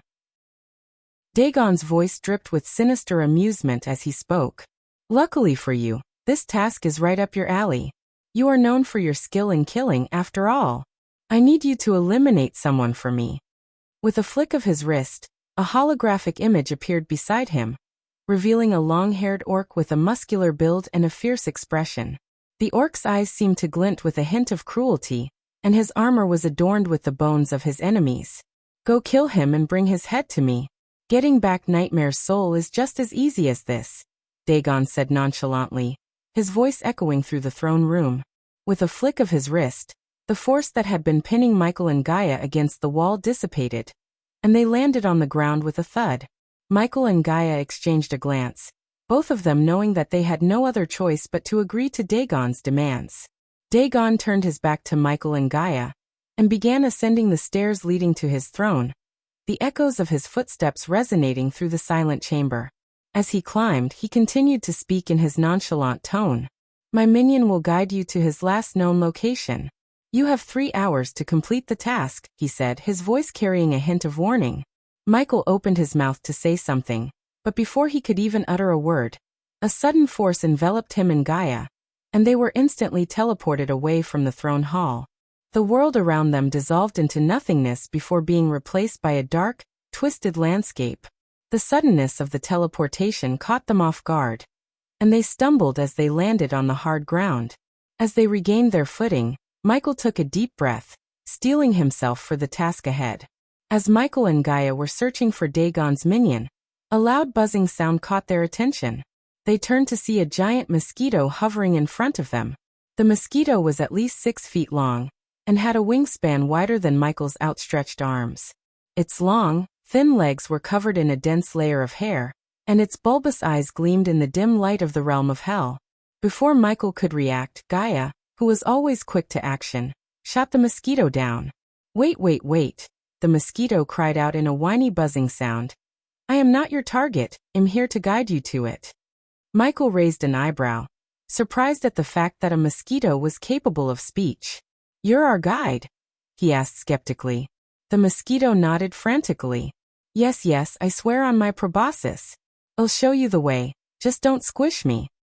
Sorry about that, Michael said, offering the mosquito a helping hand to get back in the air. We're a bit on edge after what happened in the castle. I understand, the mosquito replied, still buzzing nervously. But trust me, I'm on your side. I'm the best guide around here. Now let's get going before any more mishaps happen. As Michael and Gaia followed the panicky mosquito through the hellish landscape, they couldn't help but drown in their own thoughts. The thought of having to kill someone weighed heavily on Michael's mind, while Gaia couldn't shake off the image of Nightmare's ghostly figure. Meanwhile, the mosquito continued to chatter on in a whiny voice, providing a commentary on the grotesque and macabre scenery around them. Oh, look at that lovely sulfuric lake over there. Makes my wings itch just thinking about it, the mosquito exclaimed, sounding both panicked and amused. Be careful of the acid pools, Buzz warned. One touch, and you'll be burned to a crisp. And watch out for the hell walkers. They're a nasty bunch. And whatever you do, don't step on the lava rocks. They're hotter than the sun. Michael and Gaia listened in silence, drowning in their own thoughts. Buzz's chattering was both funny and annoying at the same time, and they couldn't help but tune him out. However, every now and then Buzz's panicked buzzing would snap them back to attention. Michael and Gaia could barely keep up with the mosquito's rapid chatter, but couldn't help but find its comical observations amusing. And watch out for those fiery geysers. One wrong step, and poof, you'll be roasted alive. The mosquito continued, flitting around their heads. Despite the absurdity of their situation, Michael and Gaia remained focused on their mission, determined to do whatever it takes to retrieve Nightmare's soul. But for the moment, they couldn't help but listen to the mosquito's ramblings and let out a few chuckles. Are you even listening to me? Buzz screeched, his wings buzzing furiously. I'm trying to save your lives here. Michael sighed. Yes, we're listening, Buzz. But can you give us a moment of silence to gather our thoughts? Silence. In hell? Buzz cackled. Good luck with that. But sure, go ahead, take all the time you need. Michael and Gaia exchanged a tired look as Buzz continued to chatter on. It was going to be a long journey. As they flew across the barren wasteland, Buzz pointed out various landmarks such as the Lake of Fire, which he described as a great spot for swimming if you didn't mind being burned alive. Michael and Gaia couldn't help but shake their heads in amusement at Buzz's dark sense of humor. His buzzing voice was surprisingly entertaining, and his comical observations gave them a much-needed distraction from the horrors of hell. Though the weight of their task still hung heavy over them, the levity provided by Buzz's chatter allowed them to forget the danger that lay ahead momentarily. As Buzz continued to guide Michael and Gaia through the hellish landscape, his commentary had eased their worries and fears. However, his light-hearted tone suddenly took a dark turn when he brought up his ex-girlfriend. You know that orc you're supposed to kill? I bet he stole my girlfriend, Buzz exclaimed, his buzzing voice filled with anger. Michael and Gaia exchanged a bewildered look, unsure how to respond to the mosquito's sudden outburst. I mean, I may look like this, but I'm a killer at heart. I could take him down in a million ways, Buzz boasted, flexing his wings as if he were some sort of warrior. Michael couldn't help but chuckle at the sight of the tiny mosquito trying to act tough. Gaia, too, had a small smile on her face. As they flew over the landscape of hell, Buzz continued to vent his frustrations about his ex-girlfriend and her alleged affair with the orc. That stupid orc is lucky Dagon sent you after him, he grumbled. Otherwise, I would have taught him a lesson he wouldn't forget. Michael and Gaia exchanged a look but said nothing, not wanting to provoke Buzz any further. Buzz continued to ramble on about his plans to take down the orc, describing in hilarious detail the various methods he would use to kill him. I would have stung him with my venomous tail and then buzzed around his head until he couldn't take it anymore, he exclaimed, his wings buzzing furiously with excitement. Gaia couldn't help but giggle at the absurdity of it all while Michael simply shook his head and sighed. Even in the midst of their dangerous mission, Buzz's antics provided a much-needed moment of levity. Following Michael and Gaia followed Buzz's directions. They eventually reached a barren wasteland, with only occasional bursts of flames in the distance. The sky above them was a sickly shade of green, with lightning bolts crackling in the clouds. Buzz led them to a rocky outcrop, where Michael saw a dark cave in the distance, surrounded by an ominous aura. The wind howled around them, and Michael could feel the hairs on the back of his neck stand up. Is that where we're headed? Michael asked, his voice barely audible over the howling winds. Buzz pointed his long, thin leg towards the cave and exclaimed, "Yes, that's where the cheatin' orc resides, and I'm gonna make him pay for what he did to me and my girl." Michael and Gaia exchanged a skeptical glance as they looked at the giant mosquito in front of them. Gaia whispered to Michael, "Do you think he knows he's a mosquito and not a warrior?" But Buzz didn't seem to care about their doubts. He continued to boast about his fighting skills. "I'll take him down with one swift bite of my proboscis. Or maybe I'll use my powerful wings to create a gust and blow him away." Michael couldn't help but chuckle at the thought of the 6-foot-long mosquito attempting to take down an orc. "You know, Buzz, I think you're underestimating the orc's strength. He might not go down as easily as you think." But Buzz was too busy pumping himself up to listen. "Nonsense. I am Buzz, the mighty mosquito warrior. No orc can defeat me." As they approached the cave, Buzz's bravado started to waver. He began to buzz nervously. "Maybe we should wait outside and come up with a better plan. Or maybe we can just ask him nicely to give me back my girl." Gaia rolled her eyes and muttered under her breath, "Yeah, because that's definitely going to work." Michael sighed and turned to Buzz. "Listen, Buzz. We have a job to do. We need to get in there and take down the orc. Are you with us?" Buzz hesitated for a moment, his wings fluttering uncertainly. But then he straightened up, puffing out his chest. "Of course I'm with you. I'm Buzz, the fearless mosquito warrior. Let's go get that orc." Chapter 947. Devotee of Noah from another realm. As a seasoned assassin, Michael knew the importance of thorough preparation before taking on a target. He would typically start by gathering intelligence on the target's habits, movements, and routines. This could involve scouting out their usual locations, monitoring their communications, and identifying their vulnerabilities. Once Michael had a clear understanding of his target, he would then carefully plan his approach. This would involve identifying the best time and location to strike, considering potential obstacles or hazards, and determining the most effective method for carrying out the assassination.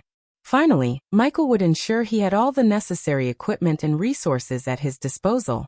This could include weapons, tools for disabling security measures, and escape routes. By taking these steps, Michael could increase his chances of success while minimizing the risk of being caught or discovered. Standing before the ominous cave, Michael assessed his options. Sneaking into the cave was one possibility, but it was risky because he had no idea what kind of traps or obstacles might be waiting for him inside. The other option was to lure the orc out into the open and confront him directly.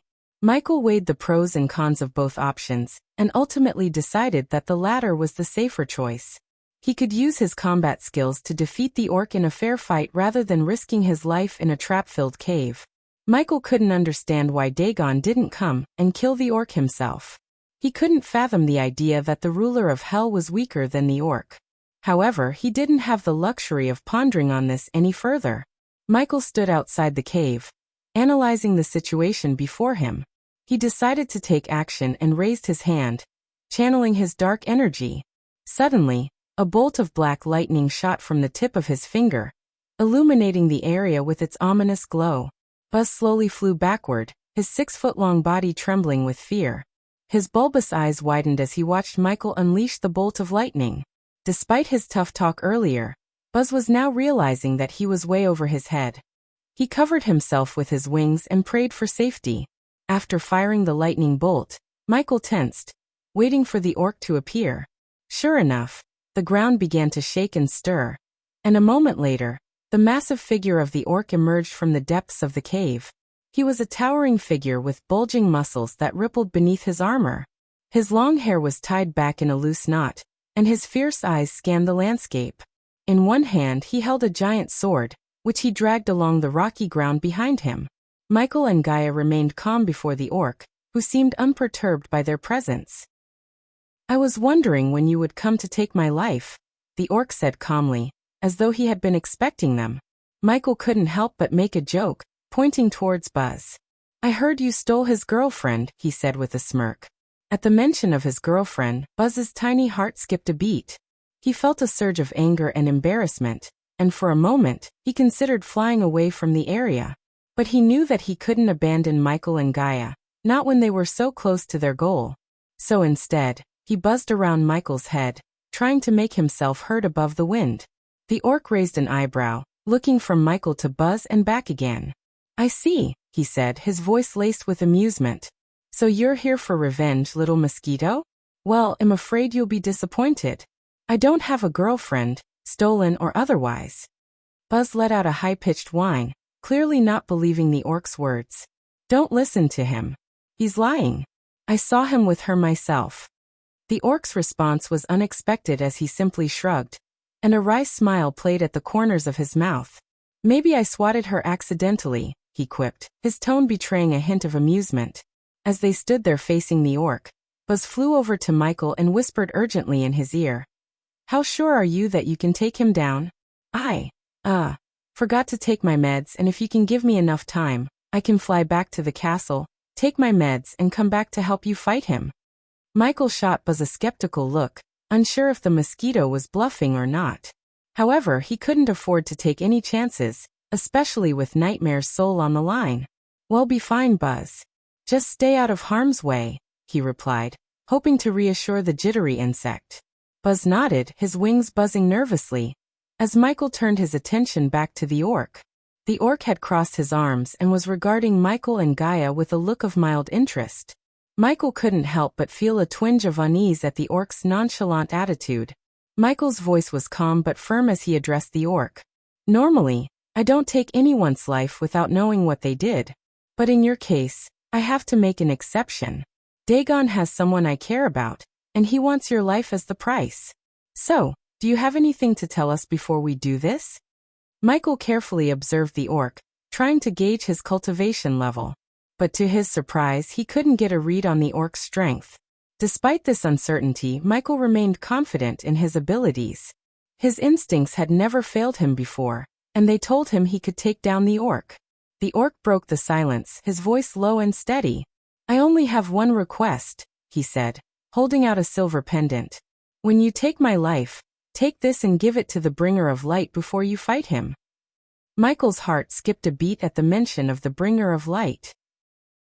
The memory of discovering the truth about his family still stung, and the name Noah was like a punch to the gut. Noah, the god of light and Michael's twin brother. He clenched his fist, feeling a wave of anger and sadness wash over him. The orc leveled his sword at Michael, proclaiming, "One day, the bringer of light shall emerge from the mortal realm and bring radiance to the darkened domain of the gods. He shall put an end to the heinous actions of the gods, starting with you." Michael was completely taken aback by the orc's words. He couldn't make sense of what the orc was saying, but one thing was certain. This orc was not from his world. The way he spoke of the realm of the gods was unlike anything Michael had ever heard before. It was as though the orc had lived in a completely different world. one that was beyond Michael's comprehension. "So you serve the god of light, Noah, and wish for him to kill me?" Michael snickered, his eyes narrowing in suspicion. "Well, thanks for telling me. Now, I can take your life without any hesitation or remorse," he continued, his voice dripping with sarcasm and contempt.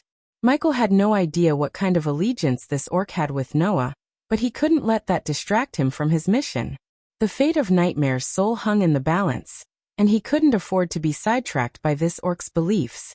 As Michael raised his sword, the orc simply smirked, his eyes filled with a kind of resignation. He knew that his time had come and was ready to face his fate. "May you never step into the realm of gods," the orc spat, his voice filled with venom. "Take my life in an honorable duel, Dark Lord." The orc's challenge for an honorable duel didn't faze Michael, who calmly took a step back and prepared himself for the fight. He glanced over his shoulder at Gaia, who nodded in agreement with his decision. She had faith in Michael's abilities.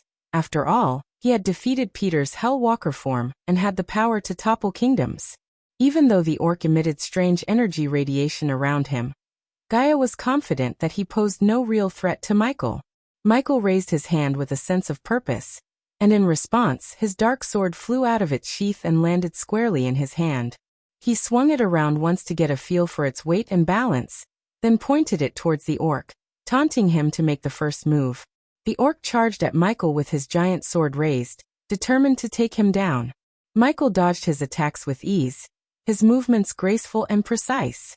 He countered with swift strikes of his own, his dark sword glinting in the dim light of the realm of hell. As the duel between the orc and Michael continued, sparks flew and the sound of clanging swords echoed through the wasteland. The orc was a fierce opponent, but Michael's skill and agility were unmatched. He could sense the orc's attacks before they even happened, and he effortlessly parried each strike with his dark sword. The duel seemed to go on for hours, but in reality, only a few seconds had passed since the battle began.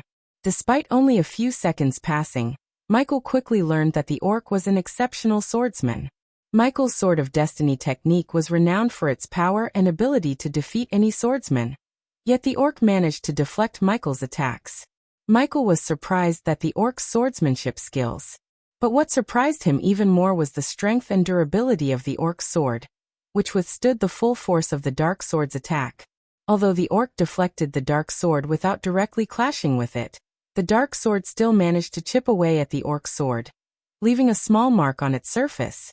Unbeknownst to Michael, Noah had conducted an extensive study of the previous Dark Lord's abilities 5,000 years ago. He wrote his findings in a book and sent it to the realm of gods before the previous Dark Lord reset the universe.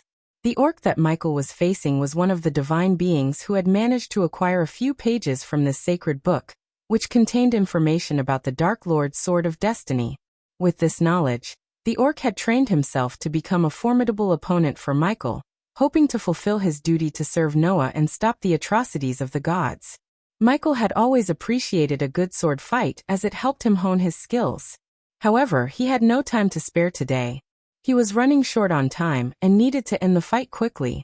As the orc aggressively attacked Michael, hoping to land at least one hit, Michael blocked the orc's sword with the dark sword. He then quickly raised his other hand and summoned a powerful wind blast, sending the orc flying backward. Michael's wind blast was so powerful that it sent the orc crashing into a nearby boulder, shattering it into pieces. The orc groaned in pain as he struggled to get back on his feet. Michael slowly walked towards the orc, sword in hand, ready to deliver the final blow. As Michael approached the orc, a thick aura of darkness began to emanate from him, causing the surrounding area to turn pitch black. The orc struggled to get back on his feet, but before he could fully stand up, Michael clenched his fist, and the darkness around the orc coalesced into an invisible hand that pushed the orc back to the ground, holding him in place. The orc strained against the grip of the darkness, but it was no use. Michael had complete control over the shadows. Many fear the darkness, but they forget that it is within the shadows where true power lies. "Embrace the darkness, and you shall never fear the light again," Michael said. As the orc tried to break free from the darkness that enveloped him, Michael's eyes began to glow with a sinister black light. It was as if the darkness within him was manifesting itself in his eyes, ready to strike down any who dared oppose him. With a focused stare, Michael unleashed a barrage of dark energy beams that shot out from his eyes and struck the struggling orc with deadly precision, causing the ground beneath them to tremble.